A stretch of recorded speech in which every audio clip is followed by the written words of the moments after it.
Finally, the moment has arrived.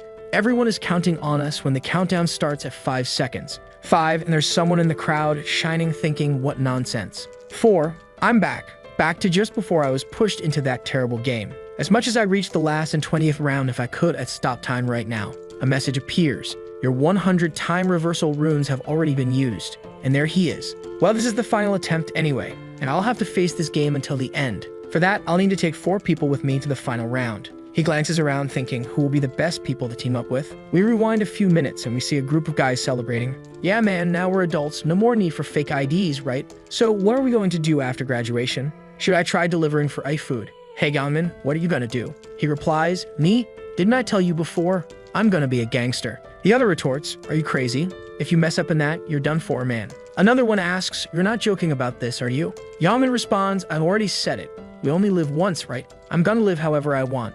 The friends laugh, half incredulous. You're nuts. Better stay away from this guy after graduation. One of them asks, and what's going to happen to that punching bag of yours? The guy you're always picking on? You mean that poor guy with the gloomy face? I don't let him off the hook just because we graduated. The friend comments, that's cruel. Now I even feel sorry for him. I bet you thought the bullying would end after graduation. Then the other friend says, you're really evil. Huh. And Yaman replies, he doesn't get to decide when this ends or not. I'll mess with him as much as I want. A friend looks up and warns, wait, isn't that the guy you always pick on over there? The protagonist is standing nearby, and the announcer is saying, finally, the moment has come. Everyone is counting on us because there are only 5 seconds left. The future gangster says, it's my punching bag right there. And the announcer continues the countdown, 5, 4. The protagonist starts glowing blue.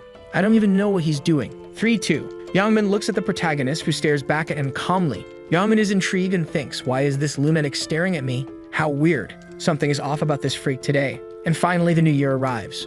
Youngman, irritated, wonders, has he lost his mind? Why is he staring at me? A friend tells him, relax, Youngman. Leave him alone today, it's New Year's. Yeah, we've got plenty of time to mess with him later. And Youngman, already annoyed, says, this useless guy, I'll let him off today. The group celebrates, finally, we're adults. Happy New Year, everyone. May all your dreams come true. Suddenly a voice says, humans are amusing, celebrating the new year without knowing what awaits them. Youngman, looking at his friends, asks, what did you say? And his friend, also confused, says he didn't say anything but heard it too. Then, unexpectedly, an angel appears in the sky and says, seeing you all like this, lost and in shock, you look like a bunch of monkeys in a cage. One of them reacts, what is this? An angel? Is this some kind of New Year's TV show? The guys are amazed at the angel's beauty, commenting on how gorgeous she is. Then the protagonist, looking at the angel, thinks, so she appeared. Even after 99 times, that face still irritates me. The angel smiles, saying, humans are pathetic. Don't think of approaching me, as I have no intention of associating with worms like you. Judging by these reactions, I'm sure you're hearing my voice. Someone raises their voice. What's your deal, playing cosplay as an angel? What do you mean by worm? The protagonist, knowing the angel's madness, already knows what's going to happen next. The angel glances at the guy with disdain and says, how irritating. And then the guy's head explodes. Seeing this, everyone around panics and runs, not knowing what to do. The future gangster exclaims, what kind of nonsense is this? The angel continues, how dare an inferior human speak to me, a superior being like that? Humans have no right to question me, nor should they act as if they're on the same level as me. Unless, of course, they want their heads to explode like that guy over there. I imagine you're all confused by the current situation. How could a bunch of useless beings have any idea what's happening? Let me explain in a simple and easy way. So listen carefully. The protagonist gets annoyed upon realizing he will have to listen to the same explanation again. Then the angel begins, now let's start the game. On the first day of each month for 20 rounds, humans will be spiritually transported to another dimension to play. In this dimension, you will have a single task. Complete the mission assigned to you. If you succeed, you can return to reality with a reward. One of the guys murmurs, it seems like she'll let us live if we complete the missions. She clarifies, some of you might be thinking, it seems like she'll let us live if we complete some mission, but not everyone will survive just because they completed their missions. Only half of the participants who complete the missions will be spared. But don't worry, I won't take everyone. The crowd falls silent in the face of this bizarre situation. And she continues, only humans between 15 and 29 years old from all over the planet will be taken. The protagonist, who has gone through this many times, reflects, when I was taken for the first time, I never thought I'd have to repeat this 100 times. A man over 29 years old, relieved, says, so I'm out of this. One of Youngman's friends retorts, grabbing the man by the shirt, you're happy just because you'll stay alive? We might get eliminated here. Worried about his friend, Youngman says, don't you understand the situation? Didn't you see that guy's head explode? The angel concludes, it seems we'll have about 1.8 billion participants. Now that I've finished the general explanation, it's time to start the game. Their spirits appear in a void and the angel continues. Now you're in a space where you can't see each other. Before starting, you need to create a spiritual body. Think of this as a unique customization, so be careful. The protagonist reflects, well, I'll do what I usually do. My nickname will be Black Scythe. Then we see an empty field with mountains and the protagonist appears looking very stylish. He thinks, with this it's been 100 times already. I'd used this appearance since the 12th attempt. It already feels like my real body. Other players finish their customizations and arrive at the location. Observing the others and seeing that they all look beautiful and attractive, the protagonist thinks, as always, everyone tried to look as attractive as possible. But if you have any sense, you never do that. This is a survival of the fittest world. Anyone who stands out too much becomes a target. And if you're eliminated here, you'll be eliminated in the other world too. He comments, resigned, whatever. It's almost time anyway. Then he sees Yongmin, who has always chosen muscular body. The angel reappears. From what I see, everyone is satisfied with their new avatars. But I prefer when you're overcome with fear. Let's take a look. 1,800,000 in total. A guy asks, 1.8 million? Doesn't seem like there's that many people. The angel places a hand on her head and sighs, as expected of you filthy humans. Do you think there's only this one space here? Everyone is scattered across other planes with other angels. Now you need to focus on this plane of yours. Anyway, before we really begin, I'll explain it in a very simple way. First, just think of the status window. And then the protagonist opens his status window. Ryumin, nicknamed Black Scythe. Beginner level 1, no class, no title with 33 status points. No skills, no runes, nothing else. The protagonist looks at his status and sighs. The angel comments, well, now that everyone is looking at their status windows, you should have some idea of how fragile you are if you've ever played a game. Get stronger. If you survive and win round 20, you won't just be freed from this game, you'll also have one wish granted. The bystanders comment, a wish? That can't be real, but you have to be the first of all to win. She ignores the comments and says, lastly, say inventory and take a look inside. I've prepared a gift. The gangster opens it, and inside is a random rune fragment. The angel comments, as you can see, a random rune fragment for one-time use. You can only use it while you're at level 1. It's the only item you'll receive at the start. The gangster uses the fragment and is impressed. The angel says, judging by your expressions, your luck varied quite a bit, didn't it? But regardless of what you got, be content with the result. This was the luck assigned to you, inferior humans. Now that the rune registration is complete, it's time for the show to begin. She then snaps her fingers and everyone's window announces, mission. Eliminate 100 goblins per person across all regions. Total participants, 1,800,000. Participants who have completed, 0 out of 900 million. Current region, ESK is 45. Participants in this region, 10,200. Participants who have completed, 0 out of 5,100. As she said, only half can survive. The other half will be eliminated. The first goblin appears and someone comments, look, a goblin. This really feels like a game. Could this be some kind of new virtual game being tested on us? Were we kidnapped for this? The angel interrupts, you shouldn't be excited. Not all the goblins have been summoned yet. Then an enormous number of goblins appears, with countless yellow summoning lights. The people who thought it might be a virtual game start to panic. What is this? Why are there so many? The angel says, 10,000 humans against 50,000 goblins. Now fight to the death. The first goblins rush toward the group and everyone freezes, unable to react. Oh my god, they're coming. Don't get near them. Someone in the crowd, our protagonist, steps forward. Barehanded, he approaches the goblins. The people react. What is that guy doing? He's heading toward the goblins. But the protagonist simply gives a look and lands a precise kick on the goblin's forehead. This action seems to be part of his plan as he thinks, in a group, the first impression is crucial. I need to leave my mark on their minds. The goblin hit by the kick falls to the ground, dropping a knife. The protagonist picks up the knife. With this, none of them will dare approach me. I need to show my strength now and capture her attention. He glances at the angel, who's laughing at his kick. To impress her, I'll need quite the performance. 2 more goblins charge toward him, but with just a kick. He managed that. Imagine what he could do with a knife. He slices through them with no mercy, eliminating both. The group around him reacts. Did you see that? That's insane. Who is that guy? He must be some kind of special force or something. Even his nickname, Black Scythe, is awesome. Someone says, goblins are usually the weakest enemies in games, right? I think we can defeat them too, even if not as easily as Black Scythe did. It probably won't be too hard if we stick together. But as they talk, a goblin attacks, causing the first casualty. Then chaos erupts, people run, others fight, and the scene becomes a frenzy. The protagonist watches everything while easily eliminating goblins, thinking, in this situation, no one will think this is a game. There will only be one thing on their minds now. They'll think only about surviving. Survival instincts will dominate their minds no matter what, and they'll all just keep running. That was also my choice during my first attempt. Only in the second did I realize there was no point in running on this battlefield. A girl, trying to escape, encounters an invisible wall, a kind of barrier, and realizes escape isn't an option. The protagonist knows that for many modern humans, defeating even one goblin is already a challenge. But to survive in this game, they'll all have to overcome that. The chaotic confrontation continues with people falling, goblins attacking, and the angel watching. She comments, laughing, "How entertaining to see humans fighting goblins. Even small, if armed, they're dangerous." Her gaze fixes on the protagonist. Who is that human? Black Scythe, 70 out of 100. She then notices the system isn't showing more information about him besides the mission. What a mediocre system. Why is it hiding his details beyond the mission? She sighs, as a superior being guiding these humans is frustrating, but I think I'm starting to enjoy watching. The protagonist fighting eliminates a goblin. You defeated a goblin, gained 4% experience, 10 gold, and leveled up. Now he's completed 75% of the mission, dodges an arrow shot at him, and 5 goblins come his way. He dodges the first, strikes one in the chest, another and another, hits one in the forehead, spinning the dagger. The remaining goblin freezes in fear, even trying to blend in to become unnoticed. But the protagonist eliminates it without hesitation. He stares at the other goblins and taunts, "Anyone else coming?" The goblins cower, scared, even glancing sideways in an attempt to remain invisible.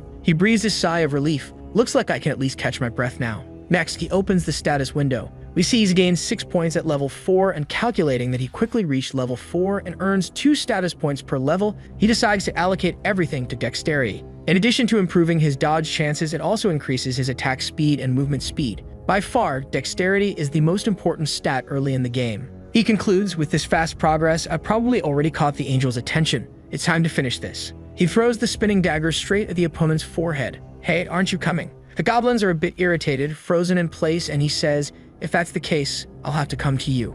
In the blink of an eye, it seems he teleported, already holding the knife behind them. The goblins look, but he quickly moves through them, eliminating them all. Experience increased by 4% plus 10 gold. You leveled up and eliminated the 100 goblins. The mission for the first round was completed, and then he was surrounded by a golden barrier. I passed round 1 without much effort. The reason he eliminated the goblins like a true maniac was to catch the angel's attention, but also, then the system announces, "Congratulations, you completed the mission first in the current region. Congratulations, you completed the mission first across the entire region. Round 1, entire region, Black Scythe." And he sighs, once again, first place. It's very advantageous to complete the missions quickly in the rounds, as the top 3 receive several rewards depending on their placement. The system then says, as a reward for finishing first in the current region, you receive a low-level rare weapon ticket. And most importantly, for finishing first across the entire region, you receive a special reward and a selection chest, which is obviously the best reward. He then says, "First, I'll use the weapon ticket I got from the current region." He sees that he can choose between a sword, a stiletto, or a spear. Well, it's not much, but I'm still satisfied to get items this early. Our protagonist, full of confidence, chooses the stiletto, of course. A rare weapon with 15 attack plus dexterity and no special effect, but the best dagger a beginner could use. He then discards the goblin's common dagger. I'll hold on to the special selection chest for now. Checking his status windows, he reflects on the title he earned earlier. This is something I've never seen in my last 99 attempts. He takes his rune and uses it. Use a random rune fragment. Congratulations, you obtained the time reversal rune. The rune obtained will be embedded in the player's soul. Traces of the rune were found in the user's soul, but due to the rune's special properties, the registration failed. He thinks, a natural outcome. If I could embed this rune repeatedly, it would mean I could keep returning infinitely. The system notifies him again. Due to the traces, you have been identified as a time traveler with 100 journeys and have earned the title of Last Traveler. He's confused. What does this mean? In this game, titles are concepts above runes in importance. The title of Last Traveler, unlock condition, obtain 100 time reversal runes. Special effect, upon elimination, the player remains in the same place for 1 minute in spiritual form and, when they wish, can revive with full health restored. It's a one-use ability. The title disappears after resurrection. He continues explaining that titles are much more powerful than runes and harder to obtain. Additionally, resurrection is an ability exclusive to priests who at most recover 30% of health, but this one brings him back with full health. Looks like I got something incredible. It's always good to have a card like this up my sleeve. He then sets his status to private so no one knows about this ability and looks around. It seems people are about to complete their missions too. What is Yongman doing? Look, there he is. He sees that many are starting to complete the mission as well, while the angel comments, "I was starting to get bored. Pitiful humans." Gradually, they were eliminated until only as many remained as there were goblins. She sighs, "I apologize, it was my mistake. Shall we make things fun again?" A girl cries, hugging a friend's body as his and the others' bodies begin to disappear, while the next legion of goblins appears. The crowd panics as the angel enjoys herself. "I gave you a refill of another 50,000. I'm sure you now have more than enough to eliminate." At this point, people are already adapting and preparing to eliminate the goblins. Stabbings, shoves, and intense fights take over the field. 1,021 people finished. In the middle of the battle, some help while, selfishly, the gangster pulls a friend to take the stab in his place. 2,129 people finished. The protagonist watches everything from his safe spot. A crazy guy puts his bloodied hand on the barrier, probably watching a friend being eliminated. 3,533 people finished. The angel enjoys the situation while the protagonist observes her.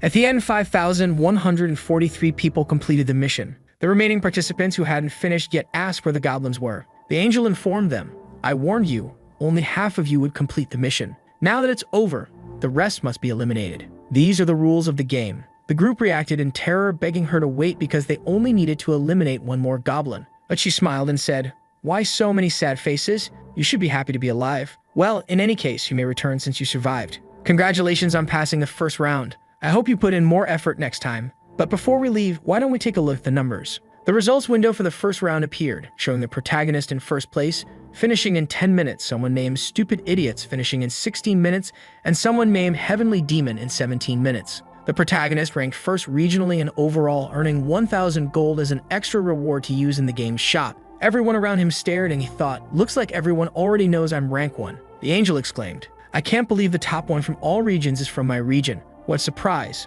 Black Scythe. Then she asked curiously, "How did you get so strong? Did you acquire some special rune?" She tried to check his status but couldn't. He taunted her. "Why don't you check my status window?" She replied, "I could if I wanted to." "Do you think an angel wouldn't have access to that information? I was just testing you." He smiled sarcastically, thinking, "Don't make me laugh." "Miss Angel," she responded, "What is it, human? Can I make a request?" "A request?" "Yes, I feel like the reward for being rank 1 could be a little better, don't you think?" The people who saw the angel blow someone's head off stared at him. "Oh my god, what's he doing?" The angel is, "What? What did you just say?" Then he said, "So, I hope you have something better to give me." The angel repeated, "What did you just say, human?" The protagonist didn't care. "I didn't like the reward I received, so I'd like you to give me something better." The angel glared at him, thinking, "This audacious human dared to make a request of me? I was only keeping an eye on him because he was active early on, but now he thinks he's all that just because he defeated a few goblins." She thought, ridiculous. I'll blow his head off. But then she remembered, my ability to instantly eliminate someone can only be used once, and I've already used it. But this arrogant human, it's not like I can't get rid of him. I know exactly what I'll do. She turned to the protagonist. "You want a better reward, don't you? Normally, I'd refuse this kind of request immediately, but I'll think about it and we can have a private conversation. Everyone else, please wait." The others were stunned. "Wait, what? She's actually going to give him a better reward? I can't believe that lunatic actually convinced the angel. Should I try complaining too? I didn't like my reward either, but I'm sure it's just because he's rank 1.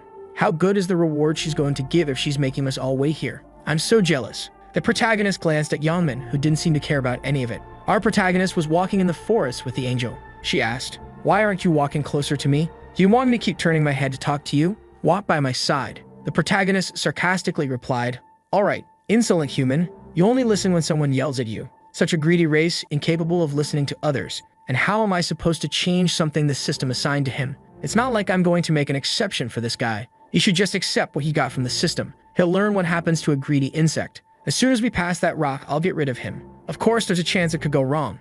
If I eliminate the first place participant for personal reasons, and without my unique ability, other players might question the fairness of the game. In that case, the people in charge might want to punish me for ruining everything. That's why I brought him to a place with no observers. Foolish human, none of this would have happened if you just stayed quiet." She then turned to him. "You want a better reward, don't you? Tell me, what reward would you like?" He responded with a punch, striking the angel in the face. She staggered, stunned, losing her balance. "A daring human struck me," she exclaimed. She tries to recover, but he vanishes and reappears behind her, grabbing her wing and ripping it off. "Now you're not going to escape." He adds, "Stop being a crybaby," and tears off the other wing too. "Now you won't be able to get away. It hurts, doesn't it?" Resentful, she replies, "Of course it does." He retorts, "If it were the other way around, in 5 minutes, you'd be asking me these same questions," laughing obnoxiously. Perplexed, she asks, "Are you crazy? What are you talking about?" He then says, "You were going to eliminate me with that dagger hidden in your wing, weren't you?" "I knew it." She denies it.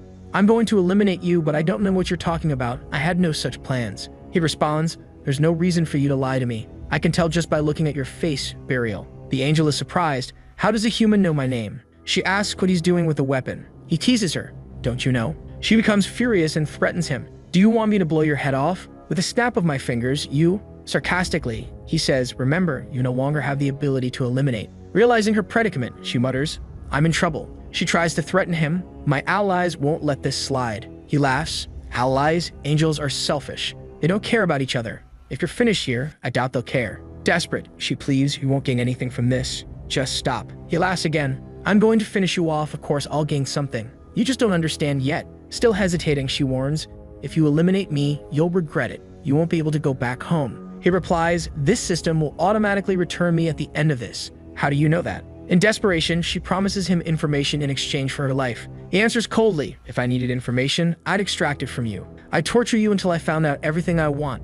Your species' ecosystem, your purpose, and the fact that you're nothing more than a chess piece pretending to be a guide. The angel tries to argue, but the protagonist, without hesitation, strikes her in the heart. She falls defeated. An angel has been defeated, announces the system. You're the first player to eliminate an angel. The title First Angel Slayer has been granted and you receive angel's blood as a reward for eliminating the first angel. He comments, this time I was first as expected, and also received the slaughter rune, which was automatically registered in his soul. He knows that with this title, whenever he fights a sacred monster, his stats will be doubled. He recalls learning about this reward after eliminating the first angel on his 13th attempt. It's likely because only one player can obtain it. The acquired rune, called the Slaughter Rune, increases his stats by 1% for each defeated target, up to a maximum of 100%. The effect lasts until the end of the round. He reflects that perhaps because only one person can receive it, these rewards are comparable to unique items and other angels would be shocked to discover he already possesses this rune. Lastly, the main reason he eliminated the angel was for the angel's blood,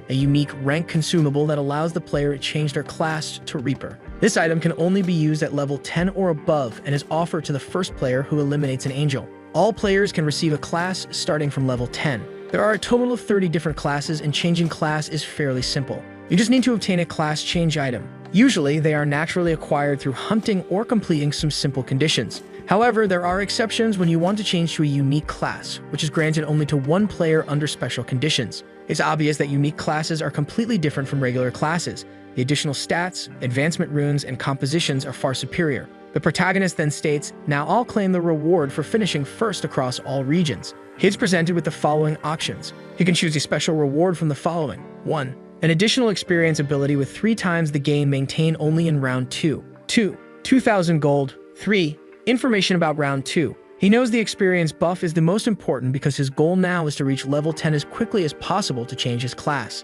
And obviously, the additional experience ability for 3 times the gain in round 2 is the most critical choice. With the buff applied, he declares, this is my last attempt. I'll become the strongest, no matter the cost. And so we reach the end of the first round. The gangster wakes up in the place where the New Year's celebration was happening and immediately starts talking. So this is the New Year's bell? What happened here? Did everyone pass out like I did? Some people begin to wake up, commenting, wow, what a strange dream. He checks the clock, 5:20 a.m. The same amount of time that passed in the dream had passed here. Everyone, including his friends, wakes up with a headache. He remarks, you're up. So Youngmin, did you pass out too? Youngmin responds, it wasn't just me. It seems like everyone passed out. He comments, it looks like everyone fainted at the same time. What's going on? I was about to say I had a very strange dream. A friend asks, Youngmin, did you have that dream? Youngmin hesitates. Yes, but I'm not sure it was a dream. So do you think it was all real? The goblins, round 1 and everything else. Are we really going to be sent to the next round next month? Suddenly, they notice someone who hasn't woken up. Hey, why isn't this guy getting up? When they touch the person, they realize the body is cold. One of them, worried, comments, he's not breathing. I can't feel his pulse. Is he really dead? Another person says, did he die because he didn't survive the game? Are all the people not waking up corpses? This is impossible, only half survived. Will the next round be the same? The gangster prodigy, known for his coldness, speaks with unsettling happiness. It doesn't matter whether someone was born rich or poor. The chances of survival are the same. Now there's no reason to complain about life being unfair. Stay calm, you useless people. We just need to survive. But why are you all so worried? A panicked voice says, it's so unfair to be eliminated like this without even being able to fight properly. Youngmin, irritated, retorts, it's not like that. Other people were also put in this situation. What's unfair about it? His friends think to themselves, what a crazy bastard. An angry friend says you've lived your whole life as a gangster until now. So maybe you don't feel like you've lost anything. But I had plans, things I still wanted to do. One of the friends notices Youngmin looking around. What are you searching for? Youngmin replies, where is that damn kid? Who? That slave of yours? Yeah, where did that guy go? I'm sure I saw him over there before passing out. Did he not even make it past the first round? Makes sense, right? How can a weakling like that survive in the end? Then he hears something, looks around and sees a guy wearing armor. Who's that guy? Where did he get so much armor? Suvini notices a status window open in the real world. The status window appears for everyone. They quickly realize that each person can only see their own status window. If the game system applies to reality, Yaman tests his strength by breaking the stone with his bare hands. "This is amazing," he exclaims, euphoric.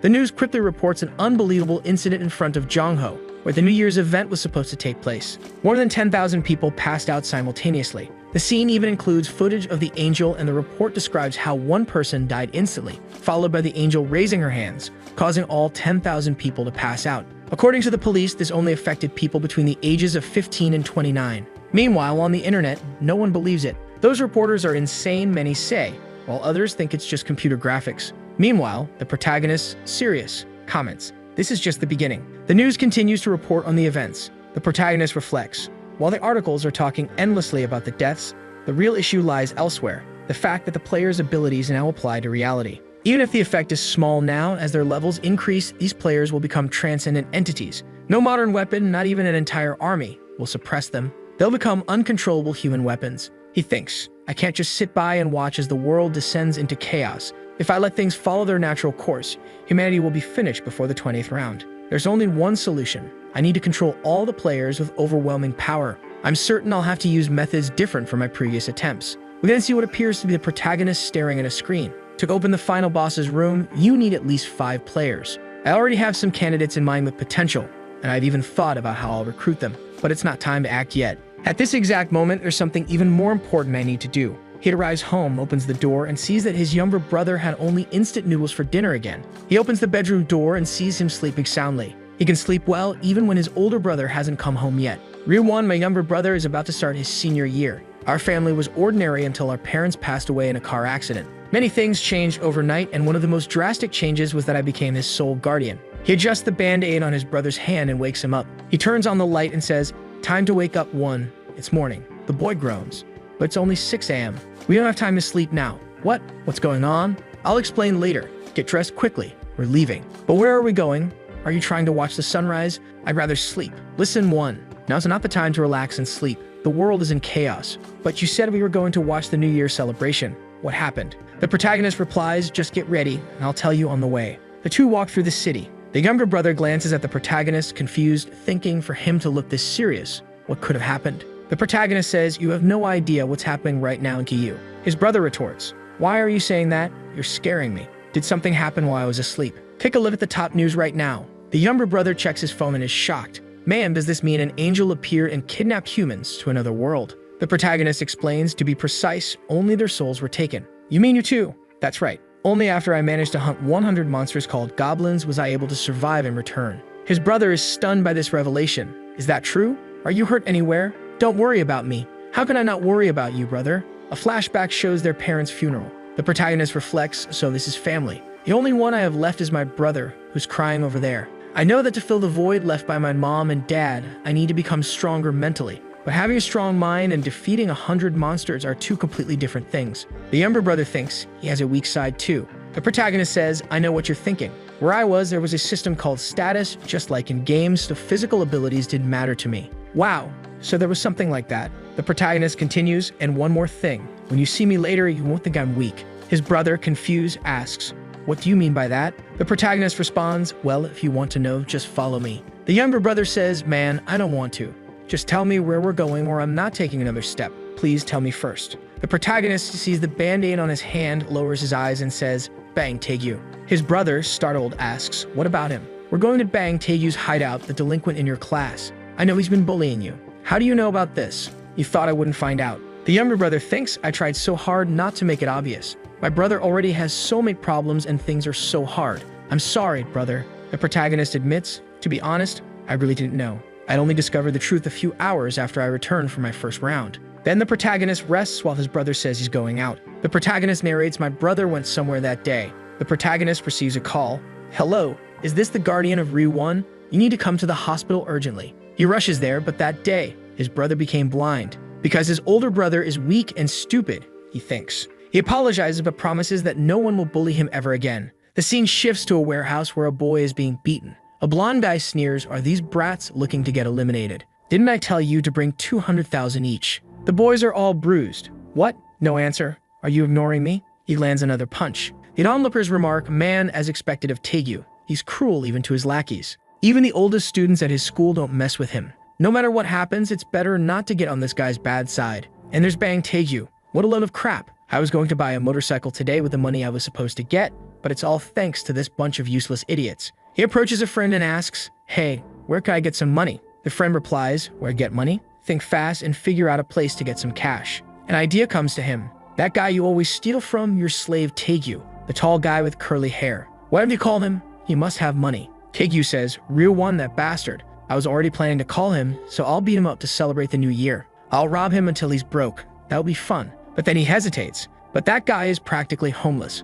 What kind of money will he even have for me, even if I beat him up? His house is a complete wreck. It's a dump. One of his friends says, seriously, man. He replies, yeah, that loser doesn't even have any relatives. He only lives with his brother. Then his friend notices the uneasy look on his face and asks, what's wrong, Taegu? Taegu stares at Ryuwon's brother and asks, what's that? And then the protagonist and his brother show up. Taegu takes one look and says, well, speak of the devil. No, not the devil, but a damn nuisance. Ryuwon, you son of a... Ryuwon quickly apologizes, holding his brother back. Taegu asks, who's this bastard? Just looking at his face pisses me off. Then he notices someone standing beside them. And who's this girl next to you? Did you bring another slave because you couldn't handle being alone? Ryuwon, nervous and terrified, can't respond. So protagonist steps in, I'm Ryuwon's older brother. Taegu scoffs, older brother? Look at this idiot. Didn't I tell you to keep your mouth shut? And now you've gone and tattled to this loser? You're in big trouble today, and your brother's coming along for the ride. He signals to his lackeys. Go get them. The guys walk forward. Man, the world's really gone crazy. This punk thinks he can fight Taegu. They taunt Ryuwon. Tell us, is your brother good at fighting? One of them steps up to the protagonist, who's shorter than expected, and mocks. So girly, are you really gonna try to fight? And he immediately gets punched in the face and drops like a rock. The guy behind him shouts, what just happened? Another adds, did that bastard dodge? And he takes a punch to the mouth, going flying as well. Man, this guy's got guts. Another rushes forward, but the protagonist dodges and lands more punches. Everyone ends up on the ground, trembling, unsure what to do. Taegu stands there, fuming, useless idiots. So you've learned a little boxing somewhere, huh? You think you can take me on with that? He sneers. Ryuwon's brother, you must think you're something special just because you've learned a bit of boxing, huh? But haven't you learned that physicality is everything? The protagonist calmly responds, haven't you been keeping up with the news? Taegu snaps back, what news? What news, you idiot? The protagonist dodges another punch, then another and another, as Taegu grows increasingly dizzy. What's going on? Why can't I land a single hit on him? The protagonist quips, if you read the news, you wouldn't have dared to mess with a player like me, and lands a punch on Taegyu's cheek, dislocating his jaw. Taegu stumbles backward, his face twisting in pain. Where did that smug bastard go? The protagonist lands another punch from the opposite side for balance. Man, you don't stand a chance against me. Taegu lowers his hand from his nose and a tooth falls out. I'll destroy you, just die already. Taegu charges again, but the protagonist dodges, grabs his wrist, and lands 2 blows to his head. Taegu, dazed, stumbles. Damn it, why is this guy only punching me in the face? If I could just land one hit on him, just one. He charges once more, but the protagonist dodges, lands a punch on his mouth, and sends him flying. The protagonist calmly says, bang Taegu, does that hurt? Thinking, even after all my resets, I'll never forget what happened that day and I'll make sure that hell never happens again. He walks toward Taegu, who panics and begs him not to come closer. The protagonist grabs Taegyu's hand, surprising him. This is why you should never have messed with my little brother. The protagonist snaps all 5 of Taegyu's fingers at once. And now, let's move on to the other side. He grabs the other hand.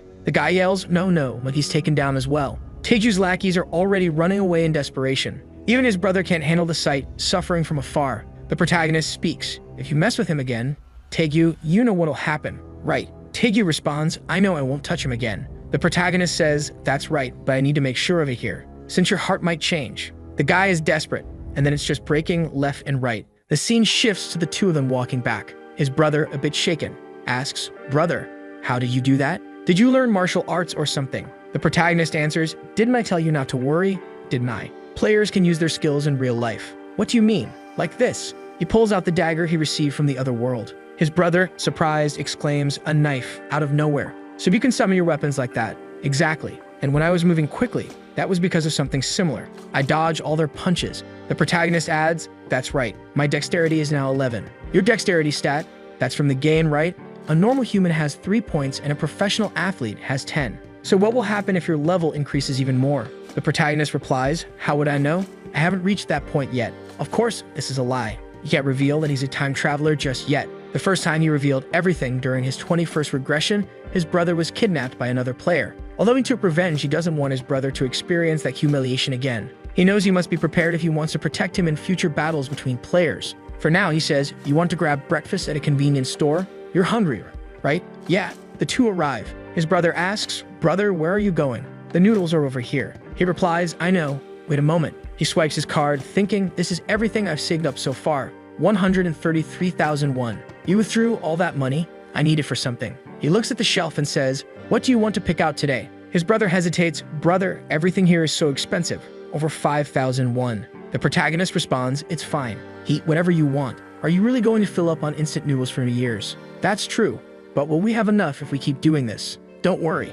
Pick whatever you want." "Okay, then I'll choose this spicy pork belly. I've been wanting to eat this." The protagonist adds, "Soon we'll go to a restaurant and have steak, all right? Like really expensive meat." His brother protests. "What are you talking about? This is already more than enough for me." The protagonist looks at his brother and thinks, "Just wait a few days. I'll make you so much food you'll get sick of it." The younger brother eats happily, while the protagonist smiles, content. He stands up and his brother asks, "Thanks, but where are you going?" "Wait here a moment." The protagonist heads to the counter. "Brother, you took out all that money for this." He buys a bunch of lottery tickets. Finally, someone doing the bare minimum after returning in time, "Huh? We're going to win the lottery." His brother protests, "You're spending it all on lottery tickets?" "Yes, but how many are there?" 20. "What? You spent 100,001 on lottery tickets? What if we don't win anything?" The protagonist reassures him, "Relax and just watch." "What are you doing, brother? Are you choosing the same numbers? Why are you asking?" "These are the winning numbers." The next chapter begins with the lottery announcement. Let's start today's draw. His brother, nervous, mutters, "Man, we're doomed. We just wasted 100,001. We should have bought food with that money instead." The protagonist says, "Brother, stop biting your nails." "All right, here we go." The first lucky number is 3, the second number is 18, then 9, 38, and the final number is... They're all here. His brother stares at the screen, then at the tickets. "Wait a second, this is insane. We hit the jackpot." "Brother, pinch my cheeks." The protagonist says, "Pinch yourself. This is a dream, isn't it? Do you want it to be a dream?" No, never." Then he says, "Don't worry, it's not a dream." "Isn't all this just a dream?" "I'm telling you it's not. We really came in first place." His brother is overjoyed, celebrating. He says, "Keep your voice down. The neighbors can't hear about this." And then adds, "Why are you so excited about it?" "Of course. Aren't you happy?" "I am, of course. I'm just thinking. I was the same way the first time. I even shouted with joy." He recalls his first time, how thrilled he was back then. But after repeating this process dozens of times, it's become almost like an annual event he's forced to endure. He knows he has to quickly amass wealth after each reset because 900 million have already been eliminated. The economy will soon descend into chaos and trading between players will become far more active in the future, all conducted through money. His brother, staring in disbelief, exclaims, "I can't believe all those 100 tickets won first place. How much are we going to get?" The protagonist replies, "I have no idea," though he clearly knows. It's enough to shake the world, a lottery win of monumental proportions. At the lottery office, the protagonist arrives. "Well, I've collected this first place reward so many times I don't even get nervous anymore." He approaches the clerk. "Hi, I'm here to claim the first place lottery prize."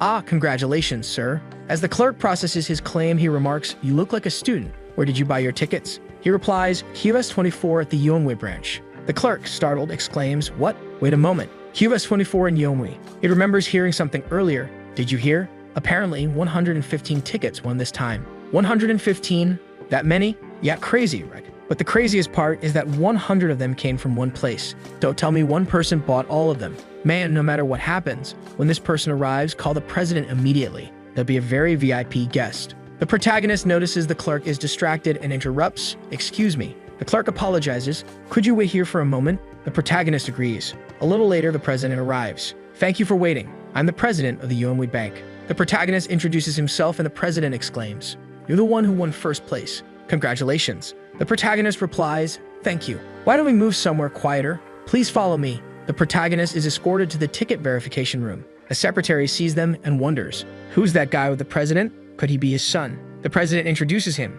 "He's a VIP guest here to claim his reward. Please ensure he's comfortable." The secretary thinks, "VIP? Could he be the one who won with 100 tickets?" The president says, "You may proceed now." The protagonist thanks him and the secretary collects herself. "Stay calm." She greets him. "Would you like something to drink? We have plenty of options." The protagonist politely declines. Then she gets to the point. "Did you bring the tickets, sir?" The protagonist hands over 20 tickets, each containing 5 entries. She examines them and exclaims internally, "I can't believe you really bought them all with the same number. Can you see the future?" A short while later, after verifying all 100 tickets, she confirms all 100 tickets are first-place winners. The protagonist asks, so how much will I receive? She replies, sir, your total rewards amount to approximately 22 billion won. After taxes, it'll be around 15 billion. The protagonist remarks, well, everything happened quickly. After claiming my reward, the first thing I did was find a place for us to move into. Then I opened an investment account. Bitcoin is projected to increase by 500% next month, so I invested all the money there.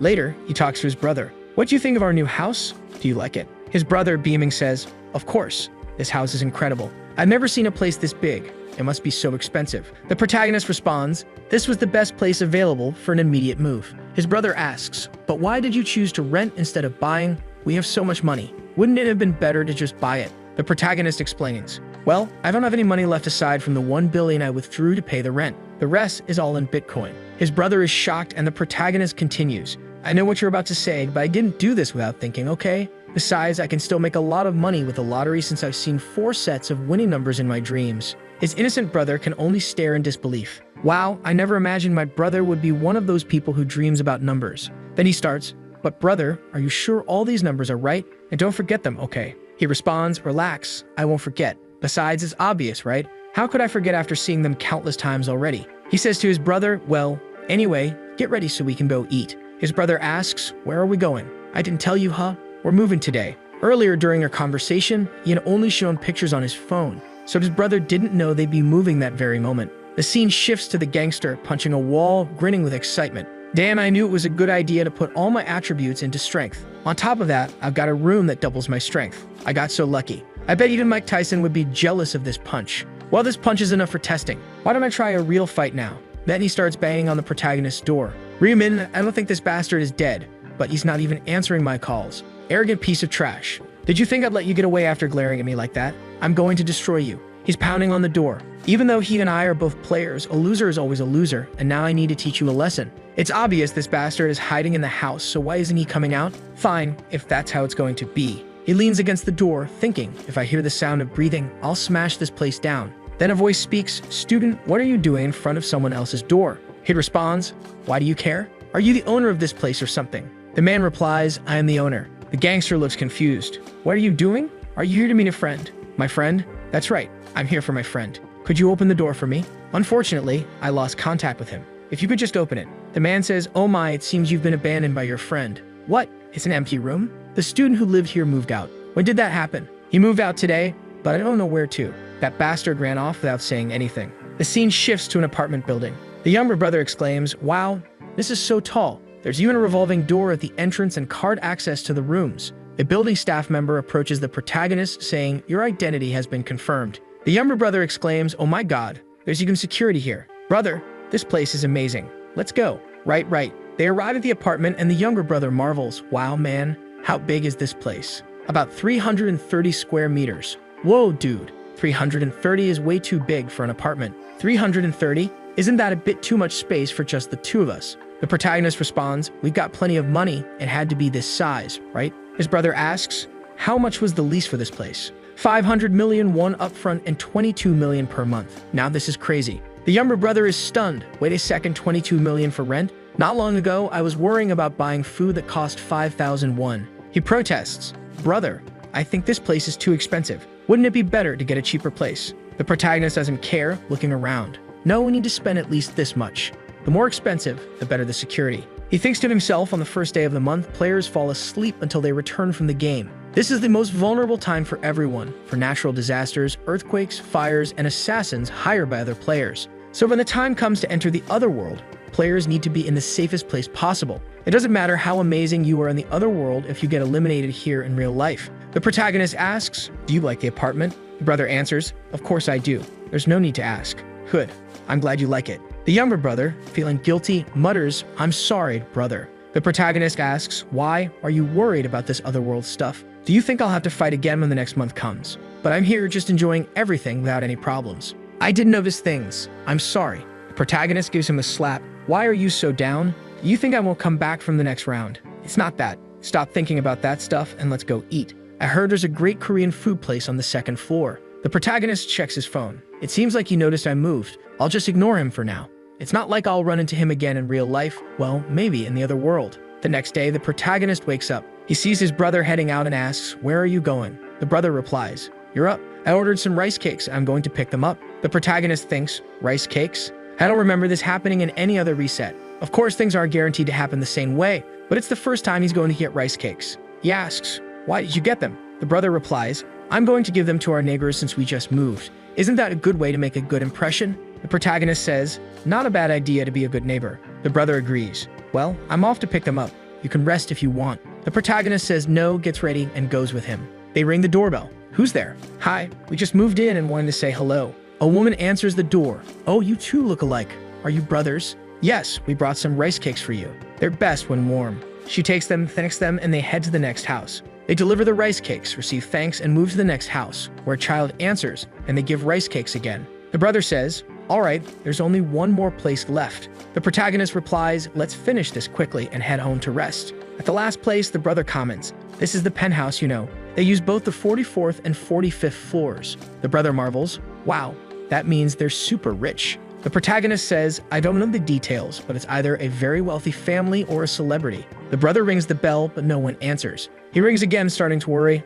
"I don't think they're home." Then the door opens, and he immediately recognizes her. It's the actress Siu Arin, with a bodyguard behind her. The brother blurts out, "Wow, she's beautiful, just like an angel." The bodyguard steps forward and asks, "Who are you?" "Fans." The protagonist, arms crossed, replies, "We're your neighbors from downstairs." "Neighbors from downstairs?" The brother steps forward to offer the rice cake and says, "Want some?" The bodyguard responds, "I'm fine. Besides, she doesn't eat this kind of thing." He moves aside and opens the elevator. The bodyguard tells her to go in and she complies, glancing at the two of them. The protagonist thinks, "I don't know who this person is, but that was rude. Best to ignore that jerk." The brother says, "I'm fine, but did you see her?" "Wow." The protagonist, "See who?" The brother, "What do you mean who? You saw her too.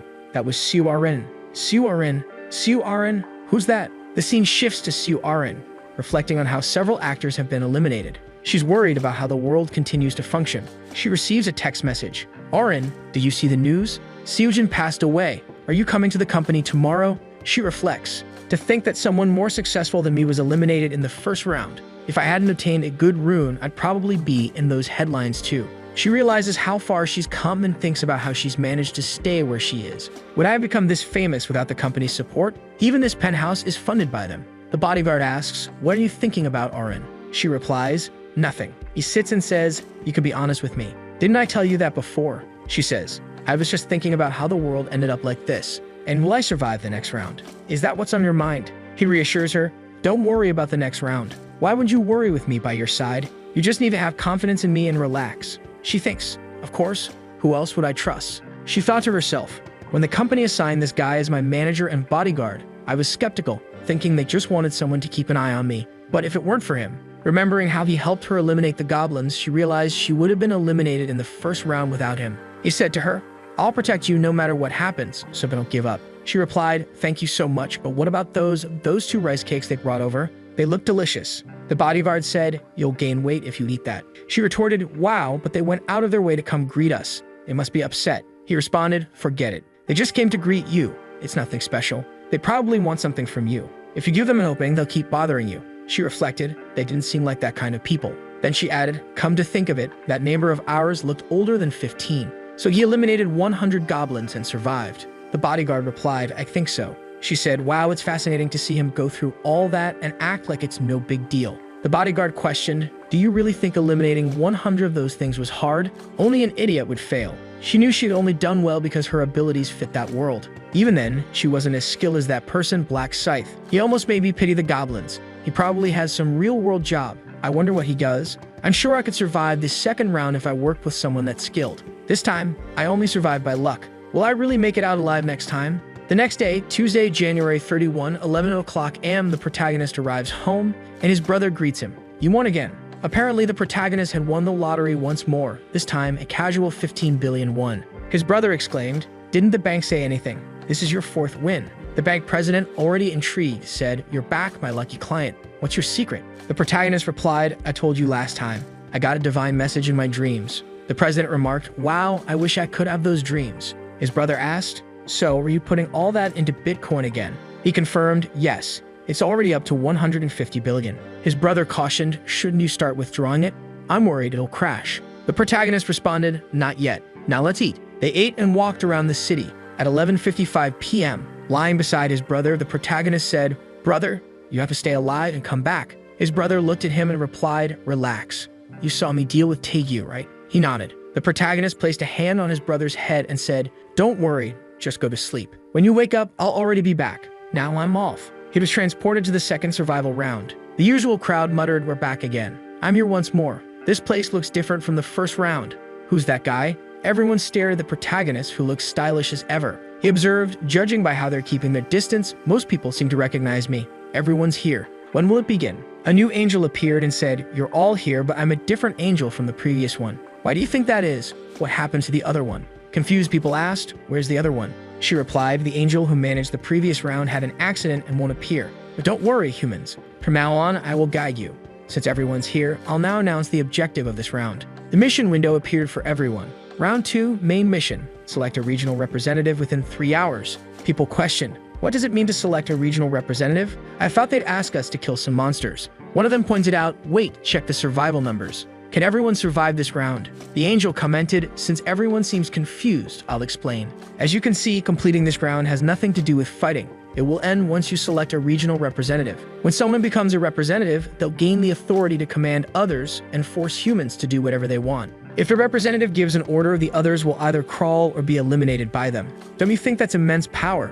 In 3 hours, everyone will receive a ticket to vote. With this ticket, you just need to choose someone to become the representative." One guy observes and asks, "That's it? Nothing more?" The answer comes, "That's right. By simply voting, you will complete the mission and can return home. Think of it as a break between rounds." Everyone is excited. "Man, I don't even have to fight. I'll survive. This is way easier than the last round." Then she adds, "Well, now you just need to discuss who will become the representative within the next 3 hours. Time until voting, 3 hours. People are ecstatic. "Man, I'm not going to be eliminated. This is great." The maniacal gangster, however, is annoyed. "What a disaster. I was ready to fight, and now it's all for nothing." Someone approaches him. "Yangman, calm down, man. What's the problem? We'll survive just by voting." But the maniac keeps ranting, "I put all my attributes into strength and can't even show my potential. This is infuriating." The protagonist thinks, "Well, seeing how he put everything into strength, he probably got the strength rune this time too. Everything, including Yama's rune and this whole situation, is exactly as I remember." They'll spend the next 3 hours arguing about who to vote for.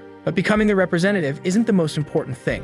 The existence of a main mission means there's also a secondary mission. The hidden mission for round 2 is to acquire a class. To do that, I need to reach level 10 as quickly as possible. He spots a hidden goblin in the forest and says, "Come on." The creature rushes at him, but with one swift move to the neck, it's done. Current kills, 1/100th. With a 3x buff applied, he gains 9 experience points and all his attributes increase thanks to the rune from killing the angel. Going deeper into the forest to start hunting is the right move. Goblins travel in groups, so where there's one, there are more. The goblins stare at him, ready to attack. But if I were you, I wouldn't. It'll all be torn apart. However, since they're designed to be defeated, one takes a hit to the chest, another is sliced down, and soon he's at 50 kills. One more level to go. Oh, only 30 minutes have passed. He checks his status window. Black Scythe, level 9. At level 10, and I can already change classes. If I had a strength rune, it would be more efficient to boost my strength. But it's tough to survive if you only invest in strength. No matter how strong you are, you're done if you take a fatal blow. Players have 4 attributes: strength, intelligence, dexterity, and luck. Strength increases physical power, health, and defense. Intelligence boosts magic power, mental fortitude, and thought processing speed. Dexterity enhances attack speed, movement speed, and dodge chances. Luck increases the chance of critical hits and finding rare items, and it also increases the amount of gold earned. This is a game where you can't just dump everything into one attribute, especially for the Reaper class, which deals both physical and magical damage. I need to balance all attributes equally. However, for now, the focus will be dexterity. As he continues toward more goblins, he hears footsteps behind him. "Wait, someone's following me? I didn't know this because I was hunting, but I'm sure someone's here." The strange thing is, no one has ever tracked me in any of my resets. He pulls out his knife and says, "I don't know who you are, but show yourself now. If you don't declare your intentions, you better start praying." And then who appears? Our first waifu. "Hello, it's me." The protagonist recognizes her. "This person? The actress Siu Arin? Why is Siu Arin following me?" She apologizes. "Sorry for following you." Her bodyguard steps forward. "Apologies as well. We didn't mean any harm, so please don't be upset with us." The protagonist notices the man's nickname, On Sang-chil. Wait a second, isn't this guy the right-hand man of Meg Yeonrock? He thinks, I'll have to come up with another name for him. That one's too complicated. Meg Yeonrock is the eldest son of one of the biggest corporations in the country and a player with the nickname Heavenly Demon. He's also one of my targets. Recruiting the Heavenly Demon to my team will make my growth a lot easier. What I really need is the healer who will ally with him. I didn't expect to meet his right hand so early, but why is An Sang-cheol walking alongside Siurin? Wait a second, was he the guy standing in front of her apartment? Now that I think about it, I recall something about the Celestial Demon sponsoring a celebrity as part of their business. But what matters now is, when did you start following me? He thinks, damn, I don't like this. The future is changing again. Siurin speaks. We started following you right at the beginning. I saw you heading into the forest and decided to come too. Sorry if that upset you. The protagonist asks, why did you follow me? It's not for any bad reason. I just wanted to make you an offer. An offer? Yes, you placed first in the first round, so I was thinking we could cooperate or something like that. The protagonist asks, cooperate? As far as I know, cooperation is a word used when both sides benefit. She replies, that's true. He immediately responds, but I don't need you, do I? I'm doing just fine fighting on my own. Don't waste my time with useless conversations and leave. Wow, the protagonist is not holding back. She tries again, let me stay with you. And he says, no, I'm too much of a man to stay with a woman. I have no intention of forming a team with you. Then he turns his back and walks away. The guy gets irritated, thinking, who does this bastard think he is? How big is his ego? She collapses to the ground and he exclaims, Miss Arin. She responds, he's not rank 1 for nothing. The pressure was overwhelming. The guy says, pressure? Of course you'd be nervous with him pointing a knife at you. She replies, I just want to form a team with rank 1, but it looks like things didn't go as planned. He says, what did I tell you? People like him are too proud to consider teaming up with anyone. I know, but it's still disappointing. Well, don't be. We're wasting time following someone like him anyway. She comments, wow, I didn't know there would be monsters like this in the forest. Should we spend this extra time hunting? Not a bad idea. All right, let's go, Mr. Bodyguard. Seriously, call the guy by his name, girl. Even in a virtual world, show some respect for his profession. Meanwhile, a goblin looks around confused. Where is he? The protagonist suddenly appears and strikes. He thinks you're talking about cooperation while I'm this busy. I don't even have time to consider those things. It's almost time to level up. You eliminated the hobgoblin. 60 eliminations. Then a pack of wolves appears. Wild dogs. Okay, 5 at once. Looks like I'm lucky. The beasts charge at him, but the protagonist glances at them and swiftly takes them all down. They drop to the ground, dead. 65 eliminations. You've leveled up and reached level 10. It's time. You've met the conditions for advancement and can now access the shop. Finally, my advancement. Round 2 side mission.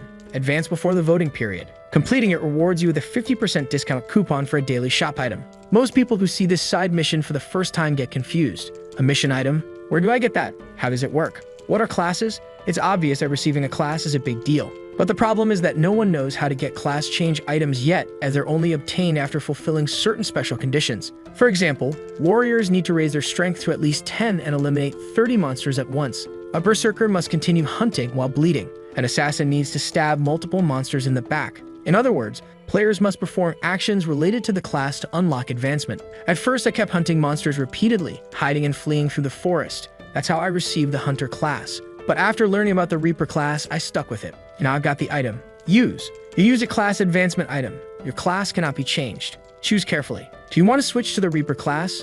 I don't even need to think about it. Yes, you switched to the Reaper class. As a reward, you've received the Reaper rune. And there it is. When used during the day, the weapon's attack is doubled. At night, attack speed increases by 50%, and the chance of an enemy detecting you is drastically reduced. The rune has been automatically registered to the player's soul. As an advancement reward, you've received the Reaper's Scythe. As a reward for completing the secondary mission, you've received a 50% discount ticket. Your rank has increased from beginner to apprentice. The protagonist comments, all right, my rank has gone up too. Here, players are divided into 6 ranks. Grandmaster at level 99, Master at level 60, Expert at level 40, Regular at level 20, Apprentice at level 10, and Beginner at level 1. Just like in a game, you receive more abilities each time your rank increases. He receives the Reaper's ability, Death Insignia. Effect: creates an insignia visible only to the target and the caster. The target's remaining health becomes visible, and they take 100% additional damage. The ability can only be active on one target at a time. The protagonist says, with the rank advancement, you can also equip higher ranked items.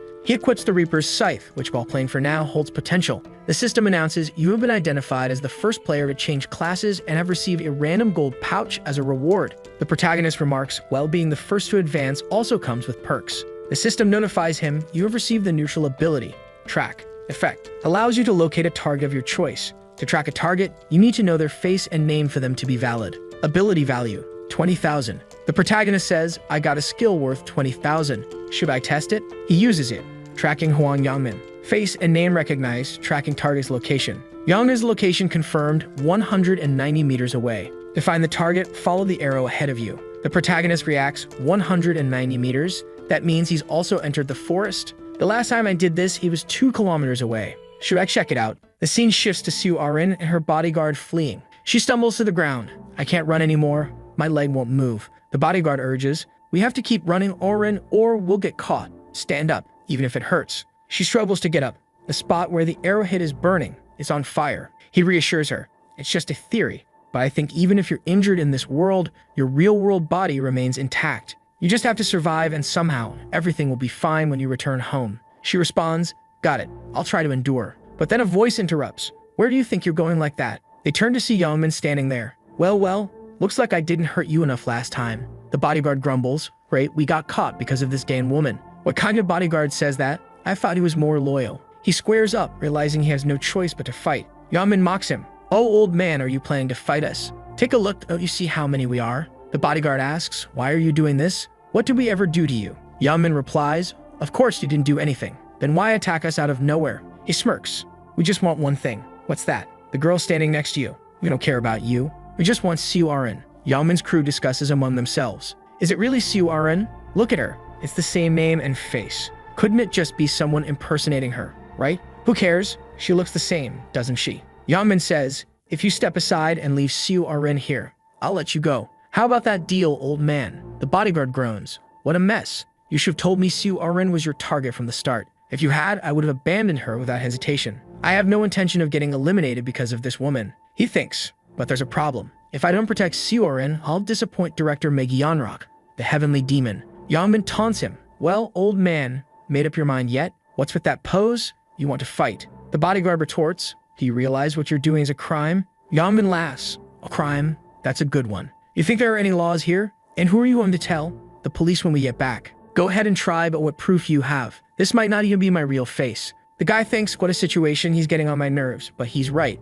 I don't think he'll let me go with just a few words. Looks like I have no choice but to fight him with this battered body of mine. Then he notices someone nearby and says, you're. And there he is, Black Scythe. Yahello glances nervously at him and says, what? When did this guy? The protagonist steps forward and asks, what are you all doing here? Yahello responds, oh hey there, brother. How about you just keep on walking? The protagonist cuts him off. I'm not talking to you. He looks at the bodyguard and asks, what's the situation? The desperate bodyguard explains, this guy, they're trying to capture Su Arin and set a trap for us. If you could help, we know you a great debt, Mr. Black Scythe. The protagonist turns to Yahello and asks, what's he saying? Is it true? Yahello retorts, who cares if it's true or not? Just go on your way. It's none of your business. The protagonist's aura flares red. What do you mean it's none of my business?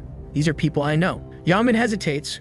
What are you going to do? The protagonist swiftly draws his scythe. I can't abandon an injured person. The gangster grows irritated. Su Arin is relieved. The bodyguard expresses his gratitude, and the protagonist finds himself at the center of it all, thinking, well, it's not like I won't benefit from doing this. If I help this guy, the celestial demon will think highly of me. And if a conglomerate like his owes me, it'll create a snowball effect, leading to a much bigger favor in return. Not to mention, I really don't like these useless idiots here. Yahello sneers, so what are you doing, man?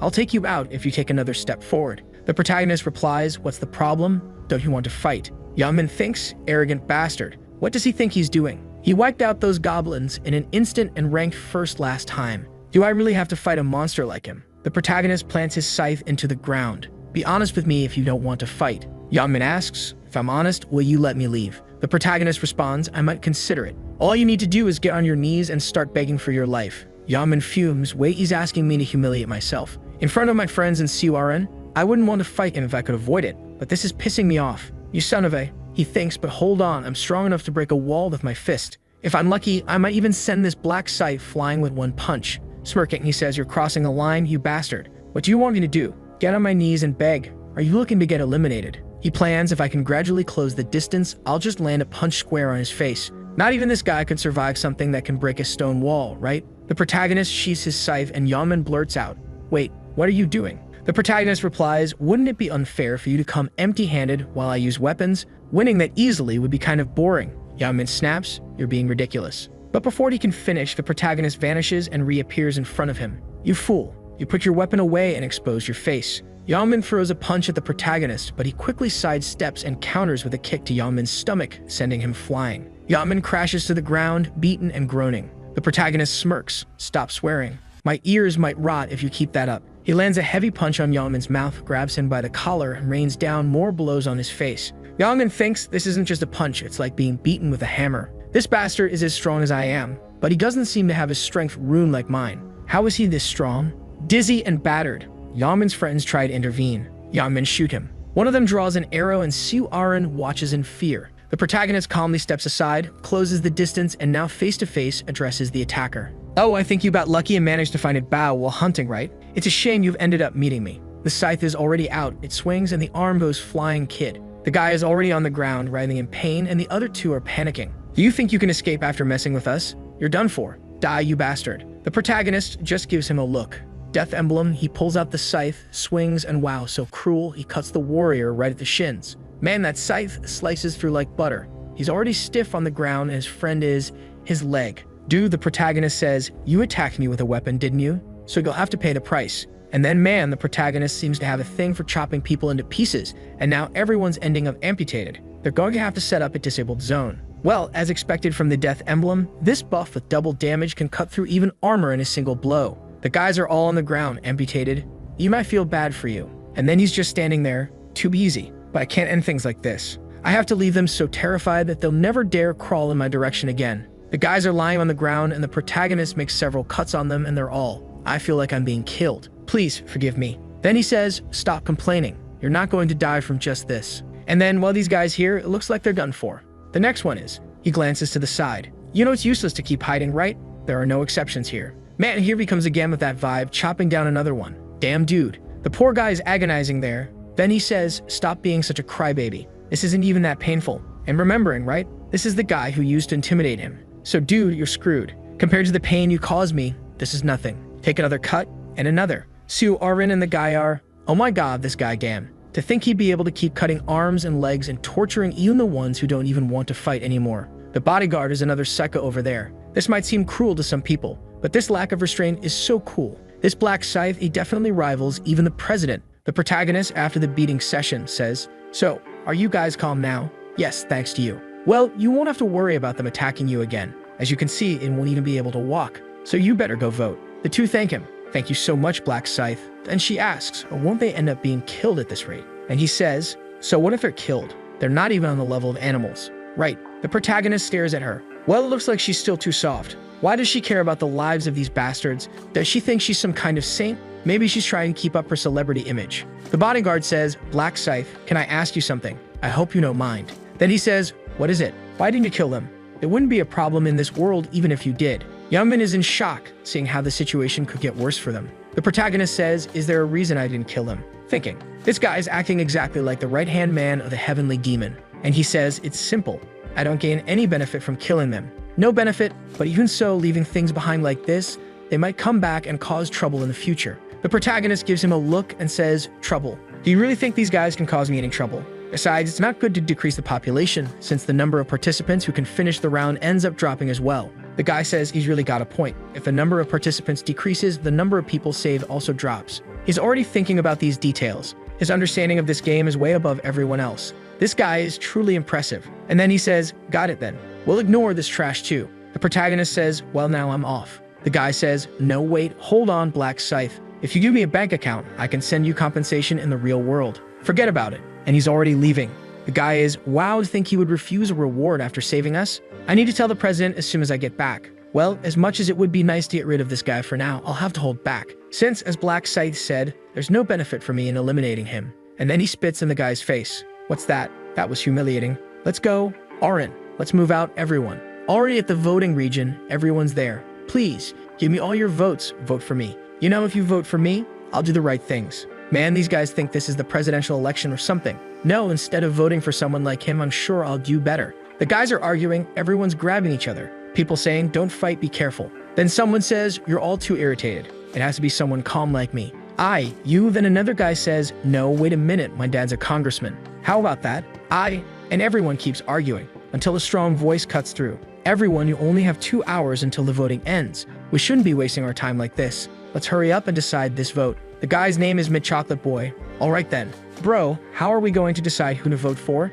Do you have a suggestion? And he replies, yes. I have a great suggestion. Really? What is it? Everyone falls silent to listen to him. Then he says, these people are diligently following my words. As expected, they're all falling again for my persuasion rune. When I received this rune as my fragment, I was disappointed. What kind of useless thing is this? Persuasion rune increases your chance to persuade a target if they are capable of having a conversation. Then he said, man, there's no way this will work on monsters. They can't even talk. But soon I figured out the right way to use this. He sees the guys who are about to finish off the goblins. Go, man, just one more stab. I got one here too. And he shouts, guys, there's a woman over there in a very dangerous situation. Drop those goblins and run to help her now. The guys, what? Let's go, let's help her first. And just like that, you manage to get past the first 100 goblins. If things go as I'm planning, I'll easily become the representative of this region. Then he tells the group, everyone, first we need to decide the candidates. We should narrow the options down to a maximum of 5 and decide among them. The group, all manipulated, says, that's not a bad idea, it makes sense, it's a more organized way.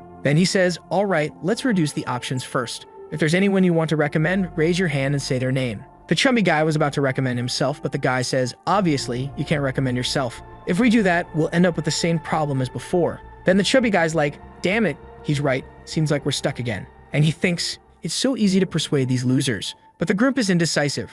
I don't know who I'd recommend, I don't know anyone here, and I don't want anyone to represent me either. And he thinks, now, everyone's quiet. At this rate, only those who stood out will be recommended. A guy in the back raises his hand and says, I recommend Mint Chocolate Boy, that bastard. And he's like, bingo. Then he says, me. And the guy replies, yeah, you'd be a great representative, someone with such logical skills and leadership. And you're handling the situation so well, aren't you folks? And everyone's like, yeah, he is. He thinks, another sucker for my list. Thanks for thinking of me for such consideration. If there's any other name. Then another guy stands up, I'd like to recommend Black Scythe. And he says, makes sense. Of course, someone would recommend the guy who came in first in the last round. Another guy raises his hand. Then I want to recommend the guy who came in second. Life is a documentary. I'll recommend the third, Right Hand of the Black Dragon. Alright then, with that, we already have 4 candidates. We just need one more. Is there anyone else you want to recommend? Alright then, since there isn't, let's say we have 4 candidates. Before we vote for these people, does anyone want to say anything? Thinking to himself, convincing this bunch of losers will be really easy.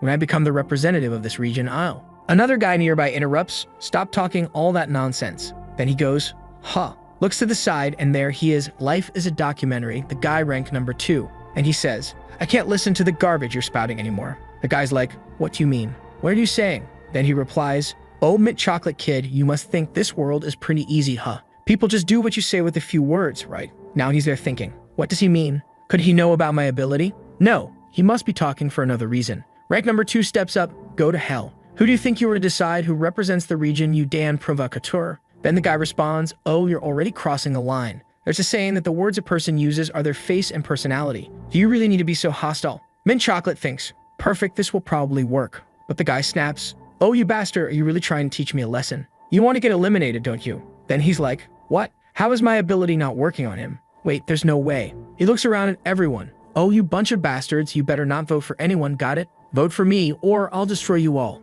Mint Chocolate's there. This guy is seriously clumsy. Do you really think people are going to obey you talking like that? Stop embarrassing yourself and disappear. He hears that, stays silent for a second, then gets grabbed by the neck. Stay one more thing, my friend. Not writhing on the ground, he says. I told you, didn't I? I'd eliminate you if you mess with me. The poor guy drops dead, and then he declares, if you don't vote for me, you'll end up like this guy here. Everyone is terrified and in shock. This guy's insane. He's a killer. Then he says, so what? Come fight me if you've got a problem. This guy's lost it. He's completely unhinged. Then he laughs and says, well, since you're going to keep spouting nonsense and not fight, looks like you want me to come over. And now the guy is outright eliminating everyone mercilessly. This is the best. No police, no reporters, no cameras. I can kill as many people as I want. If you don't vote for me, I'll eliminate you in the next round no matter what. Got it? Everyone's on edge. So what do we do? Vote or get eliminated. Done. Now they'll vote for me out of fear. That way, I'll guarantee becoming the representative. Black Scythe, I'll take this bastard down as soon as I get authority and become rank number 1. Meanwhile, the protagonist is out hunting, already having eliminated 265 monsters, maximizing the rune effect and taking full advantage of the experience buff. Well, it looks like I'm almost level 16. The downside is that since I gained so many levels, progress is slowing down now. Even after killing 200 monsters in the last 2 hours, I barely managed to gain 2 levels. The upside is that it's been pretty easy, obviously, right? I've got the Reaper's rune and the Assassin's rune. Well, I think it's about time. Voting time is up. The voting period has ended, summoning all players in the starting region. The protagonist and everyone who was in the forest are teleported and see a bunch of people lying on the ground. What happened here? Sue Iron says, don't tell me that guy eliminated everyone. The protagonist, well, looks like Cho Jong-sik took the lead again this time. That guy's the leader of a gang and the second best fighter in this district. Too bad his personality is garbage. It's always a good idea to remove a ticking time bomb before it explodes, but now's not the time. The guy approaches the protagonist. Black Scythe, where have you been? I've been waiting for you for so long. What do you want? Nothing much. I just have a suggestion. I'll get straight to the point. Serve me. Serve you. That's right. I'll spare your life if you serve me. The protagonist laughs. Hold on. So you're saying you want to start a fight now? Get on your knees and beg or you won't leave here unscathed. Rank number 2 is there. Looks like you're still crazy. You don't seem to understand the situation you're in, but once I become the representative. Then the protagonist says, is it hard to understand what I'm saying, or will you only be satisfied after getting eliminated here? He pulls out the scythe and the guy stammers. Wait, where'd he get that weapon? Damn it, I messed with the wrong person. The protagonist stares at him. What's the matter? Cat got your tongue. The guy responds, you know I'm Cho Jong-sik, right? The leader of the Jong-sik gang. Do you really think I'm going to kneel to someone like you? Come at me with that weapon of yours, you son of a... The protagonist thinks, looks like he's as hot-headed as always. Well enough joking around. Things would get complicated if I showed my strength and ended up getting the votes, so I need to make Cho Jong-sik the representative so I can use him in the 3rd round. Not to mention, it's almost time for the angel to appear. Right on cue, the angel shows up. Have all the humans gather here? The protagonist says, you're lucky. You better think carefully about who you challenge if you don't want to get eliminated early. The guy freezes, I almost had a heart attack. But I'll let you off for now. Just wait, when I become the representative of this region, I'll pay back this humiliation tenfold. The angel speaks, have you all decided on your representatives? I see that apparently you've done more than just talk in the last 3 hours. Of course, I don't care if a bunch of undesirable humans gets eliminated or not. Shall we proceed with the voting? And so the voting for the representative begins. You can vote for one person, and the person with the most votes will become the representative. To vote, just look at who you want to vote for and think vote. Players who fail to vote within 5 minutes will be disqualified from the round and eliminated. The voting starts. Everyone is wondering, who should we vote for? The gangster thinks, as expected, everyone's looking at me. But then he notices a girl not looking at him. He snaps, why aren't you looking at me? She looks startled and he shouts, anyone who doesn't look at me will be eliminated. The protagonist remains calm, trying to draw as little attention as possible, while the gangster declares, if you don't vote, I'll eliminate you myself. I saw you turn your head. Someone's trying way too hard. The voting ends. Well, voting is over. Good to see none of you tried to avoid it. Now let's check the results. The angel claps her hands and the results appear. The gangster actually wins. Life is a documentary, 2,400 votes. In 2nd place, the protagonist with 2,000 votes. The gangster exclaims, I'm in 1st, but are you telling me I only got 2,400 votes and Black Scythe is in 2nd? Those bastards, I told them to vote for me, but they voted for Black Scythe instead. The angel announces, well, here are the results. Life is a documentary, you're the representative of this region. Since that's the case, I'll grant you the power of authority so you can command the people. Then the system speaks, you become the representative of the region. As the representative, you've been granted the command authority. He smiles and says, now you're going to regret not eliminating me, Black Scythe. I'll command everyone to eliminate him. But when he looks at the ability, it says, temporary skill, command authority. You can issue one command to players and forcibly control them. Under its effect, the player cannot disobey the command under any circumstances. Usage limit, 10. The ability does not work on players with a class. The gangster is stunned. Wait, I can only use this 10 times, and I can't even use it on players with a class? Does that mean everyone who's received a class can ignore everything I say? The angel continues, well, dear humans, you must be thinking everything is over after the voting, right? But that's not the case. There was a hidden mission in this round. The crowd is shocked. Wait, what does she mean? Hidden mission. Then it appears. Side mission. Advance before the end of the voting and receive a class. Everyone exclaims, what? An advancement item? Receive a class. She says, well, this mission window was programmed to appear as soon as someone reached level 10. You didn't even know, did you? The crowd murmurs, but how are we supposed to level up if there are no monsters here? She smirks. What do you mean by that? The forest is full of monsters. Well, don't feel bad. Only 80,000 people managed to advance from all the regions. Speaking of that, someone in this region got a class upgrade. Then people start saying, wow, someone already changed their class? Who? Should we check the secondary mission results to find out? She snaps her fingers and it appears. Secondary mission for round 2. All regions, Black Scythe, region 45, Black Scythe. Everyone's like, wow, it's Black Scythe again. He was the first, and in our entire region, he's the only one with a class, and it's a Reaper. What kind of class is that? It sounds super strong, doesn't it? The guy was carrying a giant scythe. Life as a documentary is there, frustrated.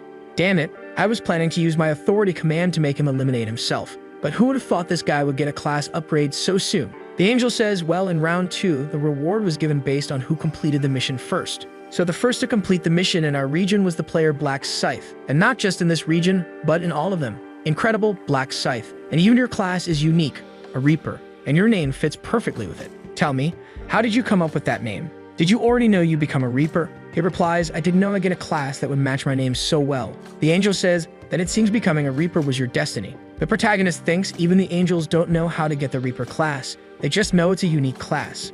The angel adds, it's destiny, isn't it? How interesting to think that someone in this region would change classes and also be the only one unaffected by authority commands. People are curious, you won't be affected? What do you mean, Miss Angel? Well, since I mentioned it, I'll explain everything. How about that? Authority commands don't work on humans with a class. That means Black Scythe can do whatever he wants. Plus, he only has 10 authority commands. Just because you're the representative doesn't mean you have unlimited power. The crowd reacts, oh, he only has 10 commands. That's how it is. The subject is furious. Damn Angel, why are you telling them that? The angel continues, now we need to give Black Scythe a reward since he changed classes so quickly. She snaps her fingers and it appears. You were the first to complete the mission in this region and all regions. You receive a low-rank armor and a special chest. Please select one of the rare armors. You can choose metal armor, hunter armor, or mage armor. Obviously, there's no need to think about it. The first option is too heavy, and the third has no defense. So if he takes the hunter outfit, the special chest, just like last time, offers a choice of a 3x buff, 3,000 gold, or information. Well, since there are a lot of monsters in round 3, it's better to pick the experience buff again. The angel says, now that everything has been distributed, please return to your homes. Round 3 will be very exciting, I guarantee it. The system announces that they completed the mission and will return on March 1. The soul then returns to the body. The gangster wakes up and checks.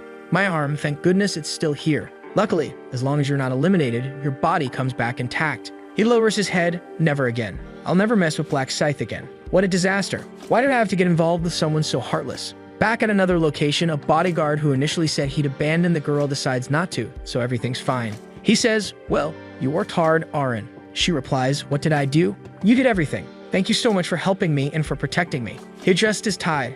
That's expected, considering I'm your manager and your bodyguard. Then she adds, I'd like to thank Black Scythe again. Is there any way to do that? Unfortunately, we don't know his real appearance, so there's no way to find him. Besides, it seems Black Scythe doesn't want his identity revealed. He doesn't. Do you know why? I asked him for his bank account number so I could send compensation, but he immediately refused. Black Scythe knows I'll be able to find him with the account number. She looks a bit sad, doesn't she? The bodyguard says, well, if you really want to show your gratitude, why don't we find him in the next round and give him an item? She responds, that's a good idea. I'll have to think a bit more about how to repay him. Well, get some rest today. I'll see you tomorrow morning. All right, take care. The guy's already in the elevator saying, President May. The president answers, hello, Sanchu. He says, looks like you're still not asleep. The president replies, I was just having some whiskey after getting back from the game. The bodyguard says, I saw the results, President. Congratulations on becoming a Black Knight. The president replies, well, it was nothing special. What happened on your side? Well, Siwa Renan and I only managed to reach level 8. In the middle of everything, we were hunted, got injured, and couldn't continue hunting. Hunted. I was planning to tell you once I got back. Is it possible for me to come now? The president says, is this related to Black Scythe? Come to the hotel immediately. I want to hear the details in person. All right, I'll be there in 20 minutes. The guy gets into his car while the protagonist watches from the side, observing. As expected, he's going to meet the president. 10 minutes earlier, the protagonist had woken up and used his tracking ability in real life. He just thought of the guy's face, and as the name and face matched, the system immediately provided a location, 9 meters. Well, he's very close, probably on the top floor, but now it's changing minus 23 meters, 56 meters. Judging by how fast it's changing, he probably took the elevator. Where is he going at this hour? Could he already be heading to see the president? I need to confirm this. Thankfully, I activated my tracking as soon as I got back. The shadows are covering the moonlight. It's the perfect time to tail someone. The president is there. I'll hold back for now since I need this information first. Black Scythe, who wouldn't want to know about the player who's already ranked number 1 in both the first and second rounds. The president thinks the guy said he has some information about rank 1. I got a bad feeling. Did you pick a fight with my subordinate? If that's the case, I can't just let it slide. Messing with my right hand is like challenging me. It doesn't matter who it is, if you try to get in my way, I won't let it go, even if it's rank 1. The protagonist, on the other hand, is thinking about allying with this guy, though his villainous look suggests he might cause trouble, putting the protagonist in a tough spot. At the president's office, Sang Kyul arrives. The two greet each other and engage in small talk. Out of nowhere, the guy says, just your existence motivates me, President. Thank you so much. Wow, Talk about over the top. Even the president comments, "You're really good with compliments, but take a seat." It's not a compliment, it's the truth, sir. And though it's late, congratulations on surviving. The president responds, "Surviving? Round 2 was like taking candy from a baby." Sang-Keedle adds, "Congratulations on changing your class as well. It was nothing special, pure luck." People say luck is also a skill. Besides, you ranked number 2 and number 3 across all regions. That's no small feat. There's no greater honor for me than serving you. All right, calm down there. The president remarks, "Seems like you want something. Given all these compliments, go ahead and ask me what you want to know." Sang-Keedle asks, "In that case, could I ask where you got an advancement item?" The president replies, "It was nothing. It just dropped while I was hunting some monsters. The truth is, it's thanks to the rune I received that I got this fragment." We see the moment when the angel tells him to check his inventory. He opens it, and there it is, Rune of the Black Knight. The description reads, "Increases all your attributes and imbues your weapon with a black aura that damages your enemies. Automatically advances you to a Black Knight when you reach level 10. He thought, Rune of the Black Knight? So I can become a Black Knight when I hit level 10. He thinks I was lucky at level 1 to get such an incredible item. However, he muses, even for a subordinate I value so much I can't reveal this information. People always change from one moment to the next. That's human nature." The president says, "Well, let's get straight to the main topic. Who tried to hurt you? Was it Black Scythe?" He responds, No, it wasn't him. Actually, he saved my life." "Saved your life? Tell me the details." A bit later, after explaining the situation, the president says, "So you almost died because there were some thugs after Arin?" "Yes. If Black Scythe hadn't shown up, I think both she and I would have been eliminated. Maybe Arin would have survived, but I believe the psychological trauma she'd suffer would end her career in the entertainment industry." The president thinks, "Not only did I almost lose my most valuable subordinate, but even my business was nearly ruined." Then he asks, "And what happened to them? They were eliminated, right?" Sang-Keedle answers, "Well, even though Black Scythe made them suffer more than death, in the end, he didn't eliminate them." The president asks, "Why not?" He said something like, "There's no benefit in eliminating them. Reducing the total population also decreases the number of survivors." The president reflects, "Well, if he's not wrong, but who knows what they'll try in the future. Still, thanks to Black Scythe, my subordinate and my asset are intact. Looks like I owe him one." Then he says, "I need to compensate him." Sang-Keedle replies, "I mentioned compensation to him, but he said it wasn't necessary and left immediately." "What do you mean he refused compensation? Is he afraid his identity might be revealed? Seems like a very cautious man." "Well, if you see him in the next round, deliver my message. Tell him I'm extremely grateful for saving both of you." "All right, I'll tell them, President. And also keep an eye out for any way we can help. You know I'm not the type of person who likes to owe anyone." "Of course, sir, as you wish." "I forgot to ask something important. Those thugs, what were their nicknames?" Seems like the president is planning to hunt them down. Outside, the protagonist sits in a tree thinking, what a loyal dog. He went straight to talk to that president as soon as he got back, even though it's so late at night. "Well, now that I've confirmed their fate, I better head back. I look suspicious wandering around here. Now, having a celebrity of the heavenly demon living in the same apartment as me, I'll have to thank my little brother. If I hadn't gone to deliver those rice cakes, I never would have met Arin or found out she's connected to that guy. If I manage to trust my neighbors have in me carefully, I can gain that guy's trust too. On the other hand, I still need to think carefully about whether I want to take the heavenly demon to the final round or not. His Black Knight rune is so powerful it could be considered a hack. The problem is the downside of receiving this rune, you're forced to become a Black Knight. And the worst part is that after receiving the Black Aura, the power of the Black Knight, you need to recharge an exclusive energy called Dark Energy, which can't be acquired through normal means. It's clear you have to eliminate others to recover energy. In a way, it's a skill that suits a psychopath like him, and it's kind of dangerous to have someone like that as an ally. For now, I'll keep him as just a candidate and use him when necessary because there are plenty of other talented individuals besides him. I'm also thinking about that woman who's probably the priestess connected to him. Well, as soon as the sun rises, I'll start working on this. At KS24, where the protagonist bought lottery tickets, a man is thinking, what do I do? Monthly revenue is going to drop by half at this rate. A girl opens the door and says, Dad. He responds, Oh, hi, Julie. What's got you so down? It's just, the lottery tickets have been completely suspended. Just like that, out of nowhere. The government's response kind of makes sense. It seems it's because of the players. They don't know what abilities they have, so it's dangerous. Then she adds, Do you remember the news about a guy winning first place 4 times in a row? And the secret, I saw it in my dreams. Okay, who could it have been? The father says, Well, things were already tight because of rent and work expenses. What am I going to do? Don't worry, Dad, I'll graduate soon and help you out, okay? Would it be a good idea if I got a part-time job to help with the household bills? The father replies, Julie, don't worry about money. I'll handle that. You focus on your studies. You have good grades, don't you? Aren't you going to school? Your dream is to become a doctor. Dad, I gave up on that dream. School doesn't matter in this situation anymore. He says, you're right, money doesn't even matter anymore. If things go wrong, you could be eliminated in the next round. I feel lost lately. Sorry, Julie. She responds, Dad, you don't need to apologize. It's not your fault. It's okay, I promise. I survived round 2 and even received a class. The father is surprised. A class? Yeah, hold on a second, she says, and then casts a healing spell, channeling a power over him.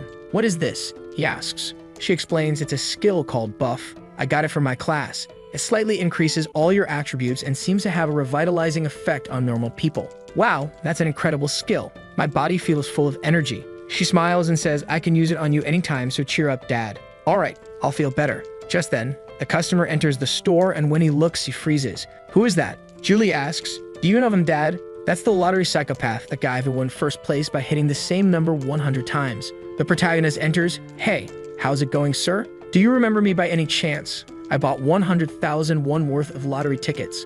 I remember you. But why are you here? First, I wanted to apologize to you. Apologize? Out of nowhere? Why? I saw the news because I won first place consecutively. Lottery ticket sales were discontinued. I came here to apologize for unintentionally causing so much trouble for your store. The shopkeeper replies, don't worry about it. It's not your fault.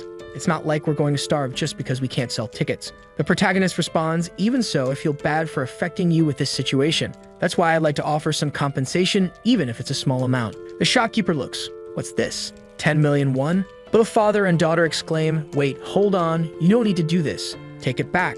The protagonist says, please keep it. I'm sure I caused you trouble. He turns and leaves. The father says, oh, customer.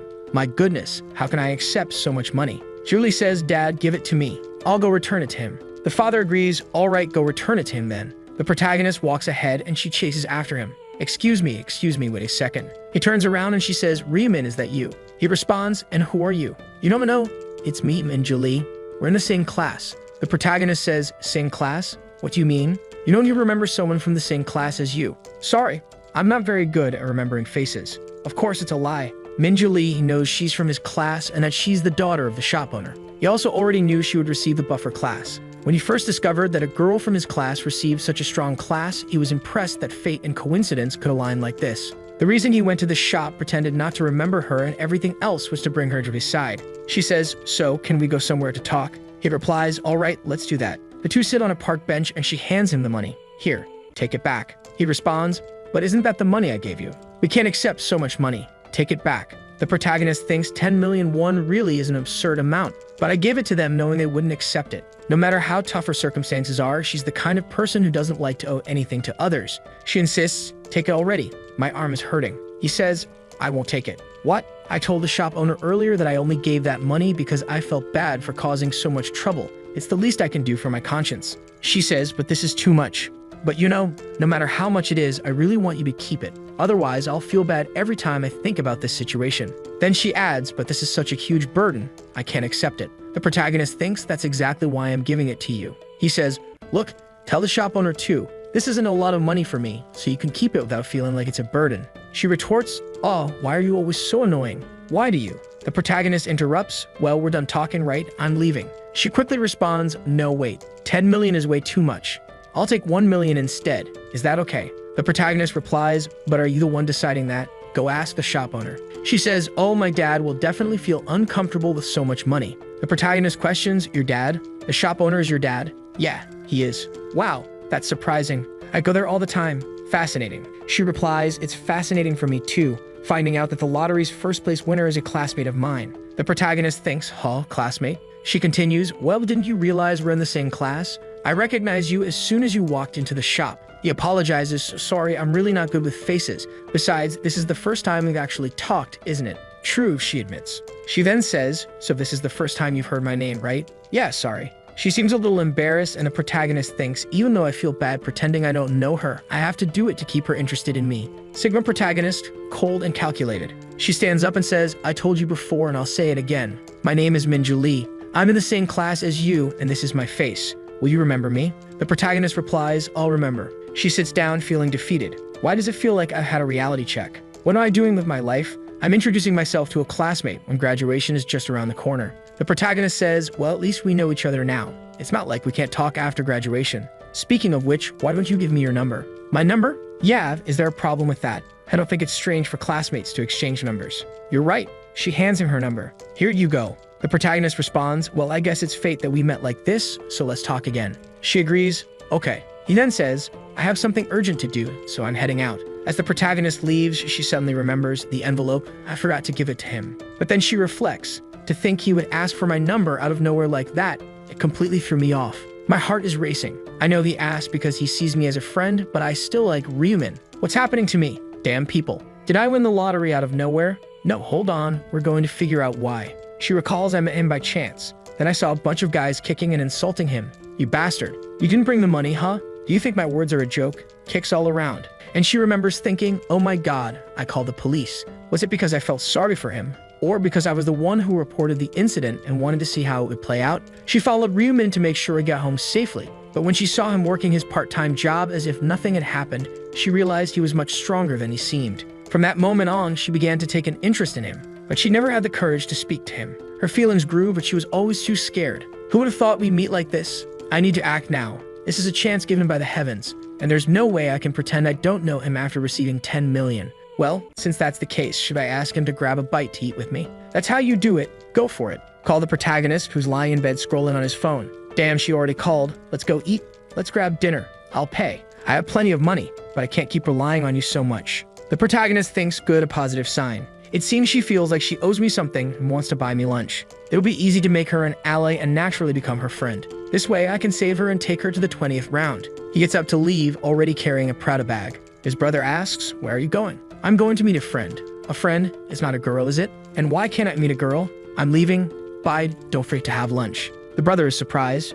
No way is he going on a date. At the meeting, the protagonist asks, so, how's the meat? She replies, what? The meat? Do you like it? Yes, I do. I like it. Then eat a lot. All right. The warrior looks awkward. Worse than those protagonists who make us frustrated. She thinks to think I'd be here alone with Ryumin. What an amazing day. Both sit in silence. She thinks no, the atmosphere is getting weird. I need to say something. Come on, be bold. So how did you win the lottery? Like 4 times in a row. The protagonist replies, I saw the results in my dreams. Wow, how much did you win from those dreams? Maybe I wouldn't have to worry about money for the rest of my life. On the other hand, now I have to worry about my life. So I was curious. How was your first round? Was it hard to eliminate the goblins? It was very hard. It took forever. What region are you in? Yes. I don't remember the rest. Something ending in 5. Oh, mine ends in 7. That's a shame. It seems like we won't be able to meet there. The protagonist thinks, don't feel disappointed, my friend. We'll definitely meet. Over time, the regions will merge as the number of survivors decreases. Now I'm confused because he wants to hide that he's the rank 1 protagonist, but he also wants to be her friend and recruit her to his team. So things are getting complicated to follow. What level are you? She asks. I'm level 10. I'm level 10 too. Did you get a class? Not yet. And you? Well, I was lucky. I got a class item. It's called Buffer. Oh, Buffer. Like in games. The protagonist thinks, thank goodness she has the Buffer class again. She says, do you want to see it?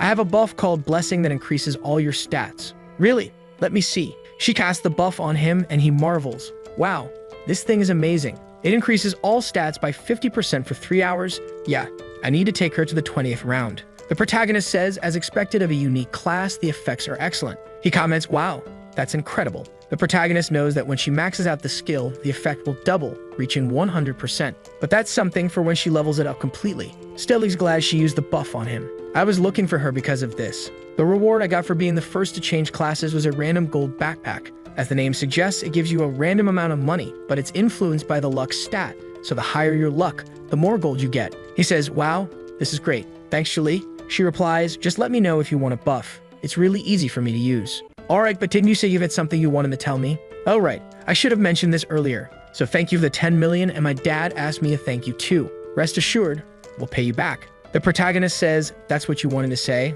I already told you, don't worry about the money. Well, if you don't want the money, maybe something else. I got it. She takes something out of her inventory. The protagonist thinks, what's that? She explains, I got this while hunting. If you won't accept money, at least take this. I'm being sincere, so don't even think about rejecting it. In the next scene, they're saying their goodbyes. She says, this was really nice. The protagonist replies, for sure.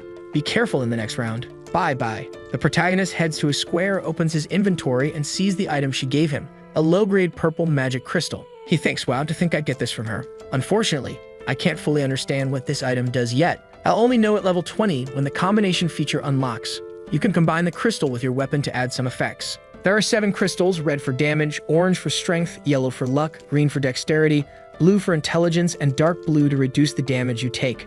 Finally, there's the purple crystal, the rarest of them all, which has a very low chance of increasing all stats. Well, I'm really lucky to have received this for nothing. Looks like my luck in real life is pretty high. I'll use the magic crystal once I reach level 20.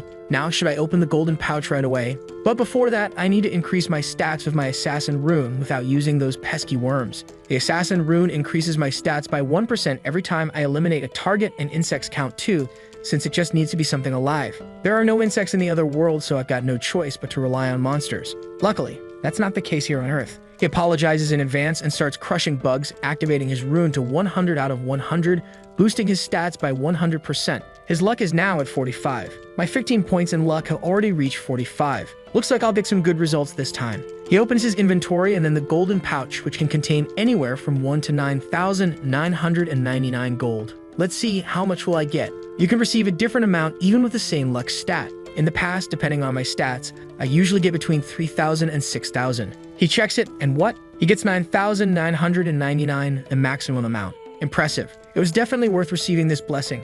Now I've got 16,000 gold, enough to buy even an epic item. The item I've been waiting for will appear in 2 weeks. I'll wait for now. The protagonist heads home, and his brother, curious, asks, "How was your date?" "What date? You didn't go on a date. Stop talking nonsense. What did you have for lunch?" "I ate black ramen." "Seriously? Why didn't you order something better?" "Brother, there's nothing wrong with eating black ramen. Do you know how much I've been wanting to try it?" The protagonist replies, "Yeah, that makes sense too. A month ago, we didn't even have money to survive. Speaking of which, my Bitcoin investments should be nearing 150 million. Just like in my past life, I know it's going to crash in 2 weeks. Time to sell it all." Before that, he decides he also needs to get his driver's license quickly. The protagonist goes for the driving test. My god, how many times have I done this already? I might as well half-ass it and pass. He just stands up, walks out, and the examiner thinks, "What's with this guy?" He checks the screen and sees that the protagonist passed with a 95 very quickly. The examiner is shocked but realizes, well, that result was obvious considering how many times he's done this. Quickly, he receives his license. The protagonist has an existential crisis, thinking, wait, how many years have I lived? What's my actual age? Right after, he pulls out a Lamborghini Aventador. Protagonist showing off, damn man. It's not an easy car to buy, but he knows where to go and what to say, so everything goes smoothly. 2 weeks later, it's finally time to say goodbye to Bitcoin. He has a sinister smile on his face. His brother asks, what happened? "I just sold all my Bitcoin." "How much did you make?" 300 million. His brother stares, shocked. 300 million? You turned the 60 million you won in the lottery into 300 million? It seems like the values are in won, but now they're talking in dollars, which is why the numbers seem off. The protagonist says, "I'm telling you." His brother replies, "Wow, I was trying to stop you from investing." "Damn, but for you to have profited this much." The protagonist adds, "I didn't know I'd profit this much either, since the most I made in my last attempt was 280 million. His brother asks, "Are you going to withdraw it all?" "Of course." "Good, brother. Now I'm going to start investing in stocks." His brother spits out his coffee. "Brother, you're planning to invest in stocks? You don't know anything about that." "Don't worry. I saw it in my dream." You've had another one of those crazy dreams, and now it's about buying stocks. "Exactly. I'm going to buy it, and we're going to make a fortune." "Well, do whatever you want then." He gives up. The protagonist thinks, I don't blame him for being so nervous, but I know the future, don't I? The company I'm investing in now is Kozdak, worth around 900 million. It's the corporation of the Heavenly Demon Consultancy. This company belongs to that guy. Even though nothing major has happened so far, they'll create a special system after round 4, and then this company will grow a lot. There's no reason not to invest when I know I'll profit so much. If I acquire a large share of the stock and secure some operational control, it'll be a huge advantage to exercise the influence of a majority shareholder. First, I'll invest 280 million and obtain 31%. Now, he glances to the side, seeing his brother. Please let the dream be correct once again. He makes the purchase. Good, it's confirmed. Now I just need to buy my items. At midnight of the same day, the protagonist opens the game's item shop. I've been saving up until now. He navigates to the equipment section. You can buy common items and skills as long as you have the money. Nothing is more convenient than this. However, most are normal rank items. Still, it's not impossible to buy rare or epic items. The daily item feature allows you to purchase a random item that changes every day. Of course, it's difficult to get exactly what you want since you don't know when it will be available. But that's not a problem for him, as he already knows what will appear. And today is the day an epic item he needs becomes available. There it is, item of the day, skeletal necklace. It provides some stats, and its most interesting effect increases attack speed by 1% for every enemy defeated, up to a maximum of 25%. Perfect. The skeletal necklace is an item that increases his intelligence and attack speed, not to mention that it's quite cheap for its many effects. Now that it's here, it's time to use that. He opens his inventory and uses the 50% discount ticket he received when he changed classes. The protagonist, who scored 0 in math, pays half the price and is amazed that he still has almost 14,000 left. Wow, I have so much money. That's great. Obviously, if you'd done the math earlier, you'd have realized it was easy. Originally, he was planning to buy a set of normal equipment with what was left, but if he saves another 6,000, he can buy another skill, and this skill is much better than any normal equipment. I need to earn 6,000 gold as quickly as possible. Thankfully, round 3 is full of monsters. Time passes, and finally on the first day of March, everyone is transported. The group is teleported and already upset. Damn it, we've been brought back again. Man, this isn't even a forest. Where are we? The surroundings resemble a ruined village, seemingly encircled by a fortress. It looks like castle gates. What's that crystal over there? What will they ask us to do in the third round given this setup? The protagonist thinks this place is unfamiliar to everyone, so they're all anxious. Except Cho-jung's sick. He's the only one who's not nervous. People mutter, "Hey, isn't that guy the representative of our zone?" Yeah, it's life as a documentary. He's the leader of some gang, remember? He grabbed a sword and started threatening a bunch of people. They should have let Black Scythe be the commander. Watch what you say, man. He has authority. He might hear you, you know. So what? He can only use that authority 10 times. Why are you scared? Life as a documentary hears them and immediately commands everyone to shut up. The group whispers, "Oh no, he's already yelling. Does he think yelling at us is scary?" He shouts again, "Shut up. Who's the idiot who said that? Damn it. I knew this would happen. That cursed angel must have revealed my weaknesses to everyone." At that moment, the gang leader Prodigy steps in. "All right, that's enough. Why Ngauman, what's your deal?" Life is a documentary. Hyundam, I, the leader of the Jong-sik gang, Jong-sik Sunbainam, have come to meet you. All right, so which group and family are you from, Sunbainam? I'm not part of your family yet. I'm just a 20-year-old man who wants to become a gangster. What? Wait, this kid's dream is to become a gangster? What kind of psychopath is he? Then the kid says, "You're my role model, and I've always wanted my gang to be part of your faction." The other guy replies, "Wait, so what are you?" Before he can finish, the kid throws himself to the ground. "I want to serve you. I want to serve you as my mentor for the rest of my life. Please accept me." The guy smiles, "I've seen crazies in my life, but this is the first complete psychopath. Still, I like this kind of passion. Hey, stand up." "Yes, sir." "Are you nuts, kid? Don't you know my image around here is ruined? And you still want to stay with me?" "I don't care about that, man. I respect you. If you accept me, I don't care who stares at us." He looks at him and says, "I like your answer. All right, I'll take responsibility for you, kid." "Thank you, sir. It's an honor." The crowd murmurs, "Wow, that guy joined Life as a documentary. He's really crazy. Look how happy he is." The protagonist observes. There he goes, teaming up with Jong-sik again. This could be good. Soon after, the angel appears. All humans are here. Let's take a look. There are 90 fewer than last time. Everyone reacts. 90? What does she mean?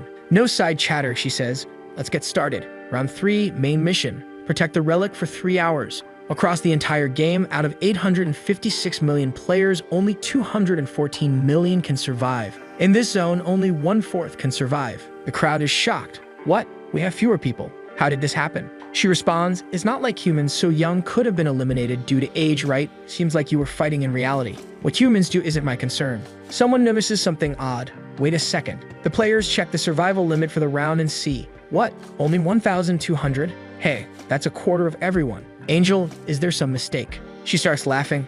A mistake. Too bad, but there's no error. You must be scared because the number of survivors is so small. But did you forget? The rule is clear.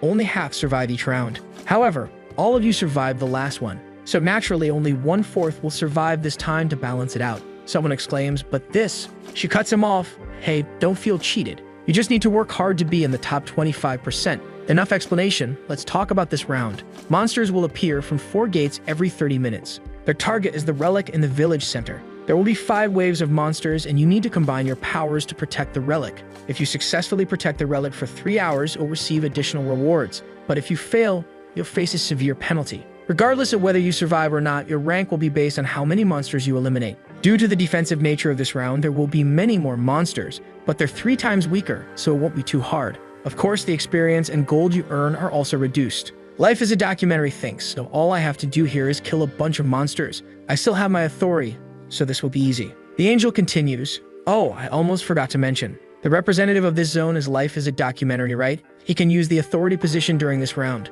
But you're all probably curious. What happens if the representative of this zone gets eliminated? If he's naturally eliminated or killed by monsters, the position will become vacant. However, if he's assassinated by another player, the killer will automatically become the new representative and receive 10 uses of the authority position. That's all. Monsters will arrive in 10 minutes. I hope you all work well together and survive these 3 hours. But I don't think you'll collaborate, will you? She vanishes. Life is a documentary stands there stunned. What the hell? That's so unfair. He turns around and sees others already drawing their knives to attack him. You bastards, come on. I'll chop the head off the first one who comes at me. Someone says, you're being way too aggressive for a guy with only 10 authority uses. If we eliminate him, we'll become the representative, right? Ma'am, I should be the representative. Everyone suddenly looks behind them. There he is. The kid enters in his signature style. Black Scythe, what do you want? Don't be scared, I just came to talk. I'm not scared, speak already. If you think I'll be afraid of your threats. The protagonist interrupts, I have an offer. It seems like you're in a tough spot, right?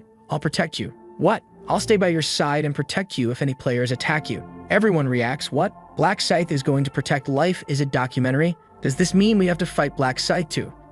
No man, this isn't a good idea. Life is a documentary is deep in thought. Look at everyone's reactions. If I accept this guy's offer, I'll probably survive, but deals always come with a price. What do you want in return for protecting me? Nothing much, just that you follow all my orders. That's the only condition. What? This bastard. He tried to phrase it differently, but what he's really saying is become my subordinate. Why are you making me this offer? I can't tell you. And these orders? What kind of orders are you talking about? I can't tell you that either. You just have to follow my commands. Follow him completely. Worthless. Does he think I'm going to listen to him? But if I reject this offer, will he attack me with that scythe? Decide.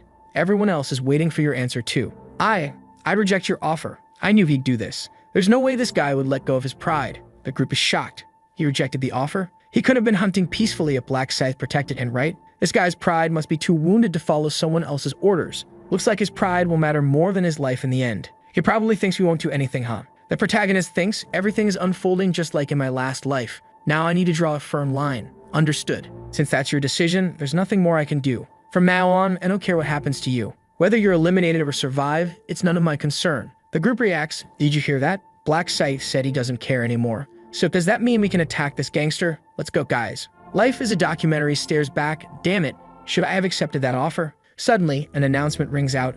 The first wave will now begin. Prepare for the monster invasion and protect the relic. In 30 minutes, regardless of the state of the first wave, the second wave will attack. The group scrambles. All right, everyone. Let's protect the relic. Time until the end of the round, 2 hours, 59 minutes. Life is a documentary mutters, damn it, I can't fight alongside these guys who are targeting me. This is an individual mission. I just need to focus on mine. He looks around, but where's that bastard going? He notices the protagonist heading toward the entrance. Is he planning to fight alone? At the entrance, the announcement echoes. Wave 1 to 4,900 players, 9,800 weakened goblins. 9,800 goblins. Based on this round, all goblins have only 1/3 of their strength. Good luck in battle, everyone. Life is a documentary mutters, damn it, I'll hide first and observe the situation. But why is Black Scythe moving? Is he seriously going to fight the goblins at the entrance alone? Even if the entrance is narrow, at least 10 can pass through at a time. Does he really think he can handle 10 at once? He watches as the protagonist stands waiting for the goblins. That crazy bastard. He's acting all confident just because he's a level higher. He'll probably kill a few and then run away when things get tough. Guaranteed. The goblins approach. The protagonist draws his scythe and slashes through 3 at once, tearing them apart. Life is a documentary stares in disbelief as the goblins leap toward him. Time seems to slow. The protagonist jumps and slices through them in midair. Wait, is Black Scythe really this strong?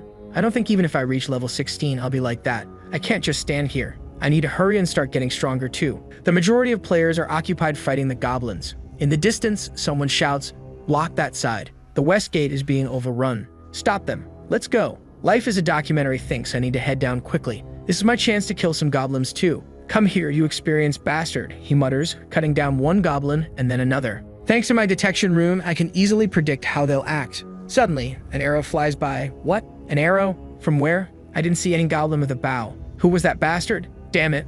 I didn't see who it was. If I catch him, he's getting stabbed right in the ribs. Got him, guys, I got him. He pulls out his spear and strikes the guy in the chest, stabbing him all over. I'll eliminate you. He spots another guy holding a bow staring at him. Must have been that bastard. Pulling out his spear, he strikes him square in the head too. Damn it to think I have to worry more about players than monsters. If I hadn't become the representative of this crowd, I'd give this position to someone else. Maybe I should have accepted Black Scythe's offer. No, a man's got to keep his pride. I'll never submit to that bastard. There's got to be a solution, a way to hunt peacefully without worrying about players. That bastard, wait, he's rank 3 in this zone. Black Dragon Flame in my right hand, isn't it? It's going to be you. Hey, what's going on? Black Dragon Flame in my hand from now on, protect me. Meanwhile, the protagonist, benefiting from the effects of the skeletal pendant, has his attack speed increased by 25%. You eliminated a goblin. Current kills, 502 of 100, applying 3 as experience buff. All stats increased by 100% due to the assassin rune. Earned 3.33 gold plus an additional 1.66. The protagonist checks his status window.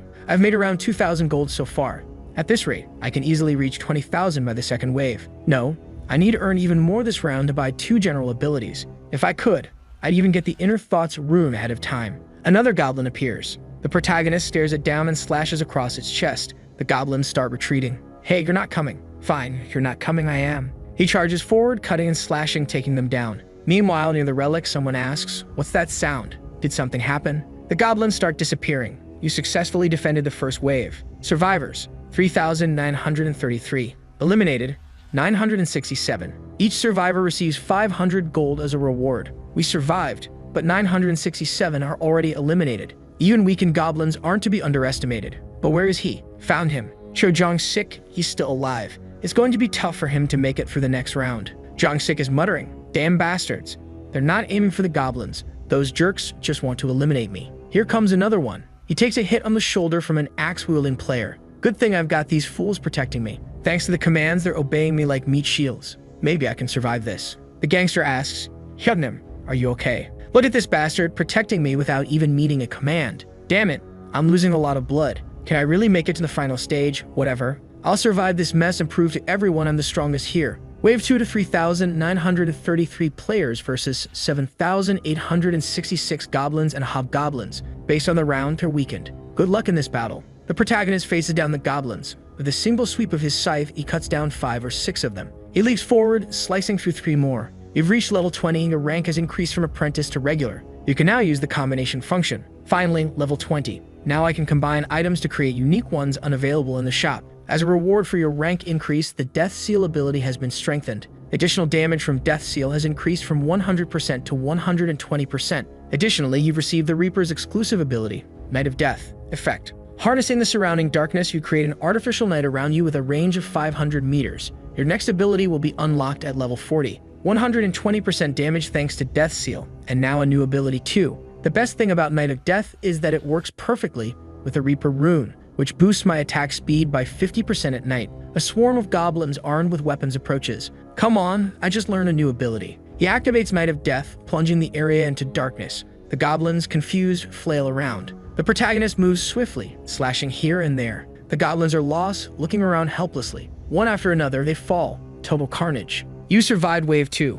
3,343 players remain with 590 eliminated. Every surviving player will receive 500 gold. Is the second wave already over? Should I buy my skill while I rest? Shopping. The first skill I need to buy is Detect Presence. With this, I can sense anyone within 30 meters of me. For now, there are only goblin corpses around. Should I save up another 20,000 gold? Wave 3 to 3,300 players versus 6,686 weakened hobgoblins. Quick slice here, stab in the chest. You successfully survived Wave 3. Wave 4 to 3,001 players versus 6,002 hobgoblins and gnolls. The future gangster stabbing left and right while others surround life is a documentary. You survived Wave 4. Just one more wave, just one more hour. If I can endure this just 1 hour, I'll make it.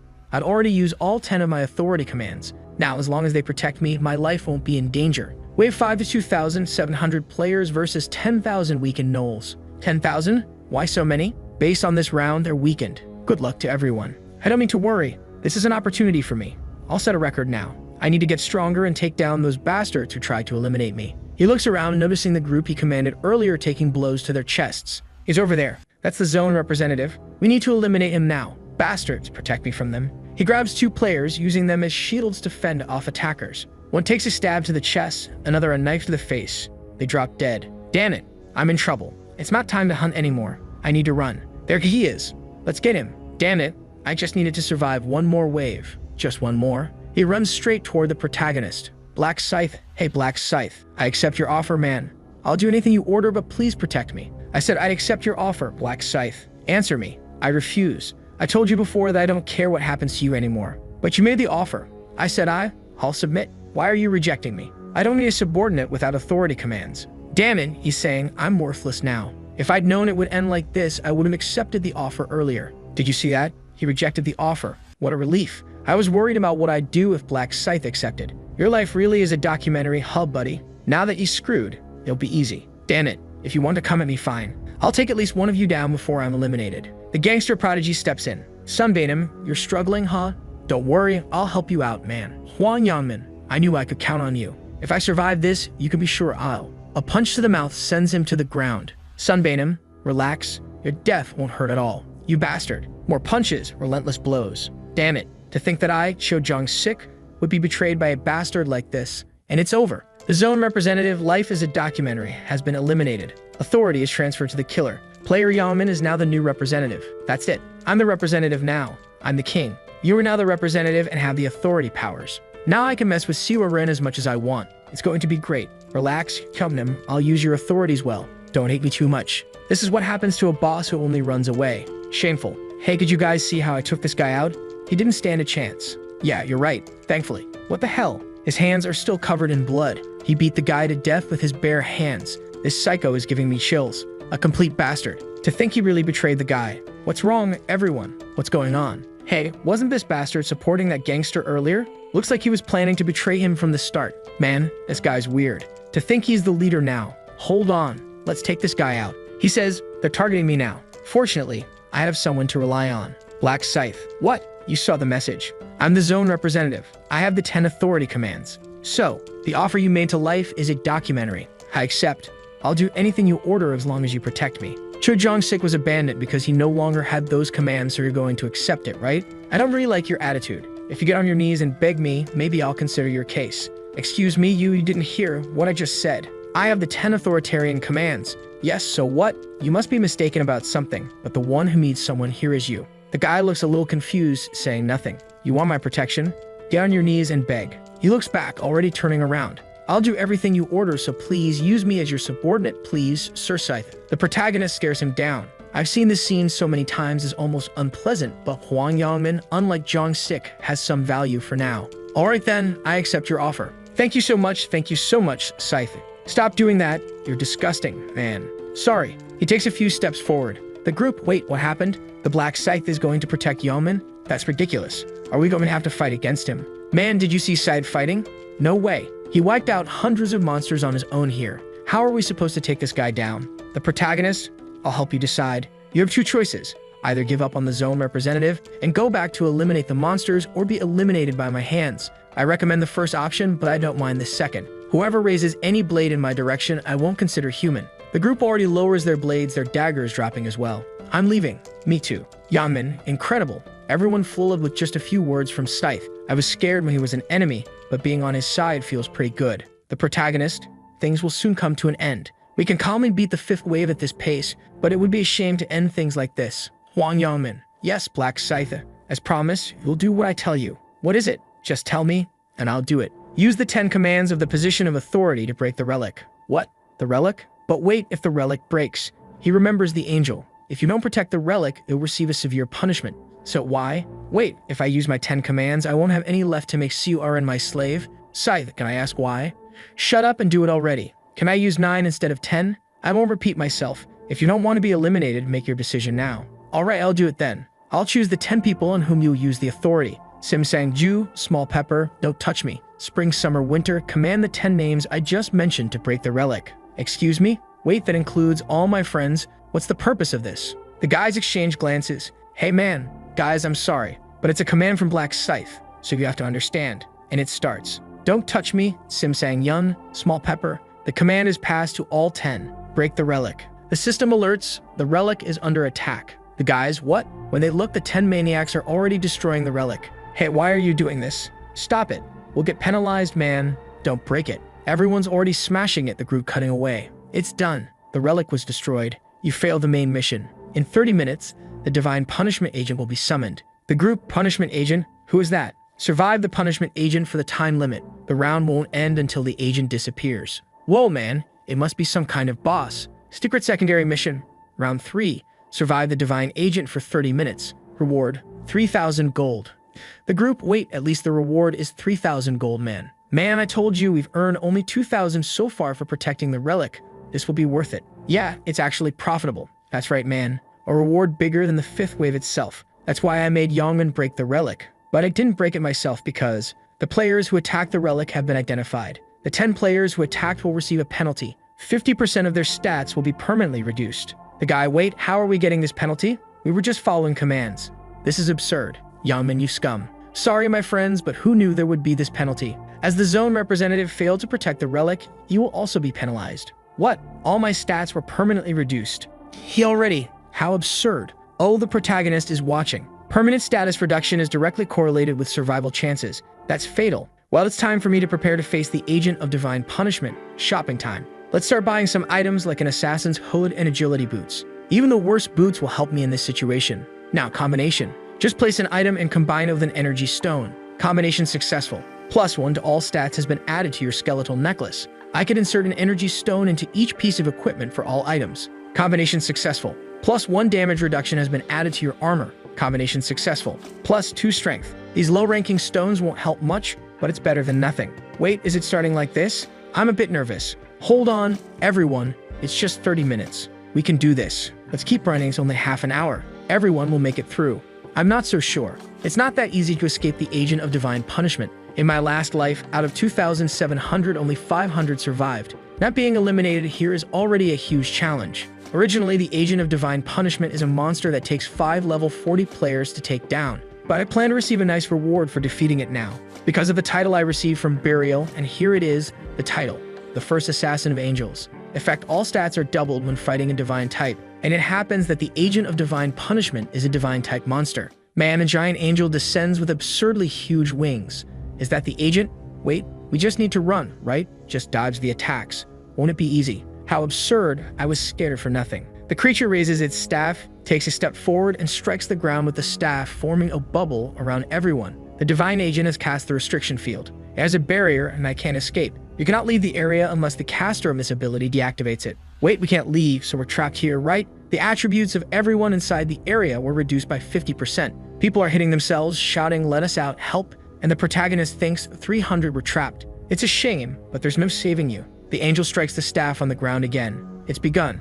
The protagonist even turns away, not wanting to see. A rain of swords begins falling everywhere, piercing everyone. How absurd. How can we dodge this, man? It's hard to watch. It's impossible to see clearly. This restriction field, after being trapped here, it's almost impossible to dodge all the arrows. But if you think about it differently, as long as you dodge them, it's not a big deal. Now's the time. Everyone is distracted. As always, as long as it's hunting humans, it doesn't pay attention to its back. As soon as this barrier goes down, I'll ambush this guy. People are being eliminated inside, and the barrier begins to fall. Now I don't even have to worry about it turning around because it doesn't have ears. At 5 meters, I just need to apply the death seal. I need to land a perfect strike with this first attack. The divine agent turns, but the most important thing at this moment is that it's already too late, man. Perfectly, right in its eye. The protagonist falls back and starts running.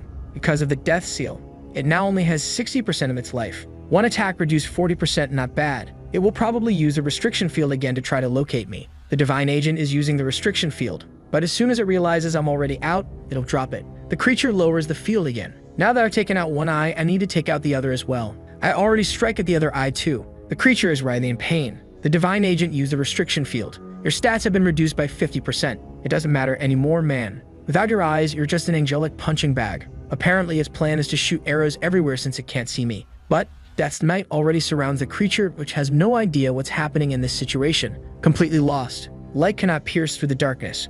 That's how this system was designed. Let's end this now. Right on the wing, one is torn off and it falls. The protagonist loves ripping angel wings, doesn't he? He's already leaping, dodging the attack, and cuts off the other wing too. He loves tearing off wings. The creature is completely wrecked. Only 10% of life remains, and I'm not stopping here. It's time for us to create some distance. Conditions met, the Agent of Divine Punishment activated their passive skill. Final Radiant Glow has been activated. The Divine Agent became invincible. I already knew about this phase when you're down to 10% of life. The creature over there is writhing, unleashing power in all directions. Let's witness your suffering once more. Final Radiant Glow duration, 50 seconds, 30 seconds, 10 seconds, 5, 1. The invincible state has been deactivated. The protagonist is already behind it. End of the line, he dashed in and decapitated it. You leveled up 3 times, earned an additional 8,200 gold, and another 4,000 gold. It was confirmed that you were the first player to eliminate the agent of divine punishment. You received the title Opposition to Divine Punishment. Effect: damage taken from divine creatures is reduced by 80%.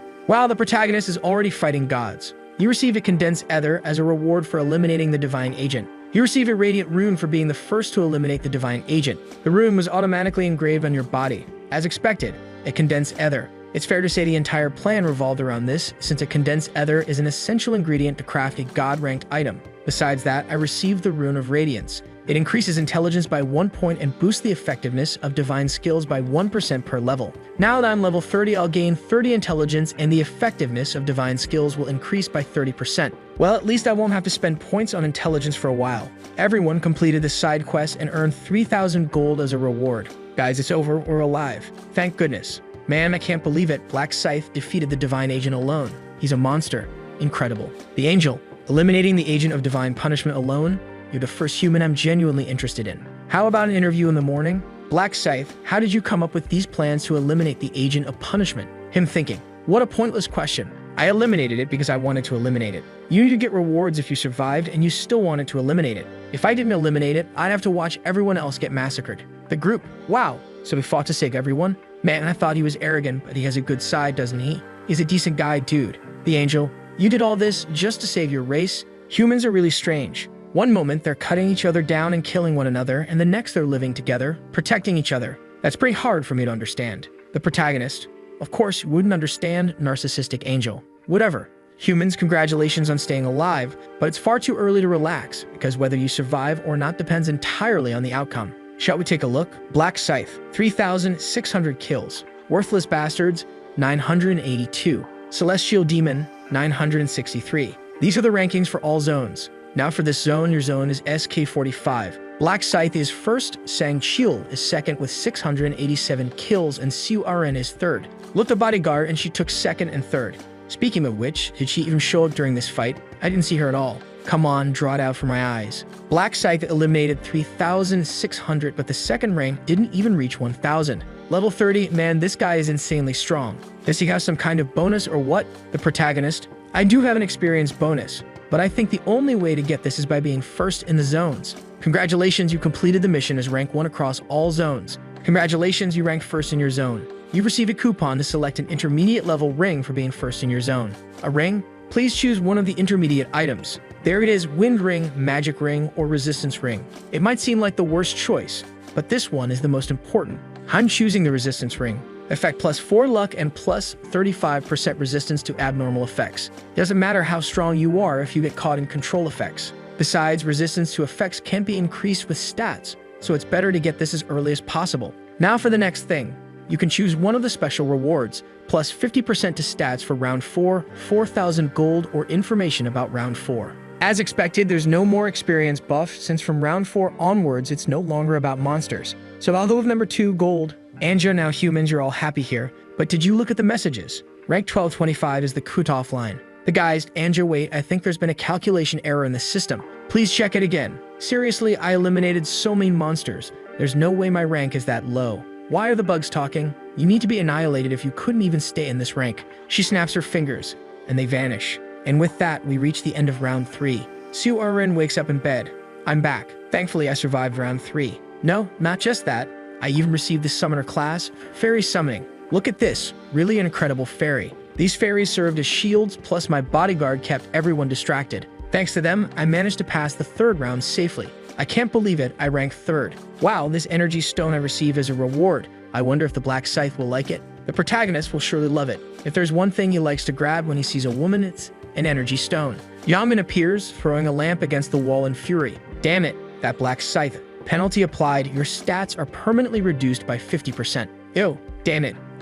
If I'd known this would happen, I wouldn't have volunteered. Bastard. He looks at his phone ringing. Damn, I'm really in trouble now. Incoming call from Kim Sun-han. He answers, Hey Kim Sun-han, are you insane, man? You bastard, you realize the mess you've made. What are you talking about, dude? I didn't do anything. Stop playing innocent with me, man. You know everyone's been screwed because of you. How can a leader betray his friends with this power of authority? You call yourself human? Man, I had no choice. I would have been eliminated by the Black Scythe if I hadn't done it. Then you should have been eliminated. What? It would have been better for you to be eliminated than to betray your friends, you bastard. Damn you, it wasn't fair to me either. Didn't you see I also lost my stats for being the representative? So what, man? You took advantage of your friends. None of this would have happened if you weren't so greedy. You're a traitor, bastard. Kim Sung, never call me again, man. In real life or in the other world, I don't know you anymore. If I see you, I'll lose it and beat you to a pulp. The guy hangs up. What did I do that was so wrong? I'm a victim here too. I'll talk to my other friends. We'll deal with this bastard. He starts calling his friends. No one answers. Everyone blocked him. You sons of bitches. Fine. Friends? I don't need any of that. I'll live my life the way I always have, alone. What did he say? That he'll eliminate me if he sees me again? Let's see then, huh? You want a piece of me? Let's see then. I dare you to cross me. I'll take you out. The next day at the Imperial Hotel. Come in, Department Chief. You survived again, huh? I just got lucky, sir. Round 3 must have been a bit tough. Are you okay? Yes, sir. Maybe because the monsters were weakened. I didn't struggle much. What's your current level? Did you get a class? Yes, sir. I'm level 11 and my class is Knight. Suarin is also at the same level as me, but her class is different. She's a summoner. A summoner. I don't think that's a common class. I was surprised too. After her class changed, she summoned some fairies that kept using protective shields. We managed to hunt smoothly because of that. That's great. Why don't you maintain a close relationship with the actress Suarin? If you're interested, you could even date her. Date her, sir. What are you? I'm just saying if you two are close, it would be easier to learn her weaknesses. I'm not telling you to actually marry her. Wait, you want me to try dating her? Ma'am, I'm just kidding. It's been a while since I've seen that look on your face, you know. You don't have to do it. There's too much trouble. I see, it's just that Suarin doesn't seem to like me much, I think. I'm a failed loser, useless, worthless, a virgin, a coward, and shy. What are you talking about? You're such a responsible guy. She's still formal with me. She calls me Mr. Bodyguard. Is that so? Well, anyway, what's the urgent message you have for me? First of all, I'd like to apologize. But why? I failed to complete the mission you gave me. I couldn't help Black Scythe, nor could I deliver the message. You must have your reasons, right? Yes, what happened was... And then it seems he explained the whole story. So the agent of divine punishment seems like a powerful target. Did Black Scythe eliminate it? Yes, sir. He took it down alone with some overwhelming skill. It's like he already knew how to win. Black Scythe doesn't seem like someone who needs help. So apparently he really does have abilities beyond our imagination. So strong that I feel ashamed for thinking I was strong just because of the Black Knight's rune. Black Scythe, I want to meet you if I ever get the chance. Well, since you had your reasons, I won't blame you for it. I'm sorry, sir. Enough of that. What's the result of the tracking on those bandits? The main one is called Hwang Youngmin. Assuming that's his real name and not a fake. There are dozens of people with that name in Korea. But assuming he's in his 20s and living in Seoul, how many does that narrow it down to? 5 people? What's their location? The detective from the agency said it will take at least a month to locate all their homes. A month? Then we won't find him before round 4. Yeah, but there's no need to rush. We can stall for a bit. How much gold have you accumulated so far? Around 10,000 gold. You're already halfway there. The shop has a skill called tracking. Once you gather 20,000 gold, buy it. All right, sir. I was a bit distracted, so I forgot to tell you that last month a shareholder bought a large number of shares in your company. Which company? You mean my company? The Celestial Demon Consultancy, the one you're currently focusing on. Wait, what percentage of shares did they buy? Sir, don't be too surprised, but they bought 31%. Hold on. A single person bought 31% of all the shares? Yes, I even doubted it when I saw the monitor. Wait a second. The Celestial Demon Consultancy is valued at 900 billion won. If they bought 31%, that's a 280 billion won investment. Does one person have that much money? Could it be some rich person I don't know? Or is this something to do with my siblings? Well, in any case, if they invested 31%, it means they want to be part of the management. Head of department passed me the contact information of this major shareholder. Meanwhile, the protagonist is looking at his phone. Soon, he'll call me. I need to act like someone important since I'm now a major shareholder. Brother, what level are you? His brother bursts in. Why are you asking me that out of nowhere? There's this guy in my class who's acting all high and mighty. He keeps saying his brother is a high level, that he's class level 11, and so on. Level 11? Don't worry, I'm a higher level. Really? What level are you, brother? What should I tell him? If I tell the truth, it might complicate things. 12. Really? Wow, you must have a class then. Of course. What's your class, brother? What is it? Secret. Come on, man, there's no secrets between brothers. Now get out of here. All right, the phone rings. Here he comes. Hello? Am I speaking with Mr. Ryumin? Yes. Who's calling? Greetings, I'm Rock, the CEO of the Celestial Demon Consultancy. The protagonist thinks I better act a little lost at first. The more clueless he thinks I am, the lower his guard will be. Yes, hi.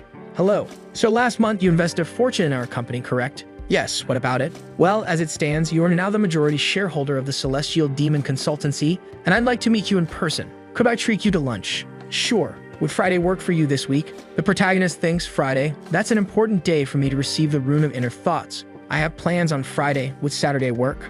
Of course.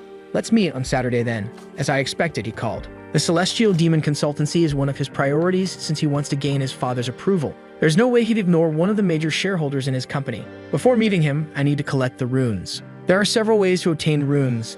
They can be located in certain places or specific rounds or even as special rewards. They can also drop when you eliminate bosses and in very rare situations, even normal monsters. However, something not many people know is that you can obtain runes in real life. Of course, the conditions for a rune to manifest are quite complex. Soon, Jan will show up right here. His real name is Jang Sikyan. This is a name I won't forget because he was the criminal who kidnapped my brother. And I still clearly remember that guy's voice. Do you want to save him? You'll have to pay the price for that. Tell me all the information that others don't know. What are you talking about? How would I know? Stop laughing. I know you went back in time. How does he know that? You're curious about how I know, aren't you? I have the Rune of Inner Thoughts, you see, and I used it to take a look at your brother. Of course, I also know your inner thoughts. Since that incident, I've been seeking revenge against this guy from my 11th regression until now. At this point, there's no emotional weight to it for me. I'm just here to get the Rune of Inner Thoughts before this guy. The man walks in carrying someone. Today, in this place, he throws the girl to the floor. I'll take it out for you, but don't scream, okay? Do you understand? She pleads, please spare me. What's this? Is that all you're going to say after I let you go? Try something different like, I don't know, I have a kid.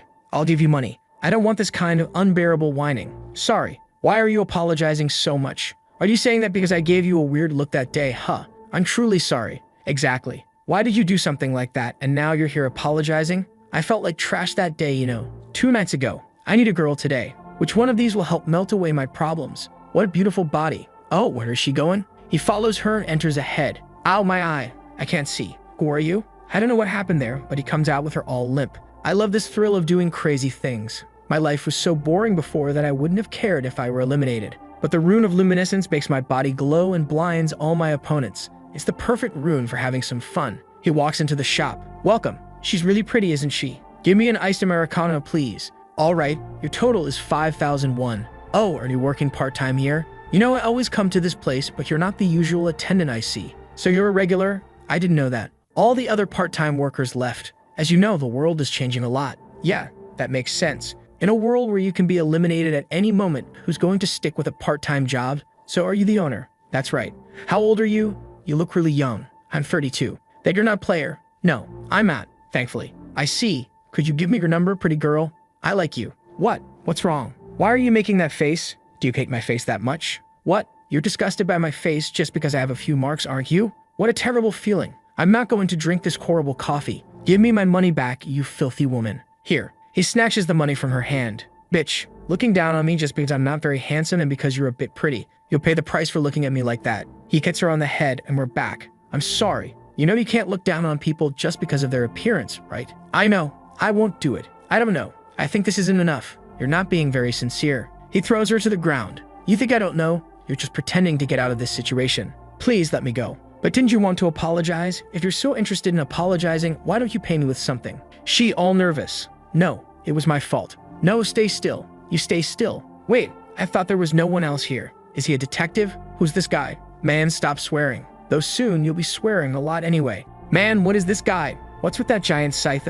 A white mask? Hey, you lunatic. You think this is the place to cosplay with toys? Apparently you still don't understand the situation, do you? Does this look like a toy to you? Yeah, let's go. Smoke rises. What the? Is that real? Are you a player? You're really stupid. What do you think? The protagonist looks at the girl. Get out of here now, miss. This is your only chance. Hey, who said she's leaving? The protagonist charges at him, striking several blows. He falls. Whoa, that one hurt even me. The man groans in pain. The protagonist says, didn't I tell you that you'd be cursing up a storm? Then he looks at her. Go now. Leave him to me. Thank you. She runs off. All right, now it's just the two of us. Is it time to start the game? You bastard. I'll take you down. I'll kill you. Is that your attitude? It's no fun if I take you down while you're giving up. You son of a, how dare you keep smiling like that? He dodges. What's happening? How is he evading so easily? The protagonist says, I can't believe you're still using a goblin dagger. He spins the scythe. Oh man, that was precise. That thing's sharp as a blade straight out of a factory. A limb is sliced off. Does it hurt?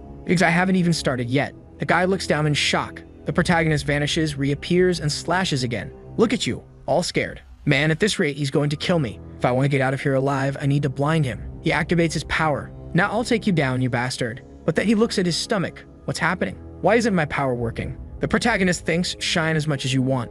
Inside the Night of Death, no light is permitted. I already knew you'd try that, so I activated the skill beforehand. Not that it matters. Even without the Night of Death, I'd already have slashed your wrists and heels. He strikes his legs. Man, this scythe is ridiculously sharp. What is this? It cuts like a hot knife through butter. The poor guy now looks like a Minecraft character, his fingers gone, reduced to cubes. Dude, you're a demon. Why are you doing this? Why? The protagonist delivers another slash. Why? We eliminate pests because if we leave them alive, they cause chaos. You psycho. Let's see how long you can keep that attitude. Blood, blood, and more blood. What is this guy's problem? Why all this rage? This is so unfair. It hurts too much, man. Maybe I should just end it myself. He starts biting his tongue. The protagonist stops him. Hey, hold on. Are you seriously thinking about biting your tongue before I take you down? Do you really think I'll let you escape like that? I don't let you die until you're on your knees begging for it. Damn, man. This guy's a psychopath. He wants me to kneel and ask for death. Please, I need to stop this pain. Just kill me. What did you say? Kill me, please.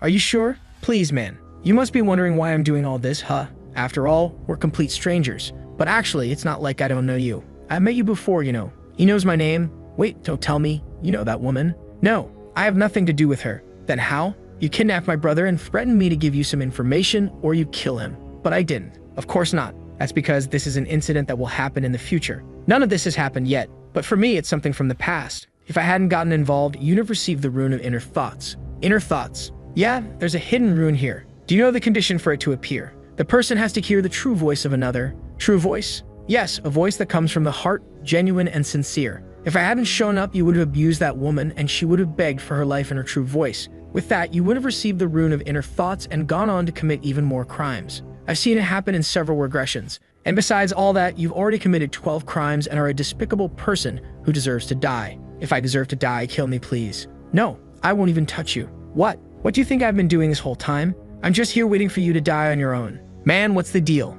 I just asked him to kill me. Dude, it hurts too much. He doesn't want to receive the rune, huh? Then why won't he let me talk? I'll speak from my heart, please. The protagonist, you're wondering why I'm not letting you speak, aren't you? It's because I'm testing the rune of inner thoughts. Sorry, but I already received it. Don't you remember? You already sincerely begged me to kill you from the beginning. That's when the rune reacted to your true voice. You caused someone to use their true voice, fulfilling the condition for activation. You discovered the rune of inner thoughts that was hidden in this place. The rune will be automatically implemented into the player's body. If you observe your target, you can faintly read their inner thoughts. It only works within a 30-meter range. I was just running a test here, and apparently it works. The guy thinks, damn, you got what you wanted. Now kill me already. No, I'm not going to kill you that easily. It would be unfair to your victims, you despicable demon. A while later, the guy disconnects. He's dead. There are no witnesses, but I need to clean up this mess. Using the bonus abilities and the skill I learned this time, erase traces. Effect: erases all traces from the scene, including bodies, blood, fingerprints, and footprints.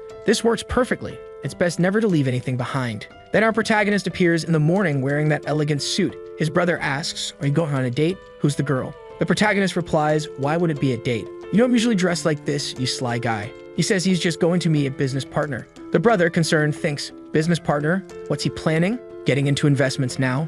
Man, once again, this brother is, but what if he loses all the money? Dude, he already made $1 billion for you. Isn't that enough? The protagonist, noticing his brother's worry, tells him to relax. Don't you trust your brother? His brother gets all excited, saying of course he does. Who else would he trust? Then the protagonist says, wait here. The other players are going to start behaving dangerously from now on. His brother replies that he heard about this. On the news, they're saying that many players are using their abilities for evil, and that all countries are struggling to deal with these powers. The protagonist says, unfortunately, that's how it is. As long as you meet the requirements and clear the stages, you get stronger. Soon, the phase will come when players begin enslaving powerless people, and I need to become an unstoppable force before that happens. And of course, build my reputation as a reaper. As he's leaving, he tells his brother, be careful out there. His brother is curious about the job, but the protagonist says it's a secret. I'm curious. Tell me. The protagonist replies, I'll tell you soon. Stop complaining. Stay here and eat something, man. The protagonist is now standing in front of a giant gate. Just like the football team has a home advantage,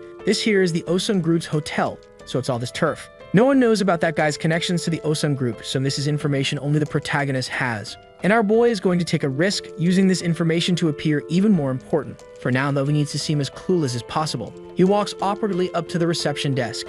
I'm here for a meeting. At the counter, right? She asks, a meeting with the president of the heavenly demon. The protagonist responds, yes. All right, wait over there. He'll be here soon. Thank you. Still all awkward. Perfect, I need to act anxious and look around like everything is new to me. Wow, this place is impressive. Until, are you Mr. Ryu? Whoa, this is it. When he looks, look who it is, man. The guy recognizes him, right? It's you. The protagonist says, yes, I'm the guy who delivered the rice cakes to Surin. The man apologizes for the lack of courtesy. In shock, he thinks, this guy doesn't even look 20 years old and he's the one who invested 280 billion? Something's off. The protagonist immediately realizes, this guy is going to suspect me. But it's a natural reaction considering he has so much money at this age. All crook, he says, all right, it's not like we know each other. I never expected the president to live so close to me. The guy responds, no, don't get the wrong idea, I'm not the president. Obviously, the protagonist knows that, he's playing along. The man introduces himself as An Sang-shil, the head of the department here, adding that the president will arrive soon. For now, let's go in and wait for him. The protagonist sits calmly in a chair and the man closes the door. He then picks up the phone and calls the president. President, I met him face to face. There's no way. This guy is way too young. It's impossible he invested all that money alone. Someone else must be backing him, so be cautious. The protagonist immediately picks up on everything. It wasn't a coincidence this guy spoke to him first. He's likely relaying information. No way someone as meticulous as the president would be late. And there he is arriving. Hello, I'm Magianrock, president of the Celestial Demon Consultancy. He greets the protagonist. It's a pleasure. I'm Ryu Min. He tells the protagonist to take a seat and has the department head sit beside him. The protagonist finds it odd. He's including Sang-shil in the meeting without consulting him first. Looks like he's up to something. Gyeonrock suggests they eat before discussing business, saying he prepared Korean food and hopes it suits their taste. Dude, you're in Korea serving Korean food. It's not a big deal. The protagonist continues his act. Wow, everything looks so luxurious. This hotel is so fancy. I'm glad it's to your liking. At this, Gyeonrock starts lowering his guard, thinking, this guy is so young, and with that attitude of his, I doubt he earned 280 billion alone. Someone's backing him or he's working for someone. He starts wondering who sent him. My brothers? My uncle? I need to find out. He tells the protagonist he was surprised by his arrival. I never expected such a young shareholder. How old are you? The protagonist responds, I'm 20. Gyeonrock, surprised, 20? I'm 29. It's good to meet someone in his similar age range. The protagonist replies, it's good for me too. Then Gyeonrock cuts to the chase. How did you make so much money at your age? Are you from a wealthy family? The protagonist internally, damn, he's direct. Of course not. I was just a regular student until recently. Until recently? What do you mean by that? Didn't you see the news? What news? You didn't hear about the millionaire who won the lottery 4 times in a row? Gyeonrock, I heard about that. The protagonist reveals, that's me, the 4-time lottery winner. Wait, hold on. Pardon? You're that Ryu from the news. That's right. Gyeonrock skeptical. Wait a second, there's something off. The article said the total winnings were around 60 billion. How do you have 280 billion? The protagonist responds, I invested in Bitcoin. It almost sounds like a joke. Bitcoin, just like that? Exactly. Gyeonrock continues, wow, that's impressive. But still, what made you risk 60 billion on Bitcoin? I wouldn't have the courage. Even Sang-shil chimes in, kid, you're really lucky. The protagonist retorts, none of this was luck. Sang-shil then mentions, didn't you say in the news that you saw the winning numbers in a dream? The protagonist interrupts, it wasn't a dream either. The two men are stunned. The protagonist stares at them, thinking, this is the only way I'll gain Gyeonrock's trust and bring him to my side. He speaks, this is the first time I've revealed this to anyone, but I have the rune of future sight. Gyeonrock, confused, asks, what's that? It's a rune that allows me to see a few years into the future. In other words, I'm a prophet. The two are silent, clearly impressed. Gyeonrock can't believe what he's hearing, while Sang-shil thinks the protagonist is insane for bringing such a wild claim to the meeting. Gyeonrock asks, are you serious? The protagonist replies, why would I lie? So that's how you won the lottery. Exactly. That's also why I invested in Bitcoin. Thanks to my ability, I knew how to multiply my money. The protagonist lays it all out there, leaving them in awe. Gyeonrock, intrigued but cautious, asks, if it's not too much trouble, can you prove this to me? Show me something that's going to happen in the next few moments. The protagonist wonders, does he know? For me to predict what happens next, I have to have lived through it already, right? Do you think he's already taken this path? He says he can even read the guy's thoughts, so predicting the next move won't be a problem. However, to negotiate properly, he needs to define some kind of restriction for his ability. Our protagonist, the King of Lies, continues, sorry, but I can't use my ability freely. It activates at unexpected moments. Gyeonrock seems to believe him, especially since he thinks an ability this powerful must have some kind of limitation. At this point, Gyeonrock thinks of something. Mr. Ryu, is that why you invested 200 billion in the company? The protagonist replies, yes. I know that the heavenly demon consultation will grow exceptionally in the future. That's why I invested. Gyanrak asks, how significant will this growth be? Hey, you'll be listed on the KOSPI within half a year, no problem. Guys, I looked up what this KOSPI thing is. It's the Korea Composite Stock Price Index, meaning the company is top tier.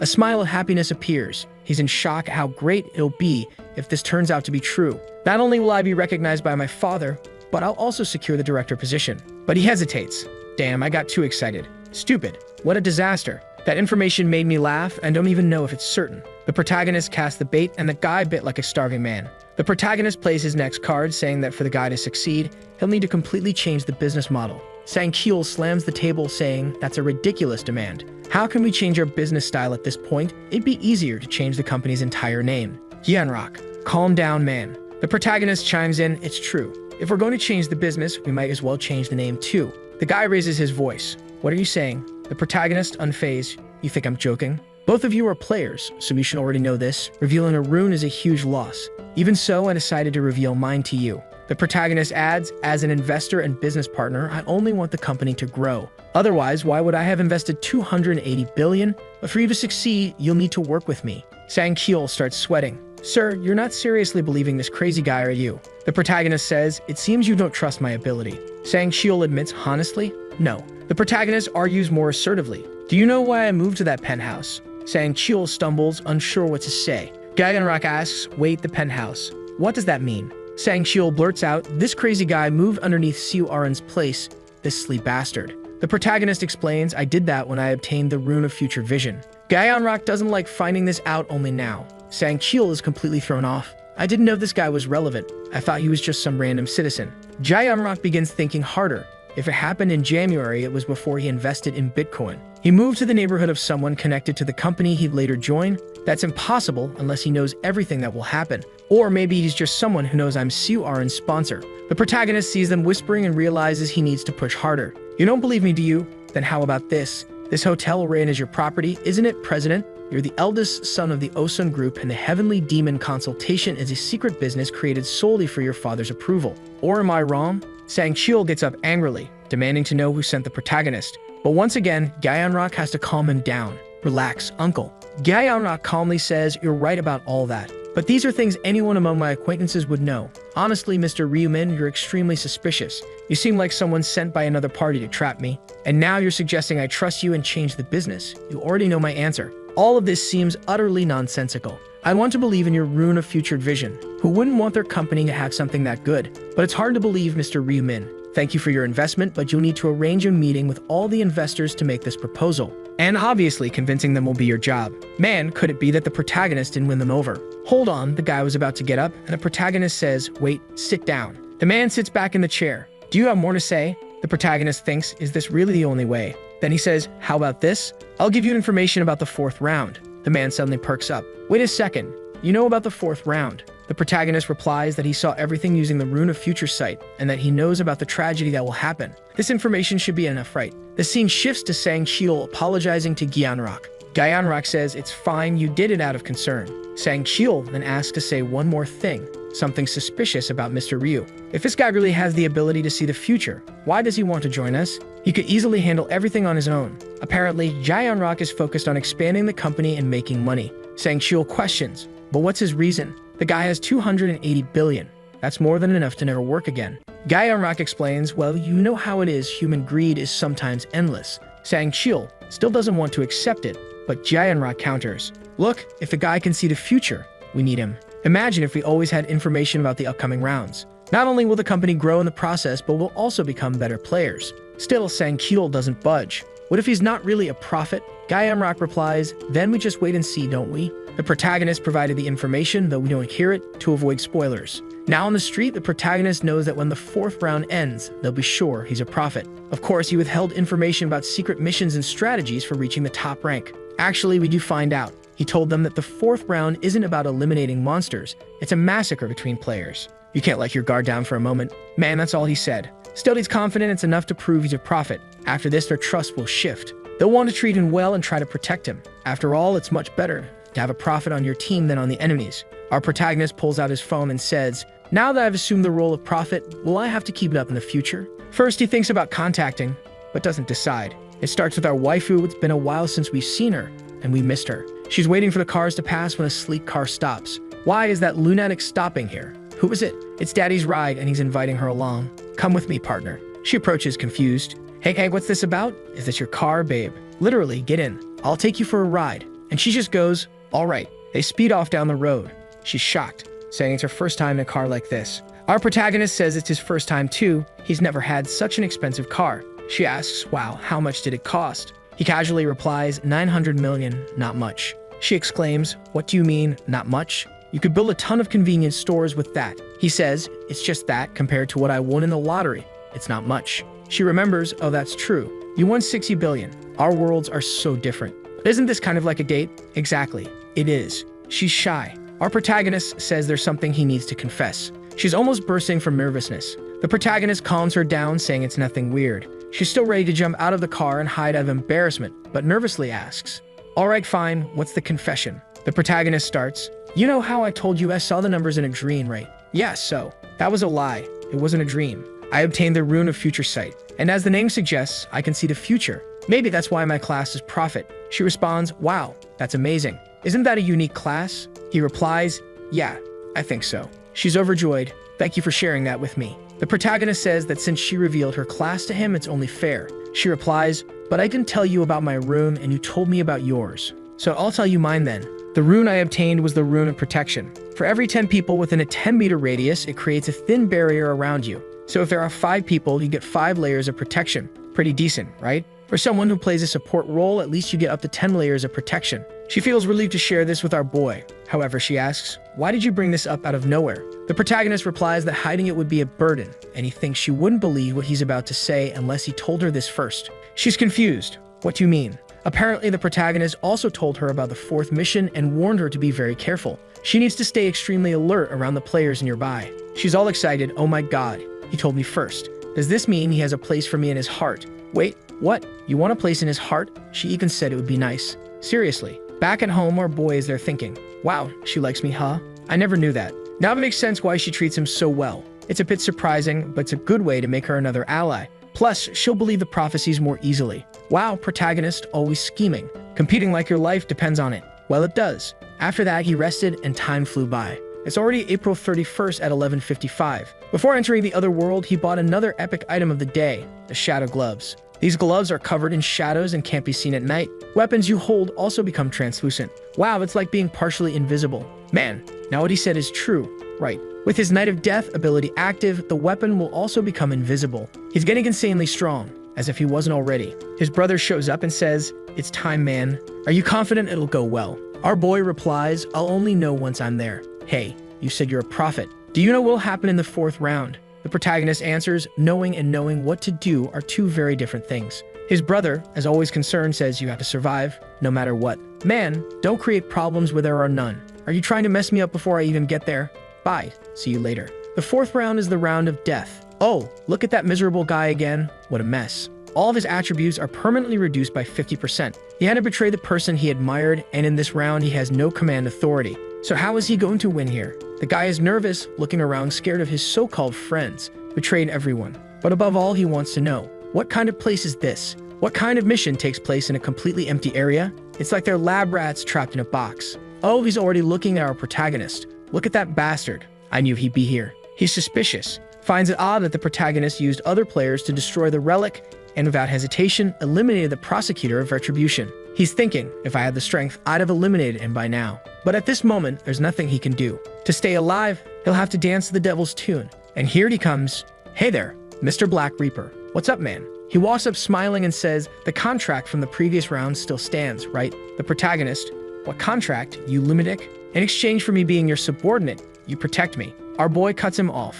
No, I don't need you as a subordinate anymore. The guy's shocked. What? Why not? I know you don't have command authority anymore. What's the point of a representative without that? Plus, most of the players have already advanced, so you're basically useless now. Now you're nothing but a walking target. A target? He's stunned. He looks around to see if anyone is staring at him, but the protagonist tells him not to worry too much. At the end of the day, everyone here is a target, and there probably aren't that many people who want to take you down. Really? You think they won't come after me? The protagonist explains, by now, everyone has probably learned that being the regional representative isn't necessarily a good thing. Considering the risks and how much you're hunted, it's not worth it. The guy mutters to himself, that's true. I need to get rid of this title as soon as possible. Oh, here she comes looking all stunning full waifu mode. He didn't like it. He's shy and angry. First time I've seen that. She approaches our boy. Hello, Mr. Black Reaper. Hey, Sang-Shiul, do you remember us? The protagonist replies, of course I remember. Sang-Shiul continues, you saved us from this bully here. We want to thank you again. Glaring at the guy. The man gets irritated. Me, a bully? Calm down, relax. The protagonist thanks them and says there's no need for them to meet again. Man, the protagonist cutting off friendships just like that. Sang-Shiul adds that the president of their association also sent his thanks. The protagonist interrupts again, saying he doesn't care about that. But Siu-Arin steps forward with a gift, saying she wants to show her gratitude. Please, take this. The protagonist is impressed. Once again, something unexpected is happening. She says, I don't think my words are enough, just wanting the guy to accept it. Being the greedy person he is, he takes it. Well, arigato. I'll take it. I have no reason to refuse such a good item. She blushes slightly on her upper right cheek, the part we can see. She hesitates, wondering if the protagonist will like it or get mad at her for giving him a useless stone. But with this, the protagonist is sure she doesn't know the value of this crystal. Obviously, if she did, she wouldn't have given it to him. The guy next to her thinks he has something similar. The protagonist wonders, wait, does he also have an energy crystal? The guy keeps thinking, I think mine was a black and gold strength stone. The protagonist is shocked. It's an extremely difficult item to obtain. Much rarer than a magic crystal, and currently, it's impossible to acquire one intentionally. Now intrigued, the protagonist wonders, knowing he has such a valuable item, is this good or bad luck? Siu-Arin approaches timidly. Sir Scythe, do you mean a barrier? The protagonist responds, what do you mean, a barrier? She reveals she obtained the summoner class and can place a fairy barrier on him if he needs it, shyly trying to please him. But she's quickly interrupted. Thanks, but no, I don't need it. She replies, oh, I see. After saying goodbye, she leaves with a polite farewell. Take care. I hope you do well. Thanks, bye you all. The other guy was already leaving when the protagonist called out, wait a second. If you keep this up, you'll regret it, you know? Confused, the guy asks, what are you talking about? I'd already told you you were a walking target, but didn't you say no one would come after me? I said there wouldn't be many, not that there wouldn't be anyone. After all, as a representative, you still have some benefits. Even though a lot of people are already level 10 and have obtained a class, there are still those who haven't. So you're still a target for the authority of command. You really think none of the thousands of players would want to kill you? Then what do you want me to do? I'll help you not to be an easy target. He beams with excitement. Really? You're serious? But it won't be for free. As payment for helping you, do you see the stone Siu-Arin gave me? If you match something similar, I'll take it. Really? He eagerly opens his inventory, retrieves the item, and hands it over. Man, just like that, easy. The protagonist asks, got anything else? The guy replies, no, I gave you everything I had. But now that I handed it over, you're going to protect me, right? The protagonist assures him, yes, I'll keep my promise. Hearing about being a walking target made Yeonmin freeze in shock, then turn to the others around. But even so, the protagonist asks him not to worry too much. He would be a target in name only. There shouldn't be that many people trying to kill him, and Yeonmin questions if those people wouldn't come after him. Ryumin explains that he should know the final fate of player holding the position of regional representative. The others had also understood that being the regional representative wasn't exactly a good thing. And as people advanced, the total number of people one could control using the command authority would decrease. It wasn't worth it compared to the risk, and Yeonmin reflects that the Black Reaper was right about that. Even if he wanted to get rid of that authority now, if possible, he would have to be patient and accept things as they were. At that moment, Arin approaches accompanied by Sang-Shiul, worrying Yeonmin, who wonders what the two of them were doing there. Arin walks up and greets the protagonist, and Sang-Shiul asks if by any chance Ryumin remembered them, which he agrees to, so Sang-Shiul says that he saved them from that other bully, and they would like to thank him once again. Hearing that he was a bully made Yeonmin irritated, but he backs off when Ryumin gestures for him to step away. The protagonist states that thanking him once was enough. They shouldn't come find him again.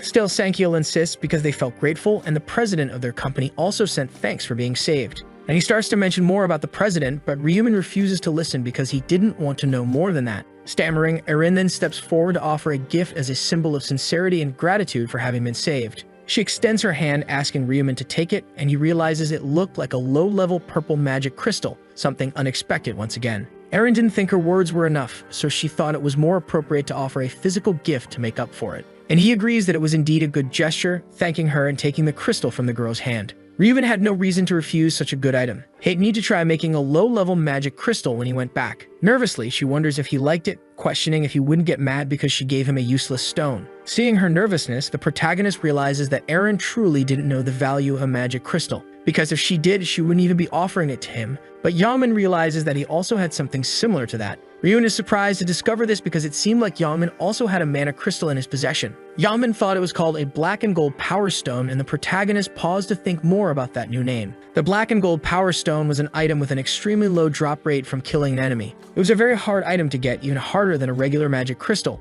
It would be impossible to get one on purpose now. Now, Ryuman knew he had a precious item and wonders if it meant it was part of his bad or good luck. Then Erin asks if maybe he needed a barrier, which caught Ryuman off guard, not understanding what she meant. And she says she obtained the summoner class so she could summon a fairy to use a barrier on Ryuman if needed. The protagonist thanks her for the offer but declines, not thinking he would need it, and she slowly nods in understanding. Then she bows to take her leave, hoping that Ryuman does well in this round and that everyone makes it out alive and safe. The protagonist wishes them good luck before the pair walks away. Then Ryuman turns to ask Yahello to wait and not leave, because if he kept going like this, he would end up regretting it, and Yahello asks what that was supposed to mean. After all, he was a walking target now, and Yahello asks if Ryuman himself hadn't said no one would come after him. And the protagonist says he did say there weren't many, but he didn't mean none. The benefits of being regional representative hadn't completely disappeared. Even if some had reached level 10 and obtained a class, there were still some who hadn't, which means there were still targets for the command authority, and Yahello is still somewhat shocked hearing that. Ryuman asks him to think about it and questions if he really thought none of the thousands of players would come after him. Stammering, Yahello asks what he should do, and the protagonist smiles, saying he would help him so that he wouldn't become just another easy target. That caught Yahello by surprise, but he was about to thank him when Ryuman stopped him, reminding him that he wouldn't do any of this for free. As payment for helping him, he should have noticed the stone that Erin offered. If he had something similar to that, Ryuman would accept it as payment right away. So Yahello agrees since he got a stone like that, immediately handing over the black and gold power stone. Then the protagonist asks if there was any other item besides that one, and Yahello says no, since he had given everything he had offered. But Ryuman says he didn't need to worry, he wouldn't have taken anything else even if it had been offered. Then Yahello asks if he would really help him now that he gave what he wanted, and the protagonist turns to walk away, agreeing he would keep his promise. At that moment, the angel appears just in time, laughing happily because today they had all gathered there without fail, though obviously the numbers seemed to have dropped a lot. The players themselves were confused about the numbers dropping. It seemed that some people had fought in the real world. It would be more surprising if a player hadn't gotten into some trouble for an entire month. The angel continues, saying that now that everyone was there, she could begin announcing the mission for the 4th round. The system displays the details for the main mission, which was to kill each other within 3 hours. Across all regions, the total number of participants was 181 million and still increasing slightly. In the current region, there were a total of 1,042 players ready to participate, and those who would pass would be counted later. All around, everyone is confused by the idea of simply killing each other, and the angel explains that everyone must be quite confused, but in truth, they should simply obey. They just needed to kill the players that were with them. It was supposed to be that simple. To explain a bit better, the goal of this round was to reduce the number of players by having them kill each other. Unlike the other rounds, there would be no monsters this time for them to face normally. The players become confused and worried because they still wanted to level up and become stronger. One of the players asked the angel if, since only half would survive, it would be enough to kill just one person. Laughing, the angel says that was part of the secret. It wouldn't be any fun if she told them everything. Ryuman sighs because fun was far from the right word. She was just following orders from her superiors. The angels only delivered information to them in this cursed game. The true master of that space was someone else. The fact that the angel was still hiding one specific rule meant she was receiving orders from the real master. Meanwhile, the angel says they couldn't complete their missions just by killing players. To that end, only 521 could survive, but how the ranking would be formed this time was a secret. Then she adds there was one more thing. They couldn't take first place just by being the first to take another's life. With that, she finishes her explanation and now commands everyone to begin facing off because they needed to reduce the numbers now. Then the countdown to the end of the round begins and all the players are worried about what they should do now. It seemed like they just had to focus on others and take their lives, but still, everyone was hesitating. It was unsettling to simply take another person's life in cold blood even without having anything against them. It was a very sickening round for them to get used to. Yahello reflects on this too, but it was lucky for him because there were some assholes among those people he actually wanted to kill. Ryuman realizes that just as he thought, Yahello was thinking about killing his friends, and Yahello keeps smiling as he thinks about it. In fact, it would be better for him if the players were hesitating to kill each other from the start. That way he could be unbeatable, and he intended to take advantage of that, even without knowing where those guys were, but he would take them all down. However, Ryuman approaches, which completely startles Yahello because he came up silently. He stammers nervously, asking if something was wrong, and Ryuman brings up how he had said earlier that he would help him not become a target. He was there precisely to fulfill that promise. But Yahello was confused about what he meant after he summoned his weapon. In a second, Yaoman's head flies off and the secret mission is unlocked with the protagonist's first action. Now, the mission to eliminate the regional representative within the time limit was unlocked, and a random selection token for a low-level mana stone would be granted. With that, Ryuman successfully completed the secret mission and was rewarded with a random selection token for a lower-level mana stone. This token was of the rare type with an effect that randomly provided 1 to 5 low-level magic stones, but only until the next round. Ryuman feels relieved because he got the reward he wanted from the beginning. He killed Yaoman to obtain the secret mission's reward. Even if that wasn't the only reason, and everyone around freezes in shock because someone died. They scream that the Black Reaper killed him without hesitation, and Ryuman thinks that not long ago was those same people who wanted to kill the president. Now they were all pretending to be good people, and everyone yells at the Black Reaper saying he couldn't just go around killing people as he pleased. They all call him inhuman and cold, claiming he was just a heartless killer. Ryuman thinks that deep down they weren't wrong because he had also killed Jang Sikian before. And that wasn't all. He intended to keep killing countless people until round 20 after that. But he never killed people without a reason, especially in this round where there was no choice but to kill to get through it, whether he liked it or not. In response, the angel simply smiles as she watches, and Ryuman realizes that despite everything, everyone was openly criticizing him. If this went well, they could incite people to kill the Black Reaper. They had a chance to ruin his image. If they attack as a group, the Black Reaper wouldn't be able to stop it. They couldn't let him become the regional representative. That's why everyone wanted to condemn him and take advantage of this opportunity, all to triumph over the protagonist. And Ryuman smiles seeing that everyone thought they had a chance, or at least that's what they believed. But it was a big joke. The players yell at the protagonist, questioning if he thought all this was fun or amusing to act like that. He seemed like a psychopath. After what he did, he still dared to behave in such an absurd way. Then the system announces that the Black Reaper had successfully become the new representative of region ESK's 45-5. Everyone is shocked because the Black Reaper became the regional representative. It was like handing a gun to a professional shooter. Everyone wonders what they should do now, and Ryuman asks why they weren't complaining anymore. Maybe it was because they got scared once he became the regional representative, and he taunts the other players about it. But if they were afraid of the command authority, it seemed like they hadn't undergone their class change yet. Everyone is confused by what the protagonist is talking about, but then they all point at the Black Reaper's name color, which suddenly changed to red. All around, everyone belatedly realizes it was true. His color really had changed, but it seemed to have changed only for Ryuman. It should have turned me in red. In rounds like this, your name turns red when you kill someone. The more you killed, the darker the color would become. The name color change was to distinguish those who had killed from those who hadn't. Back then, Primordial 39 took lives and everyone started to turn on him, calling him a murderer. People end up chasing murderers, not innocent players. After all, it's better for their consciences. But people who kill murderers also become murderers, and they become new targets after that. As a result, it only encouraged players to kill other players in an endless loop. Now everyone might be hesitating, but this would be the reason for the deaths of many more people over time. Ryuman asks everyone what they were doing. He was sure they didn't have time to waste like that. Everyone yells at the protagonist to stay right there, calling him a murderer and ready to take him down. The protagonist laughs. They were all making it seem like he was the only one who wanted to kill the regional representative, and he asks about the people who went after Cho Jong-sik in the last round. It seemed like they were all pretending now. It was kill or be killed. They shouldn't tell Ryuman they'd survived this long without knowing such a basic principle. He tells everyone to stop with such hypocrisy and face the reality in front of their eyes. If your head's on straight, there's no way you can't hold a knife. Especially against those who were threatening your life, now wasn't the time to be standing still. If that bothered everyone so much,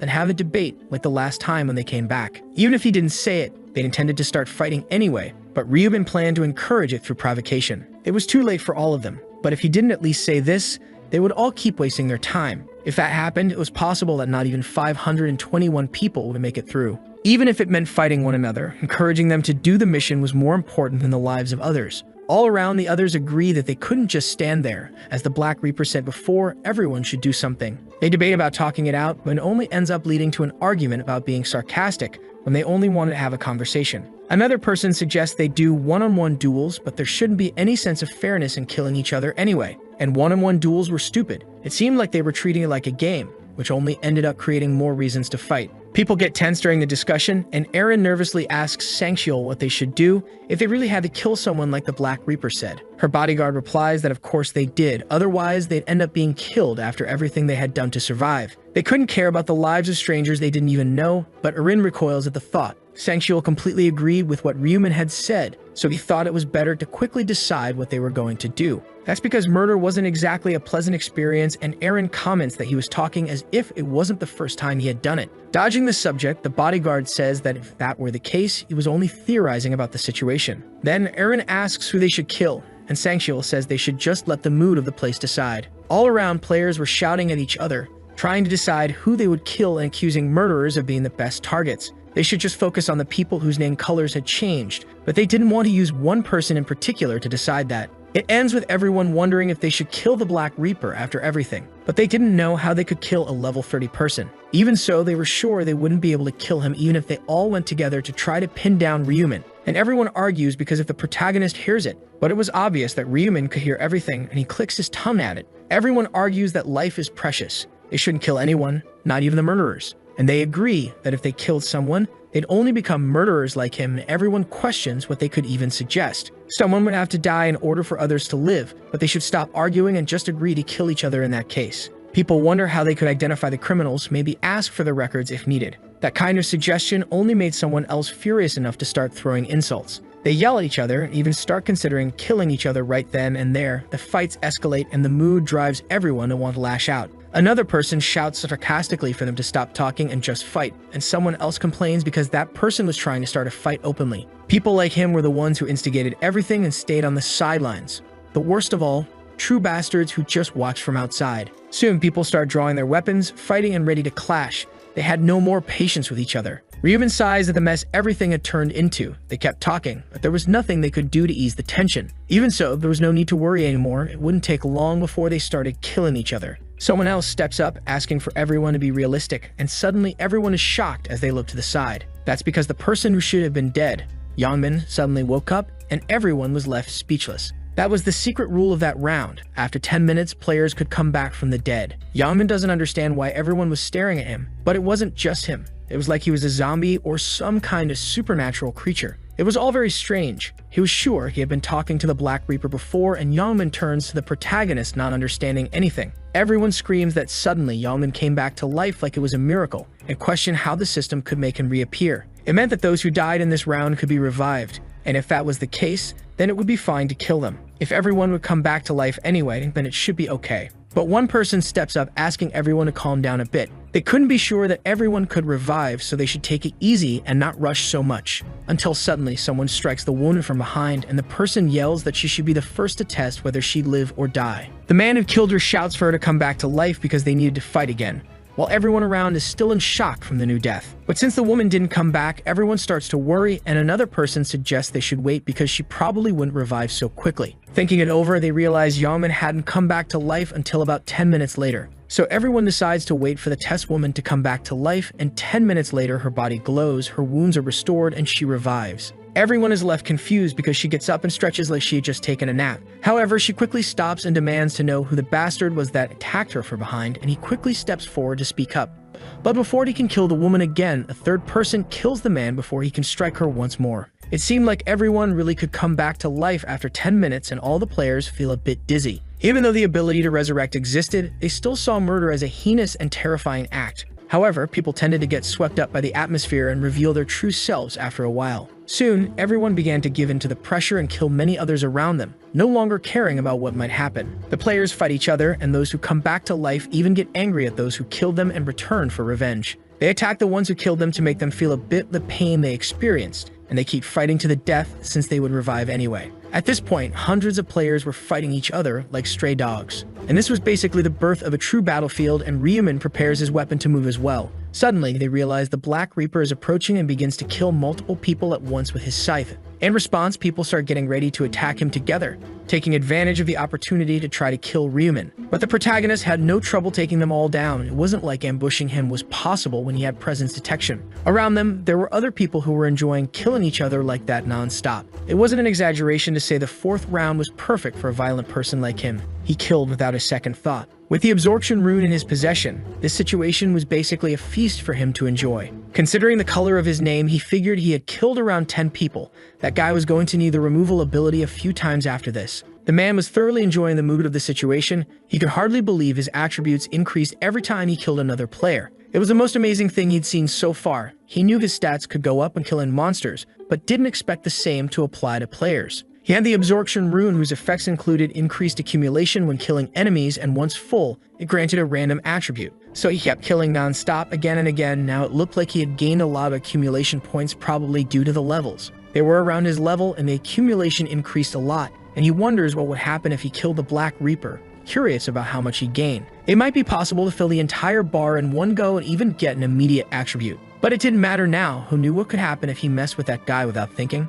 For now, he intended to get his hands on those other players and advance even more than usual. He apologizes mentally as he kills. It wasn't personal, but he was still smiling the whole time. He even laughs because this really could relieve his stress. He hadn't been able to hunt properly because of that other guy until now. This round was made specifically for him to take advantage of others. No one else benefited from killing players. But his attributes were increasing and he could get even stronger, and his absorption rune just kept rising. Above all, his prey kept reappearing and coming back to him, looking for revenge after being killed. And he wonders if there could be an even better opportunity than this. He couldn't even say how many he'd managed to kill so far. He needed to kill as many as possible to get to the top and wonders where he should go next. Suddenly, the one who appears in his path is the Black Reaper, who immediately announces the Night of Death. That caught everyone by surprise because suddenly everything was getting dark while they were all busy fighting. And beyond that, Ryuman's sight became transparent, but whenever it was, they should be careful of the attack that was coming. But his head ended up flying off before he could even understand what happened, and the protagonist made the move without thinking.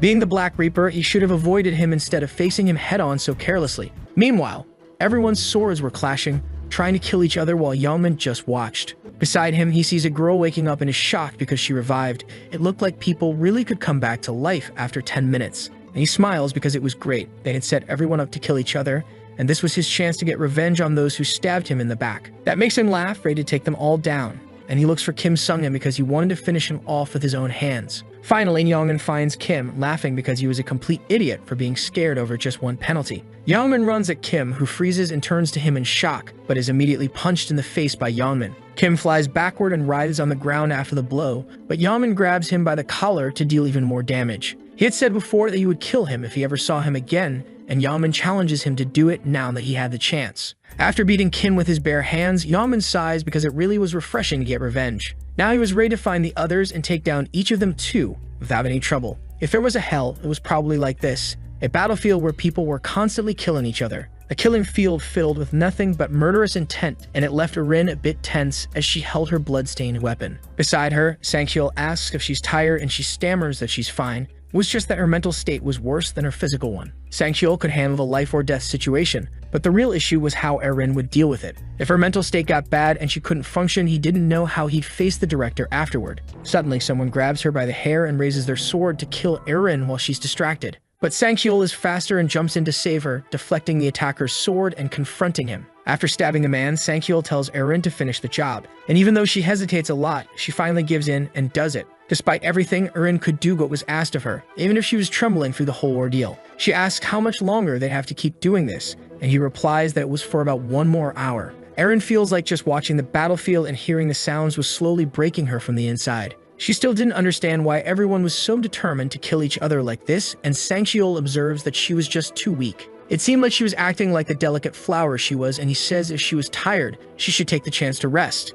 After all, she had killed about 50 people by now, and Erin agrees that that really should be enough. Sang-hyul believed that would be enough to get her on the scoreboard, so she could leave the rest to him. Erin thanks him, but it was Sang-hyul who wanted to thank her. Now he didn't have to carry someone else anymore. He could focus entirely on his own score and continue the battle, and so about 10 minutes remained until the end of that round. With that in mind, Ryuman feels that the 4th round was always the most exhausting of them all, but even so, he couldn't afford to miss any of the possible rewards, especially those for first place in all regions. That was of great importance. He needed to keep progressing and reach the 20th round no matter what happened. There was no way to know how strong the final boss would be, so he had to become as powerful as possible to avoid any problems. So Ryuman keeps going after everyone who always screamed in desperation when they saw the Black Reaper nearby. However, at this point, some were relieved because they weren't killed. Ryuman felt there was no need to kill someone who had already killed once. That's because in the 4th round, ranking wasn't determined by the number of people killed. You couldn't keep killing the same person over and over. It was necessary to kill a wide variety of different people. Even if you killed someone 50 or 100 times, it would only count as one actual kill in the end. Which means he shouldn't have been killing like that other crazy psychopath who repeated his prey over and over again. That also applied to Yeonmin, who kept beating the people that had wronged him non-stop. It was shocking that Yeonmin was killing his 3 former friends in the same corner again and again non-stop. It must have been hard for them to survive that round, and Yangmin even beat their bodies while shouting at them to resurrect faster. If Yangmin killed them as soon as they respawn, they wouldn't be able to kill anyone else afterward. There was only 1 minute left now. There wasn't much time, and Ryumin needed to use it to rack up as many points as possible. He had managed to kill a great number of people, but couldn't remember those he hadn't seen yet. At least Ryumin could recall their faces and plan to eliminate the ones he couldn't remember. There wasn't much time, so he had to kill them quickly, and the protagonist swiftly finished them off with his scythe. Finally, suddenly, a barrier enveloped all the players still standing, and the angel laughed, asking if they had enjoyed themselves enough. It looked like they had killed people just like them. There was no way something like that could be fun. The angel knew it and was just teasing. The angel sighed at the sight of so much blood left behind. The place had turned into a huge mess, but she congratulated them for doing a good job killing each other, and she wanted to bring back those who were killed before they checked how the scoreboard turned out after everything. Ryumin knew she was pretending like she was saving their lives, but in truth, the system was doing all the work for her. Then, everyone was revived, and those who had lost body parts also recovered quickly. Then, Yangmin's former friends screamed at him because they were killed multiple times and wanted revenge for that. They shouted that Yangmin was even worse than Chodrungsik, but Yangmin was just smiling because they were all idiots. In the middle of this argument, the angel tells them all to shut up. Any human who spoke would now have their head exploded. With that, all the players fall silent, and she smiles because it looked like they had finally all gone quiet. Now that they were all gathered again, they could stop to check the results. But before that, they had to see the secret mission of that round. The players are surprised to hear that there was a secret mission this time too, and the angel laughs because it was obvious there would be. She even calls them idiots. Thus, the secret mission was revealed, to eliminate the regional representative within the time limit.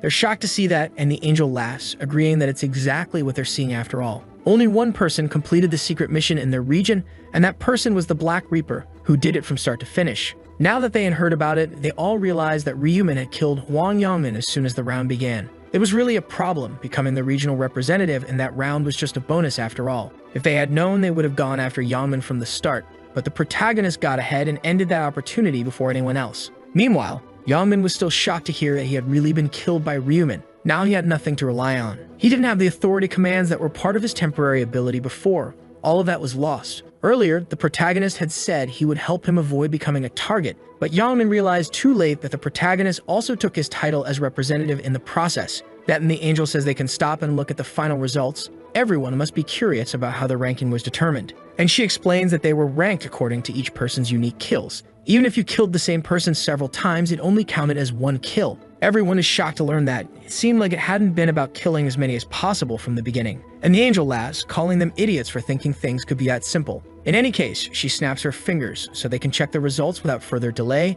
and the system displays the ranking once more. As expected, the Black Reaper was in first place with 722 kills, followed by Stupid Idiots and the Celestial Demon across all regions. The Black Reaper also triumphed in his own region, followed by Little Baby Bird and An Sankyo. The angel laughs upon realizing that the Black Reaper came in first place again, but Ryumin remains perfectly serious as he stares at her. Around him, the players whisper among themselves about his new achievement. He killed 700 people, and it was shocking that he had managed to pull it off. There should have been only about 1,000 gathered, and even so, Ryumin managed to kill around 70% of them by himself. It was madness. And the angel praises him because he achieved such a feat on his own. It was truly impressive, his efforts. She thought he deserved a reward for it, and Ryumin receives congratulations from the system for completing his mission in first place in his own region and across all others. As the top ranker in his region, he would receive a rare armor ticket, and as the top ranker across all regions, he would receive a special reward selection chest. A rare armor ticket was a decent item. Ryumin needed to replace his armor anyway, so it wasn't bad at all.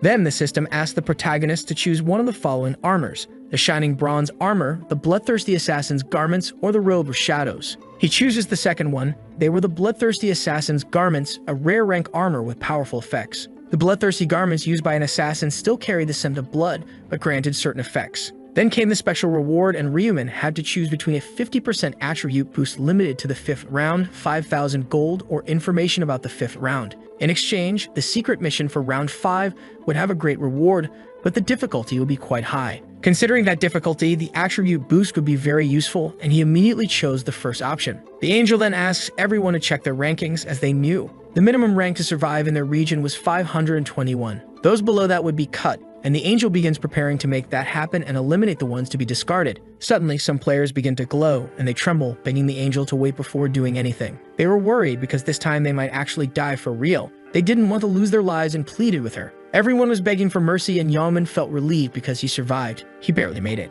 All around, while everyone screamed for help, Erin covered her ears so she wouldn't hear anything while being watched by her bodyguard. A little while later, those voices disappeared, and the system announces that their spirits would be transferred back to their bodies in the real world. The 5th round would begin on May 1st, 2023, and they bid farewell to all the players for now. Meanwhile, in the real world, Section Chief runs to speak with the president, who was lying in bed. The president sits up, asking what he was doing there. He didn't remember calling for anyone to begin with, and explains that Kyung wasn't responding, so he rushed there, apologizing because everything was quite chaotic. He thought something might have happened to the president, and the president asked back what could possibly have happened, laughing because it seemed like and thought he was going to die in the 4th round. He hadn't even seen the final results yet, and admits he had seen them. Kyung finished in 3rd place, but he was still worried because it was such a brutal round. Kyung sits up, saying that's exactly why he went straight to bed when it ended. He was completely exhausted upon returning. That made sense to him because he killed 433 people. If they added the ones he killed multiple times, it would be much more than that. He gained several abilities, but it was still shocking because the Black Reaper was truly a monster who didn't even seem human, and suggests that he should be an active member of the Special Forces if they thought of someone with that level of confidence and skill in South Korea. That's what he should be, in his opinion. Then Kyung goes quiet, thinking about the Black Reaper. The more he thought about him, the more amazing he seemed. No matter what his identity was, it would be much easier to advance by cooperating with someone like him. He should ask the Prophet about the Black Reaper at some point, and then praises how the Prophet had previously said the 4th round would be exactly as it was. He had been a bit skeptical before seeing it with his own eyes, and the president agrees he felt the same way. The 4th round would no longer be about killing monsters. Instead, a massacre would take place. Hearing that from Ryumin made Kyung tense. It would be a brutal scenario where players killed each other, and because of that, he couldn't lower his guard. And now asks what they should do about it, and Kyung doesn't understand what he's referring to. He wanted to know about the Prophet Ryumin, and asks if Kyung thought they should start working together again from now on. And Kyung agrees that it was obvious.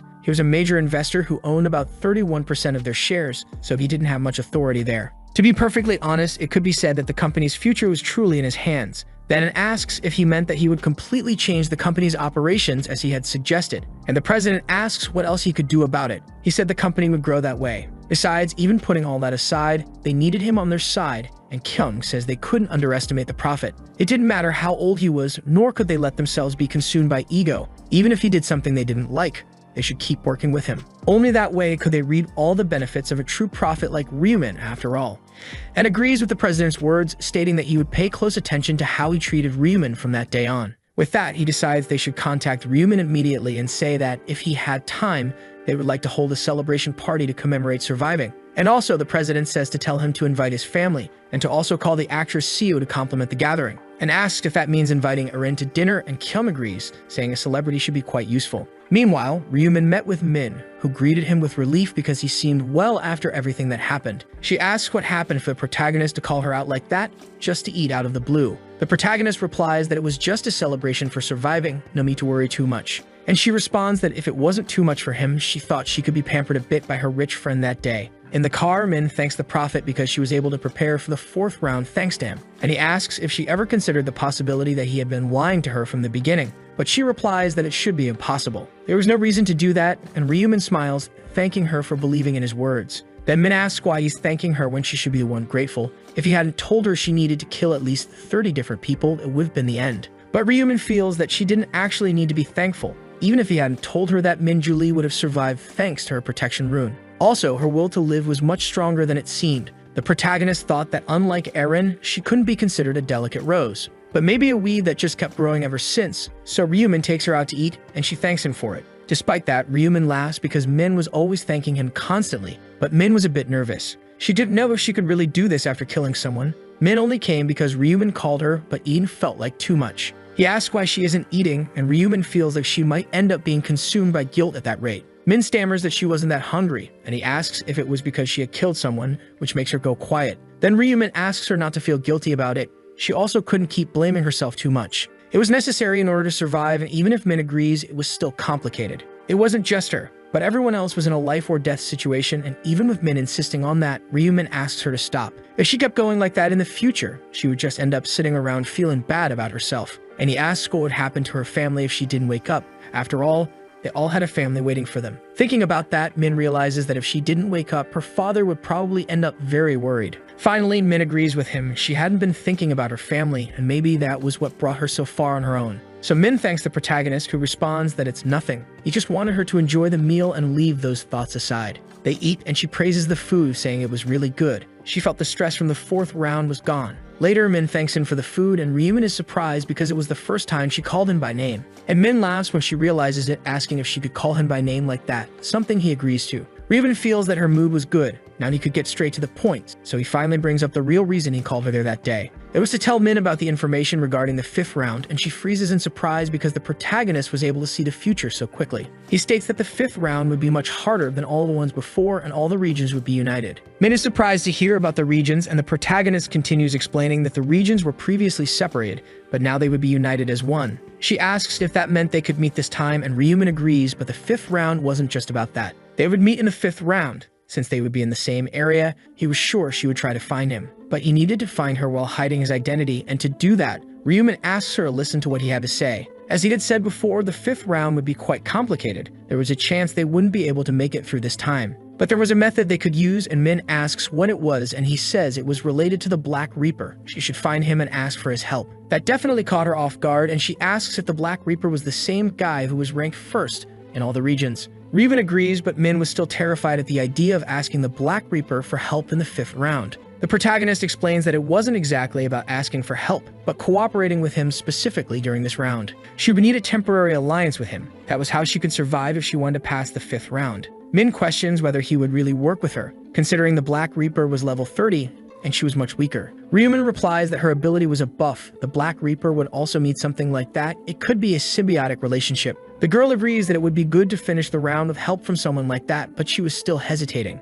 Min confesses that she's worried. She didn't know if the Black Reaper would accept her as an ally because she had just a small buff. Ryumin thinks it wasn't something so small. In fact, she was amazing, and assures Min that the Black Reaper would definitely work with her. Not just in this round, but in the next as well. He had seen a part of the future, so she shouldn't worry. Hearing that makes Min a bit less tense, and she thanks Ryumin again because he always shared important information. And he replies that it's all right. It was the least he could do as her friend. So Min asks if he could reach out his hand to her for a second. She believes she needed to offer something in return, and so she also extends her hand to pass something to the protagonist. And he smiles at her, thanking Min for her words. He knew she couldn't live in debt to someone else. Now she could go home and use that. All of Ryumin's attributes increased by 50% due to the effect of a skill called Blessing. His current kill count was 100 out of 100. All of his attributes could now be increased by 100% thanks to the effect of the Slaughter rune. With the effect of Min's Blessing and the bonus from the Slaughter rune after killing 100 worms to activate it, his attributes were quite high. He opens his status window to check things, discovering to his surprise that he had reached 84 luck. He thought he could expect some good things with that much luck,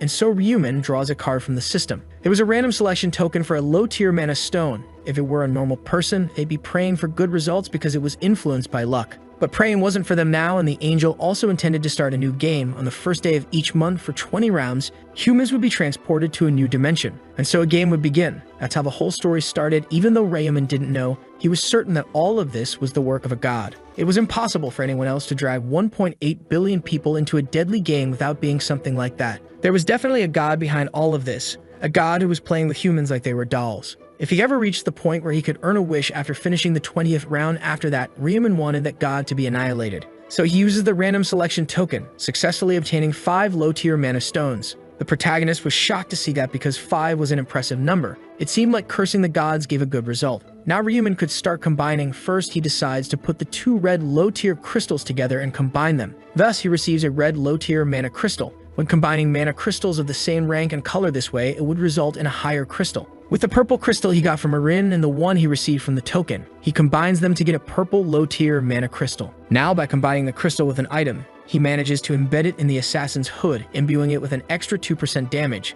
Now he could take the opportunity to combine all the other things, so the shadow gloves were imbued with 2 more points in all attributes. The resistance ring gained 2 more points in luck, and his cunning long boots also received 2 more points in agility. He would separate the dark blue mana crystal from the hunter's armor. The bloodthirsty assassin's outfit was imbued with 1% damage reduction. With that, he used all the mana crystals he had. It was definitely worth getting the buff after exchanging the information. Now he could prepare to meet MangaCapped, and upon leaving his room, he met with his brother One to talk. He tells him how he was invited to a party as a partner and would start working with him in the future. One knew he was talking about the company Ryuman invested in, the one with the Osun Group's successor as president. One gets emotional, asking if he should really go to a place like that, and Ryuman smiles because the president himself said he could bring his family. So it would all be fine. Suddenly there's a knock at the door, and One stands up trembling because they had probably come to pick them up. The two go to the door and meet En, who greets them, saying he was there to escort them to the dinner location. One recognizes En because they had seen him before, and Ryuman explains that this was his brother,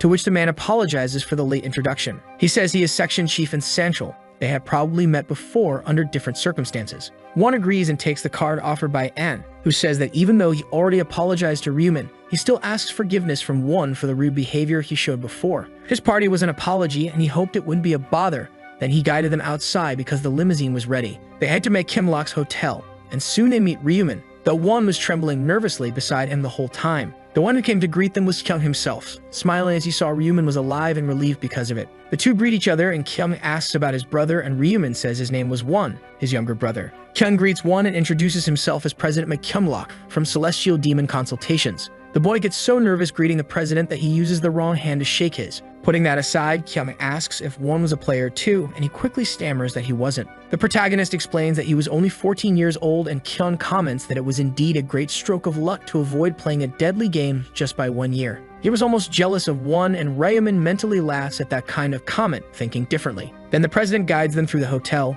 Even if it was simple, the party was prepared in the best way possible to welcome them. They arrive at the place where a chef and a large table full of delicious dishes were waiting for them. One was impressed with how fancy the place was, and Kyung remarks that he must be quite hungry. Even if it wasn't much, he believed they could be satisfied with what had been prepared. Hearing that, One became worried that he was being mocked, but Ryuman smiles and asks him to come along. Then Kyung asks them to eat first before anything else, but suddenly someone else opens the door to enter the room. Turning around, the protagonist is surprised to see that the person who entered was Erin. She had also been invited to the dinner. The two exchange glances, but Erin ignores Ryuman while Kyung stands up upon realizing she had finally arrived. She apologizes because she had to attend the funeral of another actor and ended up arriving late for dinner. And the president says he understands that she must have been busy, but more importantly, this was the company's top investor he had mentioned earlier. Kyung formally introduces Ryuman, and Erin turns to introduce herself to him as an actress. However, she recognizes the two brothers because they were the same people who had been handing out rice cakes after moving in. Ryuman agrees that it was indeed them, and Erin smiles upon realizing that her neighbors were major investors, which was great. Still, she was surprised because he looked younger than her, but was already a big investor. It almost felt like the president was joking with her. While One grows tense trying to respond, recognizing Erin immediately, Ryuman tries to calm him down a bit. He realizes that One probably didn't know about the relationship between MangaCapped and Siu Erin, and must have been surprised that she suddenly showed up there. But more importantly than that, perhaps One's reaction was the most common one, considering Erin was considered beautiful. It seemed like he should probably act interested too, so Ryuman pretended to be at least mildly interested in Erin. That caught Kyung's attention. After all, he was quite young, so it meant that even the prophet was still a man. It really was a good idea to invite Erin to the event, and he asked her to take a seat, knowing she must be hungry too. She didn't mean to feel pressured and should enjoy the meal, and so they all sat down to eat together. Then Kyung asked the investor if the food was to his liking. He had told his chefs to be extra careful with the dishes, and Ryuman agrees that it was delicious, and Kyung asks One if it tasted good, which made the boy nervous, but he quickly nodded. It was the first time One had ever eaten like this, and the president smiled, happy to know it was delicious. It had been a good idea to have the chefs put in a little extra effort to please their two guests. Kyung noticed that Ryuman didn't have other family members and asked why he had brought only his brother to the dinner. The protagonist says their family was just the two of them. Their parents had died a long time ago. And Kyung apologizes for asking, almost feeling like he had stepped on a landmine and touched on something too sensitive. He wondered why he asked such a stupid question. Now the good atmosphere had been completely ruined. Nervous, Kyung felt he should stay quiet until the mood could recover somehow through conversation. Then it was time for dessert to be brought out, and Kyung felt that someone should try to lighten the mood. Mentally, he asked for Erin to look at them for a moment, but the girl was too busy drinking. Then suddenly he stood up and asked to speak with Erin, and even though surprised, she agreed. The two stepped out, and Kyung began speaking with Erin, first asking if the food was good, and she agreed that it was. Then he stared at her deeply and threateningly, asking if she thought he invited her just to feed her. Obviously, he had invited her to create a good atmosphere, yet she had remained completely quiet. So Erin apologized. She thought she had just been invited to a party, and Kyung sighed, because he had never invited her for that reason alone. He asked if the section chief hadn't said anything about who Ryumin was, and Erin guessed he must be a big investor. And he agrees that he was a major investor, but also a prophet, which completely caught Erin by surprise. Kyung explains that he was a prophet, and as she might imagine, from a unique class that could see the future. She should now understand that they needed to keep him in good mood. They'd be in trouble if they couldn't learn about the next round ahead of time. That's why she should use her pretty face to compliment the prophet and smile at him, making the most of those traits. And do whatever it took to win the prophet's heart. Erin becomes nervous and respectfully replies that she hadn't thought about it that way. However, Kyung insists that, as the president, he created an opportunity for her to succeed as an actress, so she should repay the favor. She didn't need to worry about tricks or methods, she just needed to do enough to improve the investor's mood. With her silence, the president asks why she wasn't answering, and she slowly ends up being forced to agree. The president tells them to return, saying he would be watching to make sure she was doing things correctly. When they return, Kyung asks if they waited too long. They were delayed because of some business talks. It seemed the dinner was over, so the president suggests changing locations, and Ryumin and Won prepare to leave. And Kyung thinks he already told the actress everything she needed to do,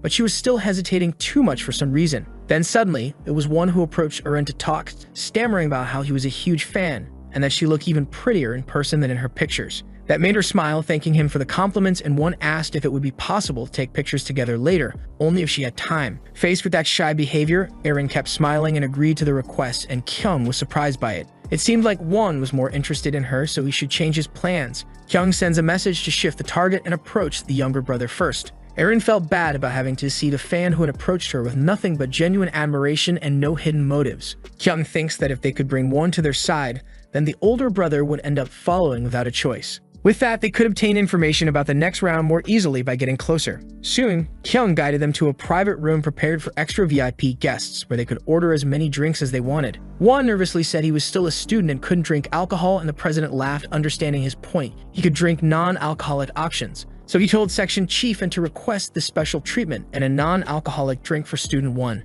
When it stepped out, the protagonist commented that he couldn't drink either, and Kyung was caught off guard. But he still suggested that since Ryumin was almost of age, he could use the opportunity to try drinking for the first time. At that moment, Ryumin asked Erin if she could go out to take a photo with his brother, and the girl immediately agreed. When the two stepped out, the protagonist started talking to the president, asking if he really thought he was such an easy person. That made Kyung nervous, asking what he meant by that, but Ryumin asked if by any chance he had completely forgotten that he was from the prophet class. Considering he could foresee the future, did he really think he wouldn't be able to see his conversation with Erin after walking out? At that, Kyung fell silent, and the protagonist asked how he thought they could work together like this when things were being done behind his back. Therefore, he said he should stop hiding things from him, and Kyung swallowed hard at the accusation. It seemed Ryumin knew about his conversation with Erin from the beginning, but he didn't know how that was possible. It seemed he had also foreseen that new future, and the protagonist said he knew Kyung had asked Erin to try to win him over. Kyung quickly apologized in case he had offended him. He just wanted them to become close friends.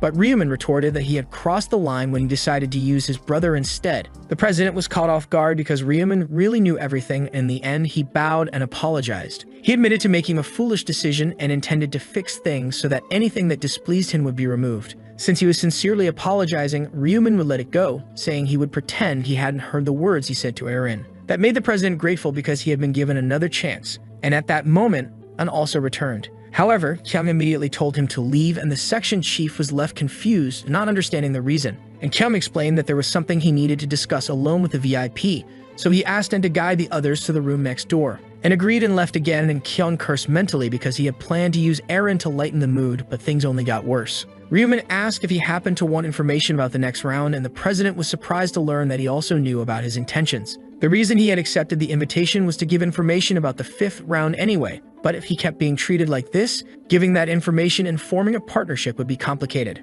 Those words made the president repeat that he was truly sorry, begging to be forgiven for this one mistake. Ryumin said he shouldn't hide anything from him from now on, he should trust him unconditionally above all else. He also expected that Kyung wouldn't offer any suggestions about how to manage the company. He believed he could convince the other shareholders during the meeting. Kyung immediately agreed that he would do his best to keep them in line, and the protagonist smiled, promising that he would do his best to make the company grow. Now he would give the information Kyung had been wanting so badly, and Kyung smiled. but his smile quickly faded when Ryumin said the 5th round would be the hardest of all so far. But he didn't need to worry, there weren't many problems for Kyung, and he asked what the mission would be. The protagonist said it was the mission to kill 300 orcs, but it wasn't as easy as it sounded. Besides that, the regions would all be merged. Since their numbers had been dropping, the previously separate regions would now all be placed together. Kyung asked if they could meet players from other regions, such as the Black Reaper for example. Ryumin replied that he wouldn't be in the same region as the Black Reaper, which disappointed Kyung. But he asked if the protagonist knew the true identity of the Black Reaper, and Ryumin said he didn't know about that, but he would be meeting him soon. Mentally, the protagonist laughed because they had already met, and he continued sharing more important details, because he knew Kyung was looking for a person, someone called Hwang Yangmin. That caught Kyung by surprise again, asking how he could know that even without him ever mentioning it. And Ryumin reminded him of how he had said before that there was no point in hiding anything from him anyway. Sighing, the president realized that, just as he thought, Ryumin's future vision rune was truly beyond his imagination. If by any chance Ryumin knew who he was, Kyung would like to know, but the protagonist immediately told him to stop investigating. The president couldn't understand the reason behind that, and the protagonist explained that he would end up suffering a great loss if he touched him. Kyung asked for more details about that, and Ryumin said it was all he could say for now. When Kyung stopped to reflect on it, the protagonist smiled to himself, thinking he was only keeping him alive because he was still useful. Then the president finally agreed to stop investigating Yangmin and suggested they return to the party. They would keep things alcohol-free, and so they left even though Kyung was furious inside and wanting to vent that night. Meanwhile, in the rain-filled streets, a blood-covered person was running in desperation. He was desperate because he heard footsteps behind him. Someone wielding a sword, ready to strike him again. He was slashed in the legs and fell to the ground screaming when Kyung ordered him to shut up if he didn't want his tongue cut out. The man asked why Kyung was doing this and what he had done wrong, and Kyung sighed because he was persistent for someone who took advantage of minors. Even faced with the accusation, the man responded that it was a long time ago, he had served his sentence and was now free from his sins. Now he was just a regular old man, but Kyung swung his sword again, striking him full force and listening to his screams, and told him to shut his mouth if he wanted to avoid a slow and painful death. He attracted witnesses to the alley.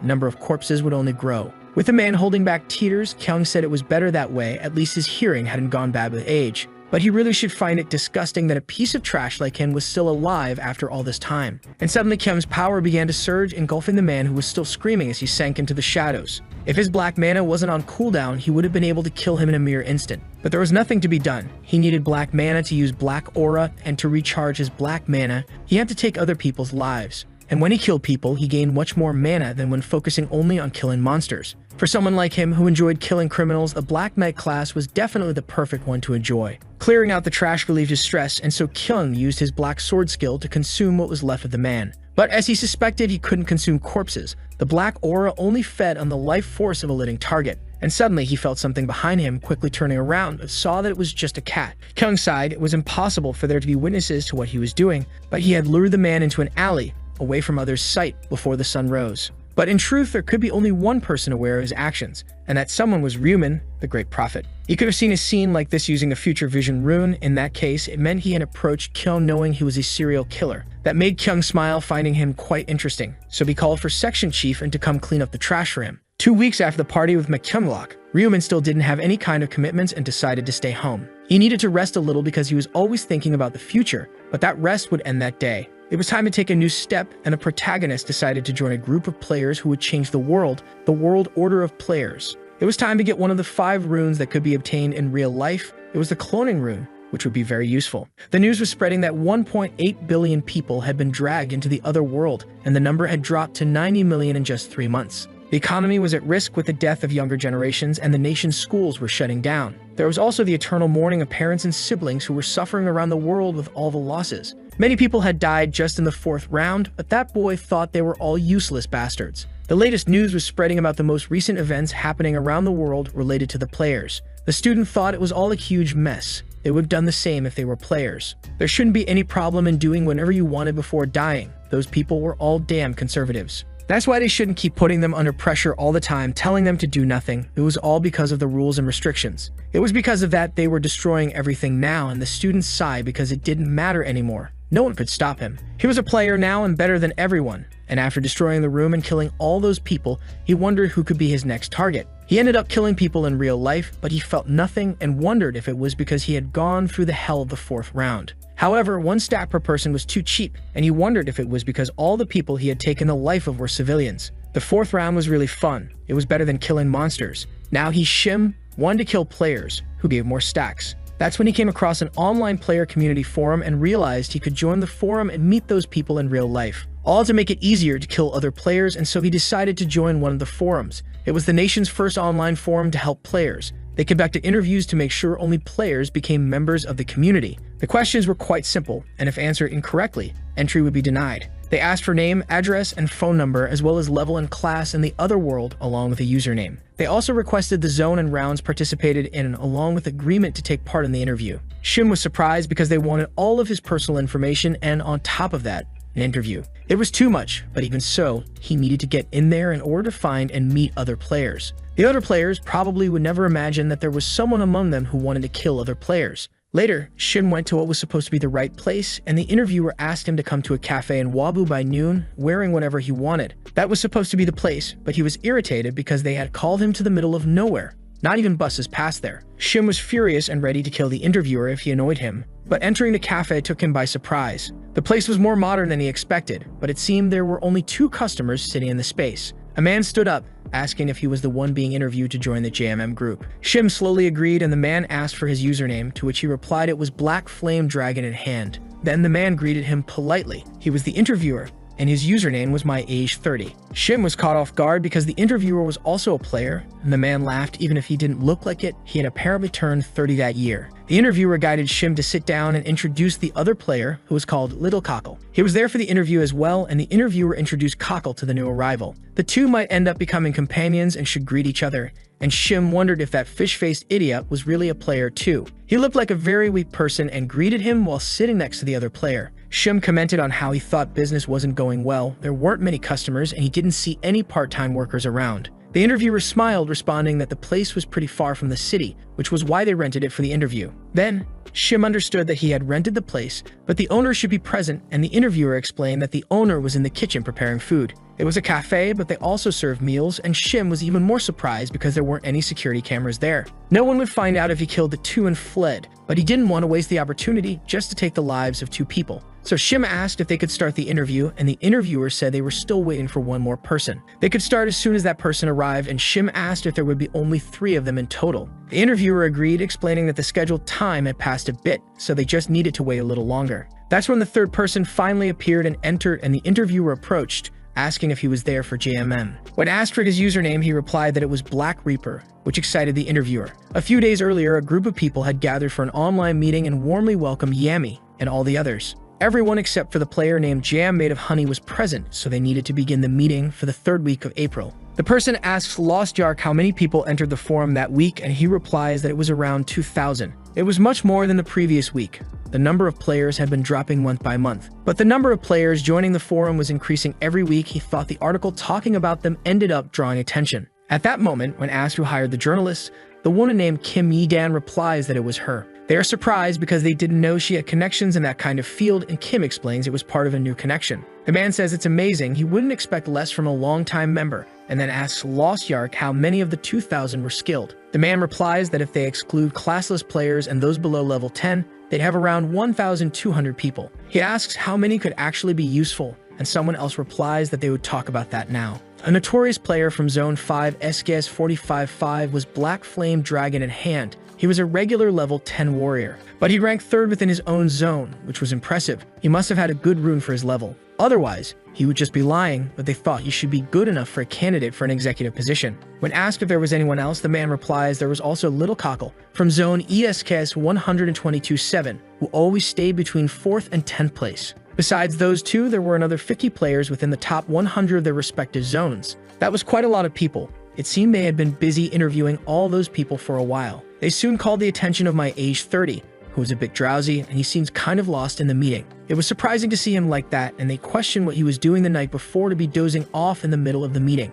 As he tries to respond, the man cuts him off because he didn't want excuses. He should handle the 50 interviews by the next meeting. Otherwise, another high-level candidate might take his place, and the man stammers that he could leave it all in his hands. Then they return to the subject of the Black Reaper, wanting to know if he made contact again. They would have reported it immediately if it had happened, but it was probably true. They would have given him the executive position on the spot if he had joined them. So they asked him to have the journalists write more articles. thinking they would need more marketing to try to get the Black Reaper to join them. It was clear she could do that, but Kim wanted to be paid, though she didn't need to worry about any of that. They would definitely reward Kim for her hard work, which made her quite grateful now. Now they can move on to the next topic, but one of them asked to wait because someone just requested to join the forum. That person was the Black Reaper himself, and everyone is shocked to hear that just now, so suddenly. Back to the present, the interviewer was honored to meet the Black Reaper in person, shaking his hand. He asks if it was very difficult to get there, and the Reaper agrees, which makes the man chuckle nervously. Apologizing for that, the interviewer says this was the best private place they knew. But anyway, they acknowledge that he was well-dressed, probably very popular with women. He guides the Reaper to take a seat, mentioning there were 2 other people to do the interview just like him. Then the man who called himself the Black Reaper greets Shim and the hooded person. And the hooded person, Ryumin, introduces himself as Little Cockle, thinking this guy was truly a major bastard. Shim freezes, wondering if this man was really the one who killed him 5 times before in the game. He wished he could ask him directly if they had seen each other in real life for him to be so obsessed with killing him so many times. Then the interviewer asks Shim if there was any problem and if he didn't intend to introduce himself to the others. And he stammers his nickname Black Flame Dragon in hand, but the man pretending to be the Black Reaper says nothing. Shim gets furious because he didn't even intend to respond to his introduction, even though he thought he would recognize him if he said his username. Maybe the Black Reaper didn't even remember his username, even after killing him 5 times. That makes Ryumin wonder if he had acted with such arrogance so many times. He was impressed too, but that guy was a huge fraud. The real name of that guy pretending to be a Black Reaper was Kukurubingbong. He was a professional who does all kinds of scams to make money. Kukuru wasn't anything special at the moment, but in the future, he would receive the cloning rune and become quite famous. It was a reputation more bad than good, actually, because he used the cloning rune for all kinds of crimes. It was a bitter reality where even criminals gained powers from another world, but fortunately Ryumin had managed to meet him as planned. He intended to use Kukuru to obtain the cloning rune, and the interviewer continued. Now that they had introduced themselves, they would confirm their personal information. He starts with Little Cockle, and Ryumin agrees, introducing himself as Kim Sungyan. He was 20 years old, had finished high school, and was currently unemployed. The interviewer comments that he should be a level 13 assassin, and Ryumin agrees that he was exactly that. He had also placed 4th in his zone's ranking, but obviously it was all a big lie except for his username. Little Cockle was a real username. In other words, Ryumin was just pretending to be someone else. But he needed to fulfill the conditions to obtain the cloning rune. The cloning rune required committing a murder in the place where the rune was hidden, all while pretending to be someone else. In the past, Kukuru murdered someone while pretending to be the Black Reaper and received the cloning rune. Then the interviewer proceeds with Black Flame Dragon, and Shim introduces himself. He was 16 years old and in secondary school. The interviewer is surprised because he was the youngest one there, and Ryumin couldn't believe a guy like that was a high school student. He was completely rotten, and he wonders if the interviewer would still treat him kindly if he knew Shim had killed his classmates. That wasn't something a regular student could do, so the interviewer continues, mentioning he was a level 10 warrior and wanted to reach 3rd place in his zone. Shim agrees and asks if he thought he was lying, and the interviewer quickly replies that it was just part of the process, apologizing because he ended up offending him during the process, but it wasn't intentional, and then moves on to interview the Black Reaper. The interviewer asks his name, and the man replies that he was Kim In Hong, 28 years old and a fund manager. He had never been in any position other than 1st in his zone and was level 30. He should be sure by now that his class was Reaper. Therefore, there shouldn't be anything else he needed to check, and the interviewer nervously agrees right away. Ryumin mentally sighs. Fund manager was really a huge lie. He was more like a scammer manager. He would even use his username to borrow money from other players without shame. The interviewer concludes that was all he needed to confirm their identities. Now they could just say why they wanted to join the JMM. Ryumin says the world was dangerous like that nowadays. It was scary to go outside alone like this. He thought it would be better to be with other players, and the interviewer moves on to Shim, wanting to hear his opinion on that, who obviously couldn't say that he was there just to kill other players to get stronger and have fun. And Shim replies that he was there for the same reason as Ryumin. He couldn't go to school and was worried about the next round. Then the interviewer questions the Black Reaper, who replies that he signed up just because there was a forum and it caught his interest. That makes the interviewer let out a cheerful laugh, but Ryumin thinks it was basically a free pass. No matter what he said, the Black Reaper would come out ahead. Then the interviewer agrees that everyone gave quite satisfactory answers. They could now move on to the final part of the interview. Suddenly, he states that they would need to kill someone to pass the final part of the interview, simply giving a bizarre smile. Nervously, the protagonist questions the reason for needing to kill, and the interviewer shoots him a glare, stating that he must not have understood how things work, deciding then to help him understand because surely he must have read the articles. But the government began regulating things by turning their backs on them. They were afraid of them because they were more powerful than the government. However, they, the players, would soon rule the world. That world would become a reality much sooner if they worked together. Therefore, there was no need to be restricted by laws. They just had to show the government that players were the law by opposing government regulations. Still pretending to be nervous, Ryuman asks if that was the reason they needed to kill, and the man replies that it was exactly that, all to show the government their strong will, to show that the laws could not control them, and the interviewer hoped that Little Cockle understood that now. After Ryuman agrees, the interviewer proceeds by stating that if any of them didn't want to continue with the final part, they could leave right now. However, if they left now, they shouldn't expect to receive help from them in the future, and Ryuman realizes it was like a cue to blacklist those players. It was meant to pressure them into committing crimes so they wouldn't be able to easily leave the community later after joining. When everyone stays silent, the interviewer smiles because they all seem well prepared, so he would take it as agreement. They would now proceed with the final part, and Shim questions whether they really should continue to kill, since there wasn't anyone around to witness it. But the interviewer smiles, saying they didn't need to worry about anything, everything had been prepared so they could shine. Then he gets up, telling the other players to follow him, when a young woman steps out and asks if they intended to leave already. She says they could stay longer if they wanted because the space was rented, and the interviewer replies that they were in a hurry now. So he asks to use the bathroom, and the woman points out where it was, also deciding to ask a favor while she was at it. The interviewer asks her to get the car from the parking lot for him. He was running a bit late and would appreciate the help. The woman agrees, saying there was no need to worry, and she leaves to go to the car in question. But before she can get into the car, suddenly hands grab her neck and she screams. It was the interviewer who easily took advantage of the helpless prey. Ryuman nervously asks what he was doing, and even Shim questions why it had to be that woman. But the man simply asked back why they were hesitating, ordering all of them to get in the car now. They feel tense because the man had just attacked a cafe owner who was clearly a defenseless person. But they get in the car anyway and drive through the woods, arriving at the place where they could proceed with the final part of the interview.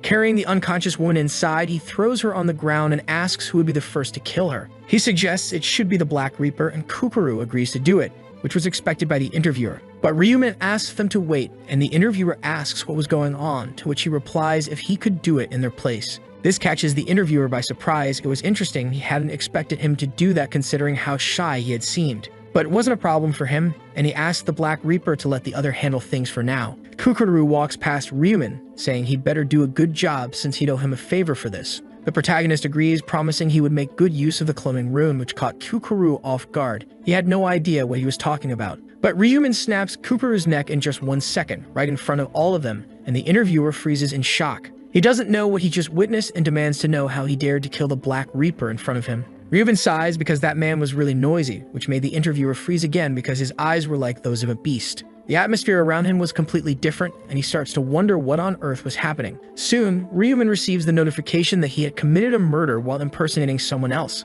Thus, he fulfilled the activation requirements, discovering the hidden rune, the cloning rune in the current location. The obtained rune would automatically be sealed into the player's body, and Ryuman was pleased. At least pretending to be Little Cockle had been worth it. The interviewer was still questioning the protagonist, wanting to know what he had done and why he killed the Black Reaper. And Ryuman replies that it was because the guy was an idiot who was stealing his identity, obviously. Hearing this, the interviewer asks what that was supposed to mean. He didn't understand how someone could be stealing identity, and says he should have killed that woman, but instead he killed the Black Reaper.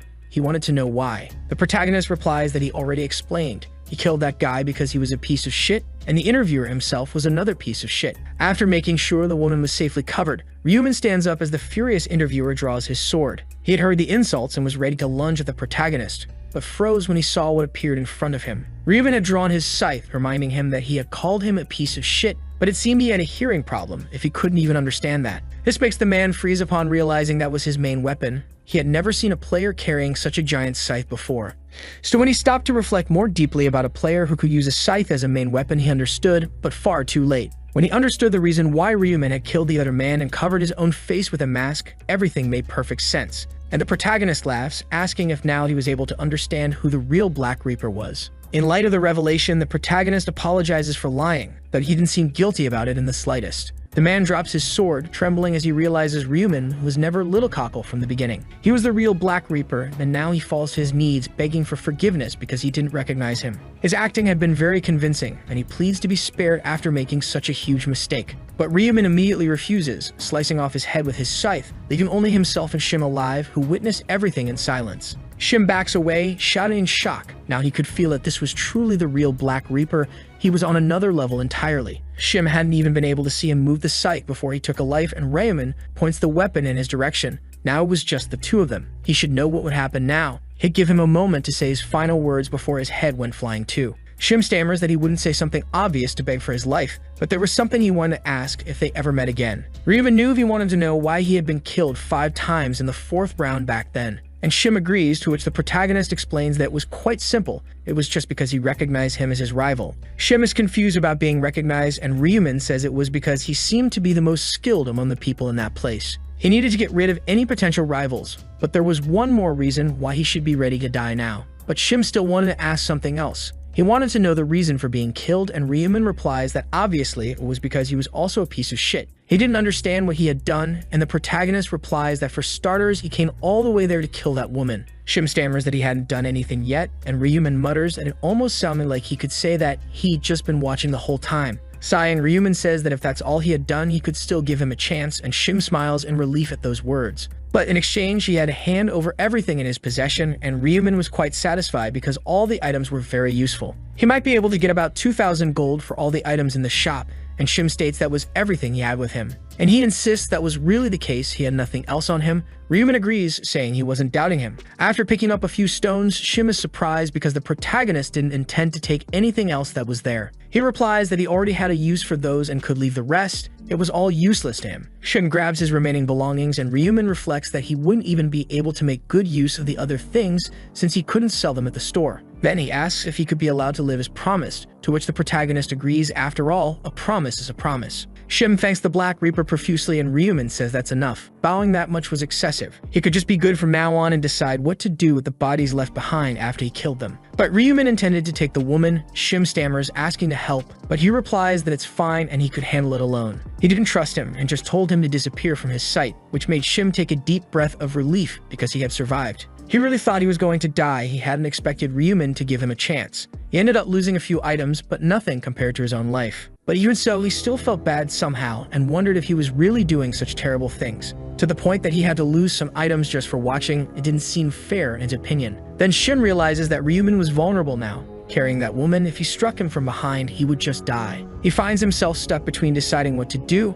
His stats would increase a lot if he ended up killing someone of such high level. It was an opportunity that might never come again in his life. He would never have another chance like this. He would regret it if he let it pass. Shim hopes Ryuman wouldn't notice him as he approached. He pleads mentally as he walks toward the protagonist with his weapon in hand, finally getting close enough to strike. Finally, when Shim got close enough, he only wanted to hit the protagonist directly, hoping he would die from it. And indeed, Shim's attack hits them, which makes him chuckle softly now that he had managed to kill the Black Reaper more easily than he expected. Shim laughs out loud because he couldn't even believe he had done it with his own hands. It was shocking that the Black Reaper would die to a level 10 player. He laughs, calling him a bastard. That's why you never turn your back on an enemy. He was a fool to trust someone blindly like that. Being high level was worthless when you were that stupid, and Shim even kicks Ryuman's fallen body. But he thanks him for the levels he would receive as a bonus thanks to that. However, Shim is caught by surprise because he doesn't receive any notification. After all, he should have been alerted that his stacks increased. Something should have popped up, but nothing changed. While wondering what was going on, suddenly the Black Reaper himself appears behind him, asking what he was doing. Shim turns around in a hurry, unable to believe what he was seeing before his eyes.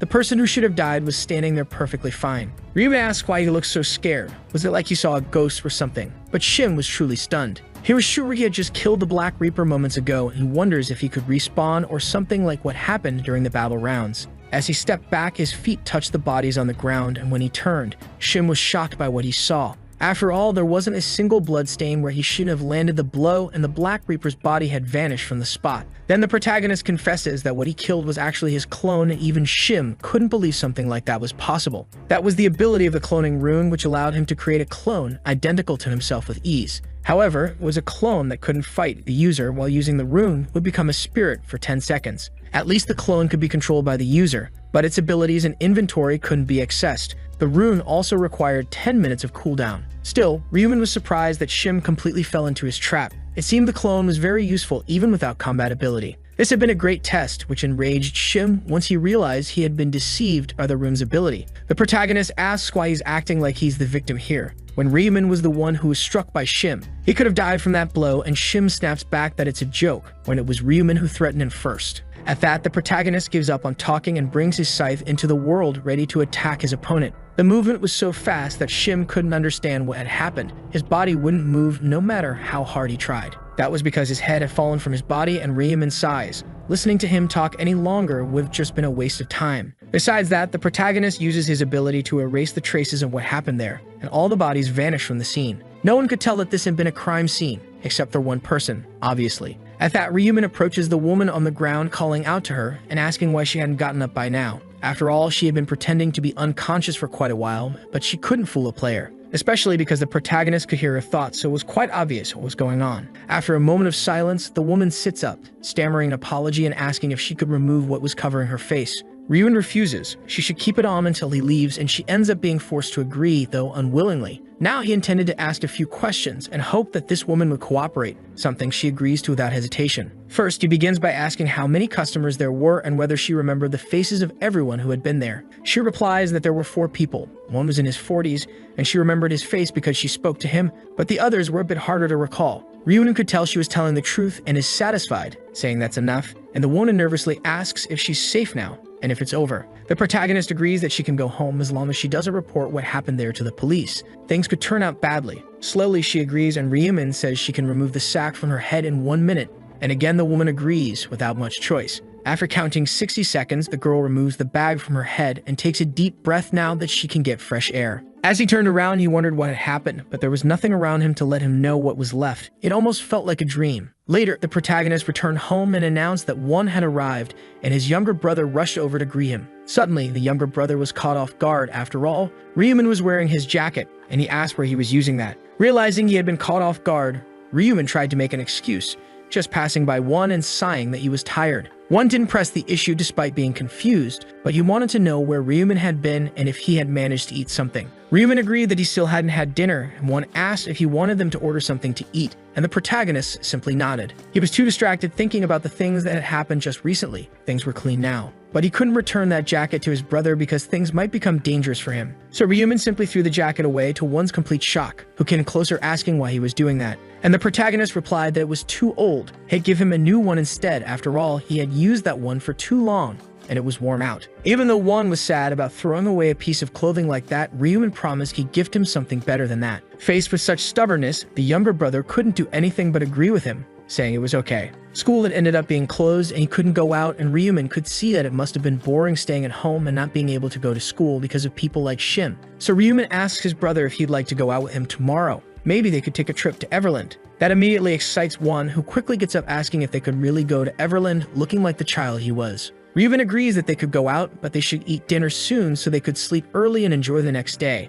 And so the two brothers went to Everland, a land of amusement park wonders that still enchanted one even after so long since he last visited. The protagonist hadn't been able to bring him there because of how difficult life had been lately, especially financially. But now things were different, and there were still places in the park that should be operating, even if others might have closed in the meantime. Still, hope was very important during times like these so they could enjoy everything Everland had to offer. Then one sees a family leaving a place wearing bunny ears, which made him look at his older brother with a clear idea in mind. Soon he pulls Ryuman by the arm so they could go there first, and they quickly end up trying on some animal-themed headbands. One made Ryuman wear a bear one, and of course he looked super admirable, especially in contrast with his personality. He wanted to take even more than usual of those animal headbands, surprised that there were so many cute things together. Ryuman said he could get whatever he wanted without worry, and so they left the store with one carrying several teddy bears. The protagonist asked what he wanted to do now, and one said they should go everywhere that was still open so they could fully enjoy Everland. So the brothers ended up exploring the entire amusement park, from roller coasters to water rides, and even got to see cute pandas.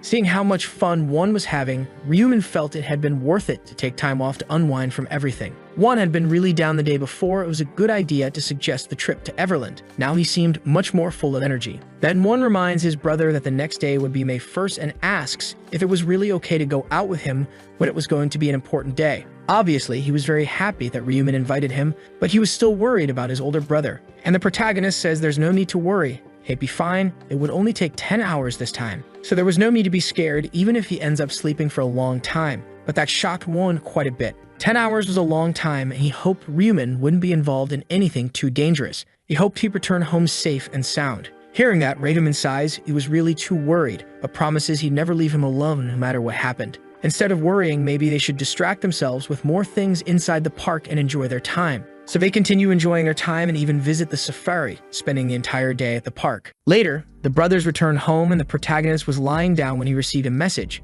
There were only 10 minutes left until the 1st of May. It was a message from Min. She knew it was almost midnight, and she was sure everything would be fine this time too. She hoped they would do their best and says goodbye, hoping that Ryumin would stay safe, but even he could tell she was quite nervous. But there was no need to worry. He intended to protect her from now on, especially in that new round, which would be especially dangerous. Putting the phone aside, it was finally the time when all the players were summoned, the turn of the 1st of May. All the players were summoned, and the people around were surprised because it seemed like a much smaller number compared to before. It could be that some of them hadn't arrived yet, but the survivor count from the previous round was about 500 people. Around them, the players noticed that indeed a much smaller number of people had gathered than usual. It gave a sense of scarcity. It was normal to feel that way considering the first round had nearly 10,000 people, but that feeling of scarcity would disappear soon. Suddenly, the angel appeared to greet all the players, congratulating them for making it to the 5th round. However, noticing their expressions, she smiled at their tense faces, asking what was wrong with them. At the very least, they should smile a bit, since the last round should have been quite fun. They all at least seemed involved. They had worked hard to kill their own kind and did so diligently, and it was very well received.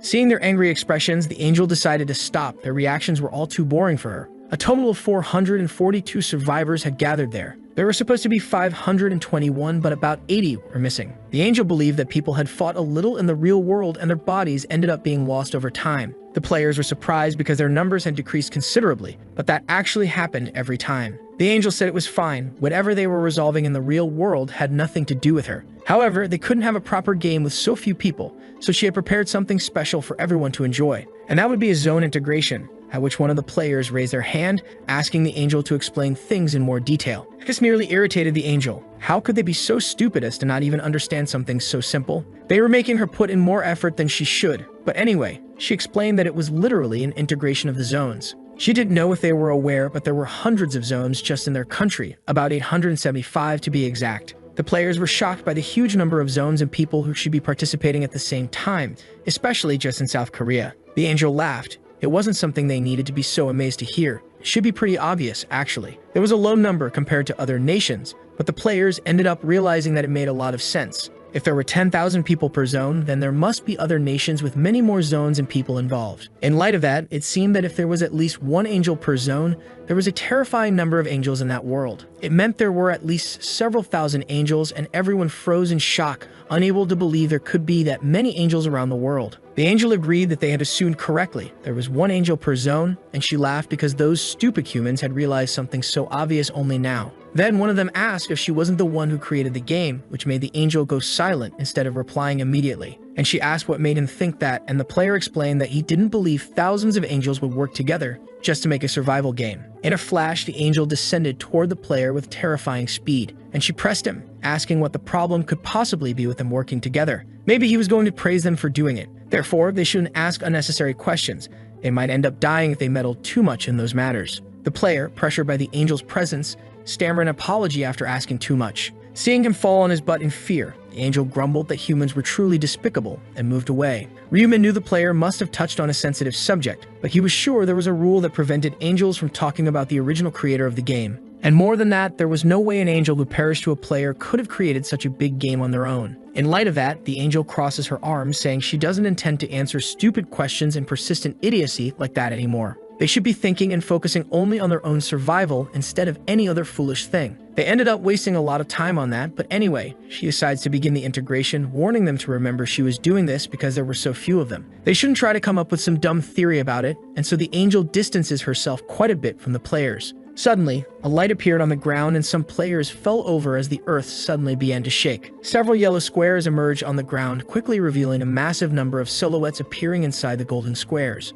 Before they realized it, many other people began to appear within that shining, almost blinding space. The summoned people were divided into their own zones by the golden squares, and everyone was still a bit amazed by the sight. When the earthquake ended, it seemed that all the summons had been successful, and the players soon realized those new people were from other zones. The angel announces that the zone integration is complete and questions what the problem was since everyone was frozen in place. They should introduce themselves, and another angel even appears to ask how long they plan on staring at each other like idiots. The players were surprised because not only had one more appeared, but there were now 10 angels flying in the sky. A new angel greets the humans, stating they should be aware by now, but they integrated the zones because there were so few people. They simply combined 10 zones into one because it would be more practical to handle things that way instead of separately. Now the number of people was 4,884, and the players were shocked. Nearly 5,000 people gathered. But they couldn't be that surprised. The other zones did the same, meaning the names of the zones would change as a result. Their zone would now be called CESKS-007, and all the players started wondering if only Koreans had been gathered there. At least they had managed to communicate with those other people, but maybe it would integrate with other zones again in the future, and this would repeat. It was a fact, and Raymond mentally agrees that zone integration would continue to happen over time. Whenever there are fewer than 500 people gathered, they would repeat the same process to keep reducing the numbers more and more. But even further ahead, when there are fewer than 500 people in all of South Korea, they would end up competing with players from other nations as well. Still, that was the kind of thing that would only happen by the 11th round. It was better for Ryuman to just focus on the present for now. The angels were talking and were about to start the game very soon, so we should get ready and pay attention. Then the blonde-hair angel says that before they can announce the main mission, they would hold a simple bonus game to celebrate the zone integration. There was one representative in each zone, but now they had all been merged, and they wondered what to do because of that. But it was pretty obvious they only needed one representative, and the players were left wondering how they'd managed to get down to just one person. The rules were quite simple. The former representatives would fight directly until only one person remained. That person would be chosen as the zone's representative, and everyone became worried upon realizing they would have to kill each other again, all just to become the representative. It was truly cruel, but others found it fun and were curious to see who would become the new president. Some who didn't even plan to fight were already wanting popcorn to watch the upcoming battle. But that was the kind of thing only those who wouldn't be fighting could think. It was a sort of luxury for those players. Meanwhile, they would have to kill each other to choose just one representative, and not all the representatives were okay with the idea. Other side, now not even wanting to have become their zone's representative in the first place, maybe they'd get lucky and reincarnate if they died. They were even considering giving up their right to be a representative instead of going to fight to the death. Ryuman reflects that there was no merit in being a zone representative so far, but that would change in the rounds to come. You have to win the fight, which would become a massacre, and become the true representative no matter what happened. Seeing their reactions, the angel once again asks everyone not to be so scared about it. They wouldn't die in real life. When the game ends, they would all be reborn, and the representatives sigh in relief because they could come back to life that time as well. The angel understands they must be thinking there was no real merit in becoming the zone representative under these circumstances. The new zone representative would receive the position of ruler instead of the position of authority that originally existed. This would give the representative the power to control players with a lower level than theirs. It was an upgraded version of the previous authority role. It allowed the person to control players regardless of their class as long as their level was higher. Obviously, it could still only be used once, and the position would then be passed on to the person who kills the current representative. It was quite tempting, of course, to have the ability to command others of your kind indiscriminately without thinking. The representatives reflect on the idea of being able to control whoever they want as long as their level is lower regardless of class, and they feel pleased. The angel understands that should have been motivation enough for them to get involved in the battle for the role of representative and tells everyone to get ready. Now that the zones have been integrated, they should choose a representative from among all of them as well. And so the angels gather, asking if anyone there would like to volunteer, but everyone remains silent. Obviously, the angel sighs because she shouldn't have even asked. And another says that an angel who volunteers to work must be crazy. Now that they knew no one wanted to volunteer to do the job, another one asks what they should do and whether anyone had an idea. Soon, one of them suggests they can decide randomly using dice, and another sighs because it sounded pretty bad and was also really boring.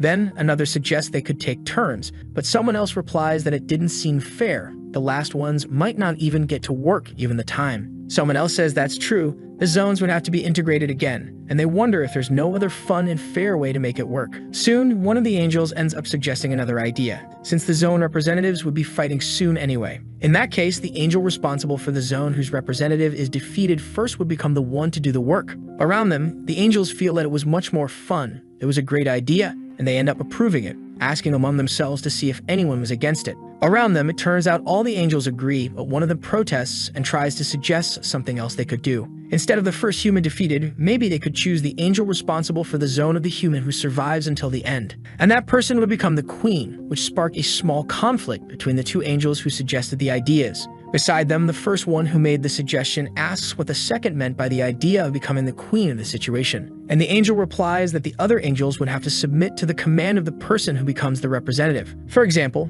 if they appoint an angel as the guide, that angel must carry out the work because it's the queen's request. Another angel asks that if their human wins, does that mean they should be winning too? And if they do win, could they play the queen just like the human representative? This proposal excited everyone even more than before. It sounded even more fun, and the term queen ended up drawing quite a lot of attention. Olive, the angel with curly golden hair, provided a really good idea even if another angel was grumbling about it. Suggesting that the winner should be the queen made it seem like the angel was very confident in herself. And the angel from Ryuman's group, named Olive, agrees that she was indeed confident, and another angel asks who can imagine what the real future would be. After all, their region's representative couldn't be defeated easily either. Their human had never left the top rank of the region. Olive laughs because that was quite stupid. Being first in your region wasn't a big deal, laughing because her human seemed happy with so little. After all, Olive knew that all the other angels would end up shocked if they knew who her region's representative really was. Finally, Olive asks if they were all in or out of the game, and the girl replies that she had no reason to oppose it to begin with. The others end up agreeing too. They thought this was a much more fun method, and they kept agreeing that seemed to be the case. They were confident in their own representatives because they wouldn't fall so easily, and it would be pretty simple to resolve. Thus, since they had all reached a conclusion quickly, it seemed they could begin the competition. One of the angels asks Olive to inform all the humans that things would begin, and she immediately agrees. Then Olive approaches the players, stating that they would begin with a bonus game to decide the representative of the integrated region. So she commands the representatives of each region to gather below her, and all the players who were representatives move closer. With all of them gathered in the same place, the ground suddenly begins to shake, and they are caught off guard by a new change in the scenery. Suddenly, a kind of arena emerges beneath the feet of all the representatives, isolating them from the other people who were out of reach. Olive says they would now begin the free-for-all. They were to fight until only one person was left standing, would be every man for himself. They couldn't be revived if they died outside the arena, so they should be careful not to fall out of it, even if it meant risking their life in the process. That said, Olive announces they should begin immediately, and all the players draw their weapons, including Ryuman, who grabs his scythe to start the fight. One of the players wonders if he could really become king if he ends up killing the other 9 people along the way. Seeing how no one had made the first move, everyone seemed quite cautious. It meant that everyone there was a regional representative and obviously didn't want to die. That meant that, one way or another, they were all skilled, but even so, that player believed there shouldn't be anyone else as strong as him. He had never lost the #1 rank in his own region, and his dismantling rune was completely overpowered against other players. If he stabbed his sword into someone's body, the rune would activate immediately and completely destroy the target's body. It was like checkmate. It was as if the blade of the sword was possessed and knew exactly where to strike. Thanks to it, he'd have killed 312 people during the 4th round. Seeing that everyone was quiet, the angels began to wonder why no one was fighting and why they were all just standing around. They shout for the humans to just kill each other already, but they still weren't moving even after a few seconds. One of the players wonders why the angels are so anxious. Maybe it made some kind of bet or something like that to be acting so impatiently. He was already planning to attack anyway. There was no one there stronger than him to begin with. He could use the opportunity to leave a strong impression and make everyone tremble with fear of him from beginning to end. And to do that, he needed to find a sacrifice, a lamb that could elevate the importance and weight of his performance. So drawing his sword, he thinks everyone can feel free to come because he'll kill anyone who gets close using his sword. The one who approached that player was none other than Ryuman himself, and he's surprised to see this. It looked like his lamb prepared for slaughter had arrived. Even so, the player judges the protagonist for wielding such an oversized scythe. It shouldn't be so common to carry such a massive weapon. He had seen various nicknames involving scythes before, but the number of people he actually saw using them was very small to begin with. When he saw the name, the man froze.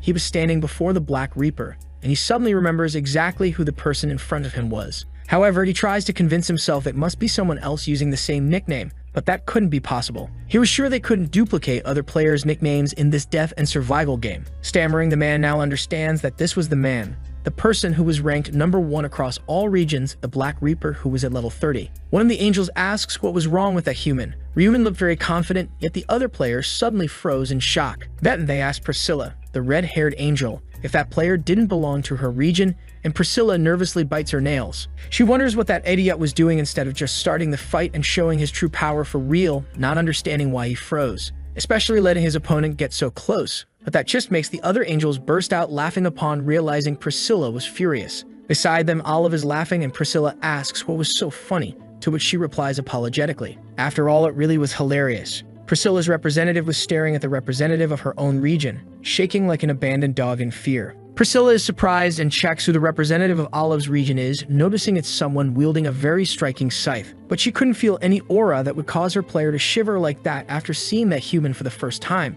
Priscilla questions Olive, wanting to know if her region's representative was really making hers freeze in fear to that extent. And Olive agrees because after all, that was exactly what was happening right in front of all of them. This makes Priscilla irritated and she tells Olive to stop speaking nonsense, asking if she thought being first rank in her region didn't mean anything. Her region's representative had never lost his position as rank 1 since the first round without hesitation. Olive was still smiling with superiority. It was laughable that just anyone seemed able to become first in a region. Meanwhile, the representative of Olive's region had never lost his position as first in all regions since the very beginning of it all. The other angels were caught off guard. Being the first rank across all regions seemed far too absurd to be real. However, it seemed that none of them had understood anything yet. They apparently paid very little attention to the other ranks to recognize him. Then they all realized the person down there was the Black Reaper, and they remember the name. It was the human who always appeared in the result window in every round. The Black Reaper was from Olive's region and her representative. If that human was really the Black Reaper, the representative of any other region stood no chance. Suddenly, all the angels scream in surprise because the other player was decapitated in a single swift move from Ryumin.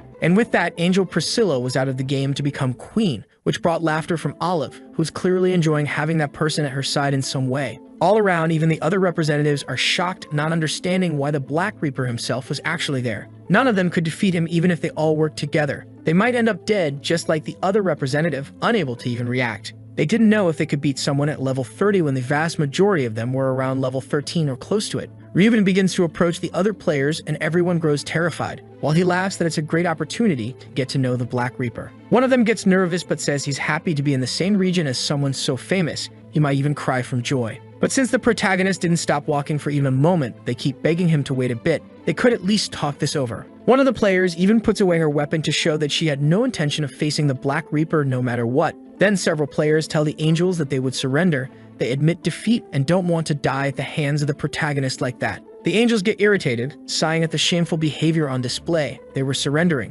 which meant they were backing down and taking away all the potential fun the game could have had from the very beginning. One of them says she'll give a warning. The head of anyone who speaks about surrendering will explode instantly without much delay. They shouldn't even think they'd be revived when that happens, so they should opt to die in the field, because at least then they'd come back to life. So everyone is forced to pick up their weapons again. There were 8 players, and maybe they could beat Ryumin, even if he was way stronger. The protagonist realizes they must think the angels were more terrifying than the Black Reaper himself. It looked like they were planning to all attack at once to try and find some opening or chance at victory. But no matter how much ants try, they're still just ants, and Ryumin intended to wipe them all out. Seeing his smile, the players feel like they're being mocked. It seemed the Black Reaper was confident just because his level was higher. They were still non-rankers in their region, so they should have some chance, and they all rushed toward the protagonist, ready to take him down. Even with several attacking, Ryumin moves only once to take them all down at once, slicing through their bodies with his scythe. The remaining representatives freeze in shock at the scene, but the protagonist wasn't finished and kept walking forward, cutting down everything in his path. It couldn't even be called a fight. It was a massacre, and all the angels just froze in surprise, seeing how everything ended so quickly. It seemed that was it, and the Black Reaper had won without any difficulty, which meant Olive would be in charge of Ryumin, and so they would all have to serve her from now on. So Priscilla argues with Olive because she should have known this would all happen from the start and proposed the idea from the beginning. The angel laughs because that's exactly right, and Priscilla accuses her of tricking them, saying Olive suggested the idea because she knew she would win. Olive doesn't even try to hide it. It was obvious she'd do something like that. She suggested it precisely because she knew things would go in her favor. There was no other reason to make such a suggestion from the start, and she never forced or coerced anyone to agree with her proposals. All of them had agreed it seemed fun. Now they looked like they wanted to back out just because they lost. Priscilla was furious with Olive, but she provokes her, saying it looked like she wanted to hit her and tells her to go ahead if she really wants to. Angels fighting in front of humans seemed quite dignified. Once the chief angel found out about it, she'd be sent to the insect penitentiary. Thinking about that made Priscilla nervous, and she ended up avoiding the idea. The insect cell was horrible, and she hated that place.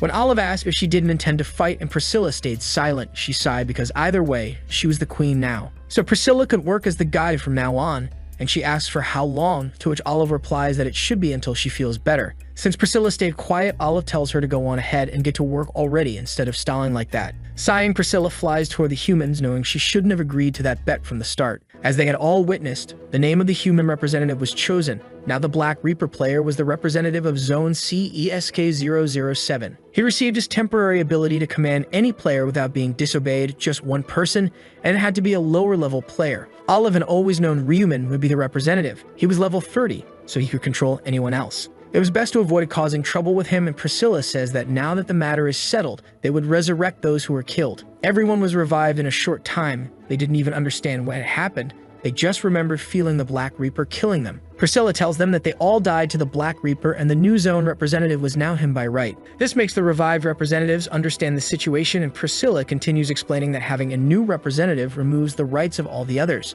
There's no need to feel sad about it. They could always earn it back as long as they killed the current representative. Now that the bonus game was over, she would explain the main mission, and a window appears showing what was to come in the main mission. It was to kill 300 orcs per person within 10 hours. The secondary was to collect 4 balanced stones. There was something secret coming in case of success, and all the players are surprised, especially because such a small number of people would succeed. Priscilla questions why they're complaining so much. It must be because of the number of people who could pass the mission. She asked if they wanted her to lower it even more, and so the players were forced to accept the current conditions. The angel says that the rounds so far had been too easy, which is why she prepared something harder, and they shouldn't be upset about it. Even so, the players didn't understand whether killing 300 orcs was supposed to be difficult, since they were all weak monsters. Priscilla shakes her head, explaining that they'd see for themselves how complicated it would be. She didn't intend to say anything more. They're curious to know what the secondary mission was and how there could be a reward marked with question marks. Unlike before, the secondary mission was visible this time, although the reward was still a secret, just as they observed.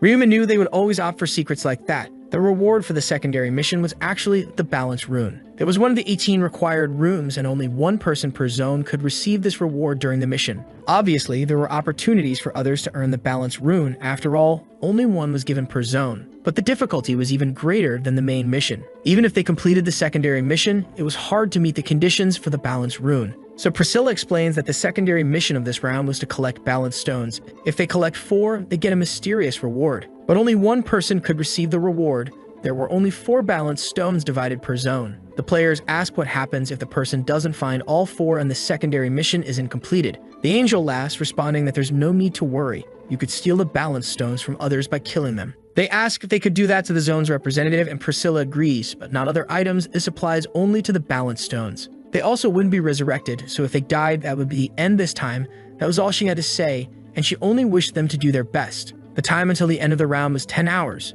but Ryuman sighed because, in his opinion, all the angels were far too annoying. The best thing was for the protagonist to fulfill the orc quota and set a new record. He'd help Min afterward. Soon, Ryuman steps down from the platform and simply walks past the other players as if it were nothing. Around him, they grow tense, relieved that he just walked by them. They were frightened when Ryuman started walking in their direction. Even so, they didn't understand where the Black Reaper was going and wondered if they should follow him. Others thought it was madness. Following the Black Reaper was dangerous. He could use his power against other players. He might even keep them as slaves forever, but it was better than doing nothing. He was always faster than them at everything. That was how Ryuman always stayed in first place, so they all figured they'd be caught anyway. They end up deciding they should just stay away from the Black Reaper, and one of them says they could stay back because she was going alone. The woman goes after the Black Reaper, and the others all decide to follow him to wherever he was headed this time. The path the protagonist took led to an orc village, and all the players followed, surprised to see such a place existed. It looked like the Black Reaper was entering the village, and of course the orcs got angry, rushing at the protagonist right away. Ryun finishes off the first orc without much effort and simply enters the orc village, something the protagonist didn't find difficult as he approached and killed them too. The monsters fall to the attacks of the Black Reaper, and he moves closer and closer to the back of the orc village. Seeing this, the players judge that the orcs must be easy. They were as weak as other monsters.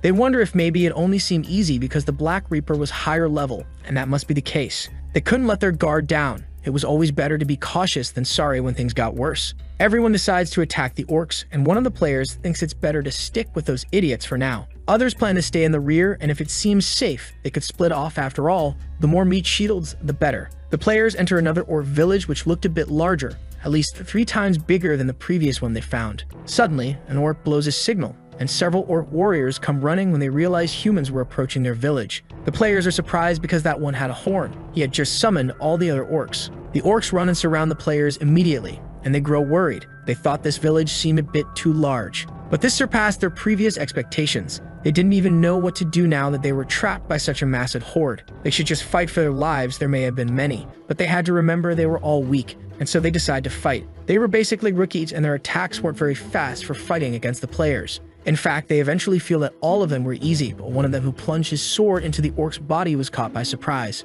That's because he couldn't pull his sword back after stabbing the orc. He got stuck close to the monster, keeping him from backing away. And Sudi took a direct hit, with all the other orcs charging at them at the same time. One of them ended up falling and losing to an orc without much struggle, even begging for help, but nothing could stop his own death. Meanwhile, Ryuman realizes that the other players who were following him had ended up disappearing. It was far too difficult for 20 people to move together without making noise to begin with, so obviously the protagonist would notice their presence. Ryuman figures they should all be fine as long as they stick with a big group, unless of course they're stupid enough to attack a massive orc village. They shouldn't run into major problems. It was better to avoid villages that had watchtowers. As soon as an orc guard blows the horn, more than 50 orcs would quickly appear, and over 200 orcs lived in large villages. Plus, the muscle structure of orcs was different from humans, so if you stuck your sword into them, pulling it out would take a lot of effort. That's why it was necessary to focus on their necks, the most vulnerable spot on those orcs and the best place to attack. Ryuman had no trouble with that, but it was only possible if the person was a skilled player capable of doing so.